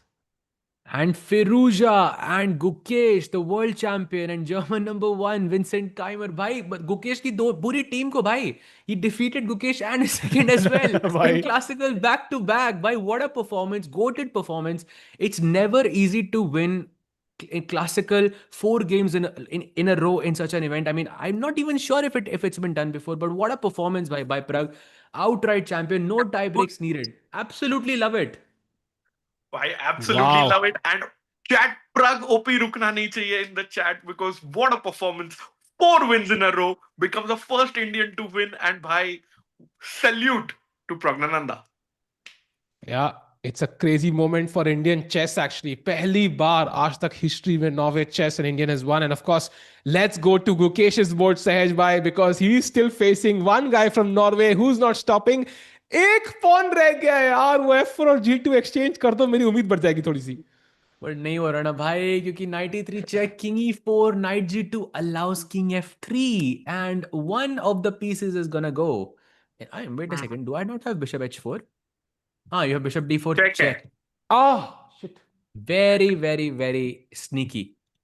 सहज भाई याद है just after I joined मैं बोला था प्रग जीतेगा classical में. Rakesh bhai, आपके आते ही like because of I think the moment you came everything just turned around for Prague. Yeah, that is भाई वो you are his lucky charm भाई, I feel. भाई एक बार फ्लैग दिखा दो राकेश भाई जल्दी से, एक बार प्राग ओपी फ्लैग के साथ हो जाए भाई. Let's go because it's something historic that he is done. अभी रात कल सुबह सुबह ट्वीट आने चालू हो जाएंगे दुनिया भर के बिकॉज भाई he is just kind of played goated chess in the second half of Norway chess and won it outright. And the goat And traded the bishops. wait a second. But I'll take with the bishop. Yeah, I was thinking f3 and gf3. There's knight f3. Chat, this is a very good endgame exercise for you. If you played f3 here, gf3 is losing. So it's a draw, I mean. But bishop takes f3 would be winning because you want to keep the pawn. gf3 ke baad knight f3 and you cannot save this pawn over here anymore. He could try this, but I think it's too late. Yeah, I feel like the goat will, even with the less time, this is over. Let's go, bhai. Yeah. Prague OP. Chal, dikh raha hai mujhe, bhai. It's been a year, chat. All like Yeah. almost a year or more than a year since we've seen this. So it's very, very nice. And yeah, love to see it, bhai. Love to see it. Bhai, इतनी बार Prague OP देखने को मिल रहा है भाई. Amazing. Prague is back to 2750 as well. Let's go! Bhai, second go. Indian to cross it now, world number 11. So hopefully Gukesh and Nihal follow suit. But right now, of course, Gukesh about to resign, I guess, Sahaj bhai, Rakesh bhai. Yeah, हाँ I भाई think this is Gukesh. over for the world champion. But I like your idea, Sahaj bhai. Last throw of the dice, एक F3 एक trap use कर लो. भाई but अगर आप 10 minute सोच रहे हो ट्रैप से पहले फिर तो मतलब देयर इज लेस चांसेस ना that he will fall for it because you already thought about it. So if you played maybe immediately, good chance maybe. But okay, it's already too late, bhai. But yeah, try to कर सकते हो. But also question like F3, Bishop F3, King A6. Like Bishop Magnus D5. also has to be a bit careful ना क्योंकि अगर मैं गलती से अच्छा वो हो रहा है क्या कुछ knight F1 नहीं आ रहा क्या like I he mean, has to I'm make sure not कि trying to. I'm just trying to restrict the knight and just push the pawn basically. I don't want to take the knight. हाँ मतलब black का king बहुत दूर है basically. ये scene है. So like F3, Bishop F3, King A6, King D5. Now King B6, you push this, King here, push, King D7, push, King E7. You're just reaching in time. And you cannot play King F7 because my bishop is कुछ hitting this square. knight F1, knight G3, knight H5, something that we can play No. somewhere. It's too much. It's too little time. This is, I think, a theoretically winning endgame. But let's see. Let's see. Still 4 minutes left. Plays F3, by the way, and he takes Bishop F3, of course. And now Bishop D5 should be winning, I think. Although the computer says King C3 is a much easier win here. Oh, goat playing your move, Sahaj bhai. Okay, that's not my move, bhai. Like, come on. हाँ Can't मतलब take credit. the more human move basically. ऐसे. Thank you, bhai. Thank you. But he plays G4 now, I think. Oh, he's not even going for the knight F1. Bhai, I think Guki is going to resign in the next 2 minutes. So let's go full screen. Maybe Yeah. catch the handshake moment. Because भाई pawn रुक ही नहीं रहा यार. Knight is a slow piece, Tiku bhai, and it's showing. Yeah, and by the way, we have all the other games finished already. That's insane. And White won in all the games. Prague defeated Vincent, Zhu defeated Humpy, Ju defeated Bibisara, and Anna defeated Divya. So Astro, it was white pieces all the way. This is already the final game of Norway chess. Yeah. पूरा white wash, and the one game that mattered for us, Tiku bhai, उसमें luckily Wesley ने draw कर लिया with the black pieces. And he Bhai, won the actually, he won tiebreaker. in the Armageddon. Wesley also played, I think, a Yeah. fantastic event, but just Prague just had that insane run. Yeah. And that means Prague का जीतना जरूरी था. Draw पे he would not have won the event. Correct. भाई Yeah. क्या neck to neck भाई Prague OP मतलब अभी एक और बार हो जाए भाई. Come on chat. भाई क्या खेला है हाँ बंदा यार भाई. मतलब insane. पूरे साल Prague- का भाई वो कॉम्पनसेट करो चैट. अब तो Prague OP बस करते रहो भाई अभी तो. It has to keep going भाई. Exactly. And last time an Indian won in the open section was Samay bhai actually, Super Pog Champs में. So अरे भाई. it's been so long. नहीं प्रखर भी तो जीता है अभी COB. But वो international नहीं था ना भाई. It was International like level पे. domestic tournament. Bishop F3, I think that's GG's. Yeah. Yeah. And chat, by the way, this is, I know it's not the time or the place for it, but this is the perfect example of why this position is lost. The knights cannot lose a tempo. And there it is, he Wow. resigns. Wow, Gukesh loses his third game in a row, this time to the goat of chess, who avoids being in last place, and Gukesh ends up in last place. So first or last, dono ham hai. It's a heroic story for Prague to rise to first place at Norway Chess, win it as the first Indian to ever do so, but a disappointing end to the world champions run, finishing in last place. Rakesh bhai, I don't know what thoughts you have about Gukesh here. I mean, it's world number one beating the world champion here, but it feels difficult. And if you are in Gukesh's team, आप एक ही मतलब चीज के लिए thankful हो कि this is not happening in the world championship. Correct. And I also think that, it was a tough situation to be in the first place. Yes, of course, yesterday, if you look at the game, he really tried to play for a win against Prague. Yes, it worked out in Prague's favor, but that was a very fighting game, I feel. Both of sides were having a very good chance. But, the fact that you're fighting for last place and the black pieces against the goat of chess in the last round, and it's not like if you win, you have chances to win the tournament. It's a very bad situation to be in the first place. I mean, hard. I think it's just an unfortunate circumstance, and really hope it comes back. But again, Gukesh is now below 2720. He's 2718, I believe. He's gone down below Nihal Sarin, Tiku bhai. Yeah, he's below exactly. Nihal. In fact, not 2718 Sej, भाई 2720 तो इस loss से पहले था वो. So I'm guessing I it would be know. even worse, no? 2718 हुआ ना अगर मैगी से हारा होगा तो it would be 2718, I think. 2718 or 2717. But the point is at 271. That's a number that I think, it doesn't suit Gukesh at all. Like, okay, I understand bad form, I understand, but this is just not okay. Because of course his peak we know is 279 something. Yeah, it cannot happen this much. So of course you can see that he was not in the right frame of mind, I think, in the last couple of rounds. Hopefully he makes Basically, a comeback. it's been bad form for long enough कि it becomes a serious issue, right? Because जितना time पहले हम आगे world championship है उतना time पीछे तक वो बैड फॉर्म एक्सटेंड तो हो रही है. सो राकेश भाई, I feel like Gukesh needs to change something. I don't know what that change is. Sometimes आपके एक्शन और रिजल्ट के बीच का difference takes time. You don't see the results instantly, but I hope he's been working on his weaknesses, because otherwise he has one or two classical events left. I know it's the Olympiad, but it's cutting it a bit too close, yeah, for comfort. 100%. And I think Gukesh also announced he's not playing too many classical events. Rapid blitz पे थोड़ा focus करेंगे. We don't know his next classical event, so that's also a worry. But टिको भाई, एक बंदा आज प्रग जितना ही खुश होगा in Oslo, और वो है जावोकिर सिंदारो, जो कड़ी नजर उसने और उसकी टीम ने मारी थी गुकेश पे, and they would be actually thinking they have got great chances to bring the world title to Uzbekistan. पूछ लेते ना भाई, सिद्धार्थ भाई कैसा लग रहा है भाई? बता क्या दो Yeah, भाई. बोले we होंगे? can just ask सिद्धार्थ भाई, Sindaro. I don't know. are you Sindaro, feeling nice? Javokir, we know the time scramble ended, but what are your thoughts? And like, but yeah. Yeah, and I think Wow. if we go to the main camera, we can actually see Tanya Sachdev also there. जो players का camera था. So I think if the action has finished, Tiku bhai, what an event! Congrats to Prague. एक बार chat फिर से Prague OP हो जाए with the Yeah. Indian flag. And Tiku bhai, Sej bhai, your last words.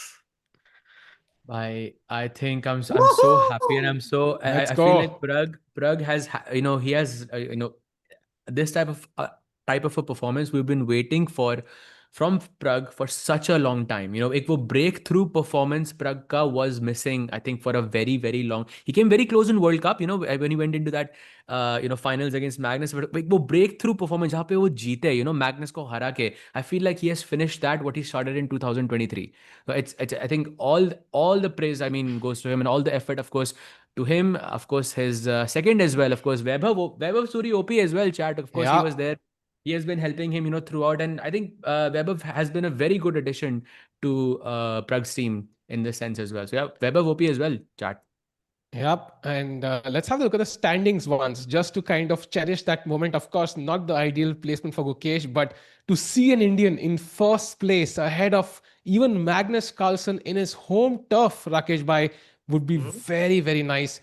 And I think आज थोड़ा celebration होगा प्रग के camp में, यार थोड़ा party sari, maybe like going out for dinner, कुछ तो होगा आज.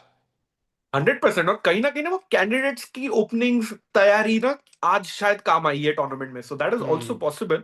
And as you have a look at the standings chat, party तो होगी. And I think well deserved for Pragg and his team, everyone. And Vaishali will also be very very happy. And for sure भाई, they deserve a big celebration. I am chat and Sahaj bhai, correct me if I am wrong, but this is probably Prag's first tournament victory where Magnus Carlsen is playing. It's a first tournament victory for anyone where Magnus Carlsen is playing in the last 5 years. Like if we're talking like that, I think for sure, no, he has won everything else, like classical वगैरह के events में. But still I do understand. मैं भावनाओं को समझ गया. I think that is absolutely right. But I was thinking about this. Vaishali saved kind of candidates, I think, for the Indian fans in that sense. And I think Mm-hmm. Prag now saves Norway chess as well. Like एक वो brother sister का जो duo है, दोनों एकदम end में आके बचाते हैं भाई. Vaishali also had that rampage, 3 out of 3 or 4 out of 4 or whatever she had, and Prag also had the same. भाई मतलब Yeah. this family is going to be very very strong भाई for years to come, and they're going to dominate on both sides भाई. Let's go. Sir भाई एक बार standings दिखा देना, एक बार थोड़ा सा वो अंदर से वो दिल को खुशी लगेगी भाई. बहुत टाइम हो गया हाँ. Actually. I don't know if you feel the अरे समय सेम, भाई भी चैट. पार्टी करने का है ना. अच्छा. हाँ, hmm. And there it Wow. Is भाई. अच्छा लग रहा है यार, देख के थोड़ा अच्छा लग रहा है भाई. 18 point. And by the way, Magnus did not score 18 points. I think he won Norway chess last to last year with like 17 points, and last year even lesser than that. So this is like a very impressive score by Prag. And देखो 3 digit कितनी बार लिखे हैं, 1 2 3 4 5 out of 10 भाई rounds. So he won 5 classical games. I have a crazy stat for you. Okay, Guki became a world champion at 18.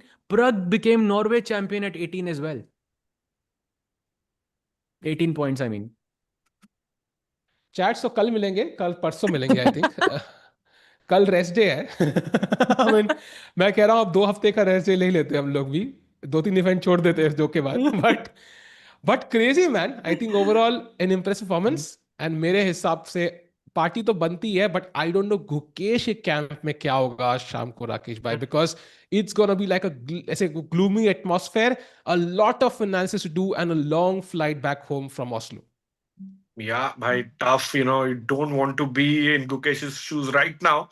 But I think Gaevsky will be there. Camp mein kafi. I think now probably they might have like a main camp before the World Championship. So not the best timing, of course. But November ज़्यादा दूर नहीं है, chat. And the cities will be announced very very soon. So देखते हैं. Sej bhai, what would you do if you were in Gukesh's camp? Let's say. I would play a lot of blitz, bhai.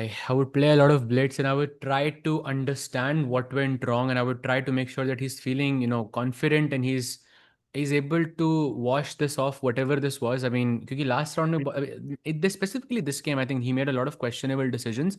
It felt it felt like he's thinking something and then he's going into something else and then going into something else.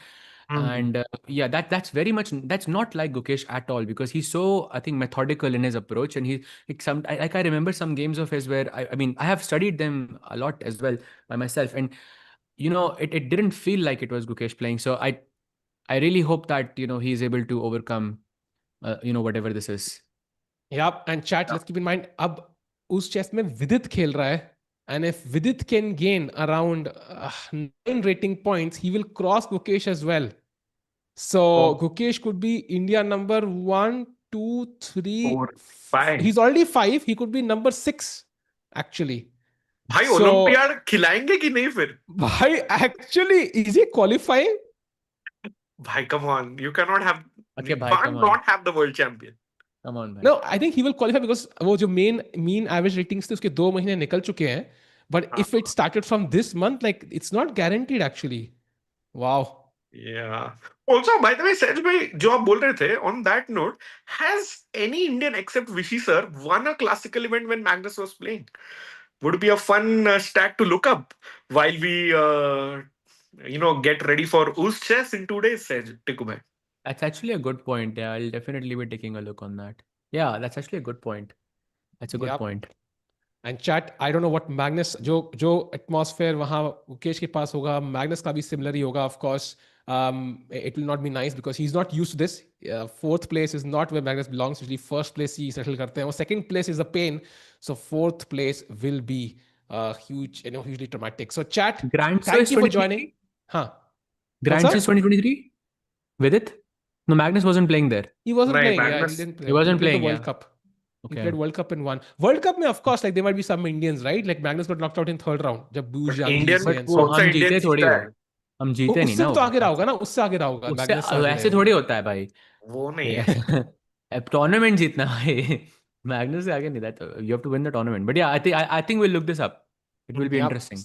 So chat, this was Norway Chess, Salka, one of the biggest events, and luckily for us, it ended with a win for Prague and India. And of course, even Divya had her chances in the women's section. Gukesh also showed signs of brilliance, but at the end, it was Prague. And I love that flag, Rakesh Bhai. It is Pragnanand Ramesh Babu with the win at Norway Chess. Thank you, Rakesh Bhai, Sej Bhai, and Samir Bhai. Thank you, chat, for joining. We'll be back for US Chess in a couple of days. But meanwhile, enjoy karo this pride moment for Indian chess that Prague has won at this crucial event. And kal tweet chalu ho jayenge Twitter pe. So bye. Good night.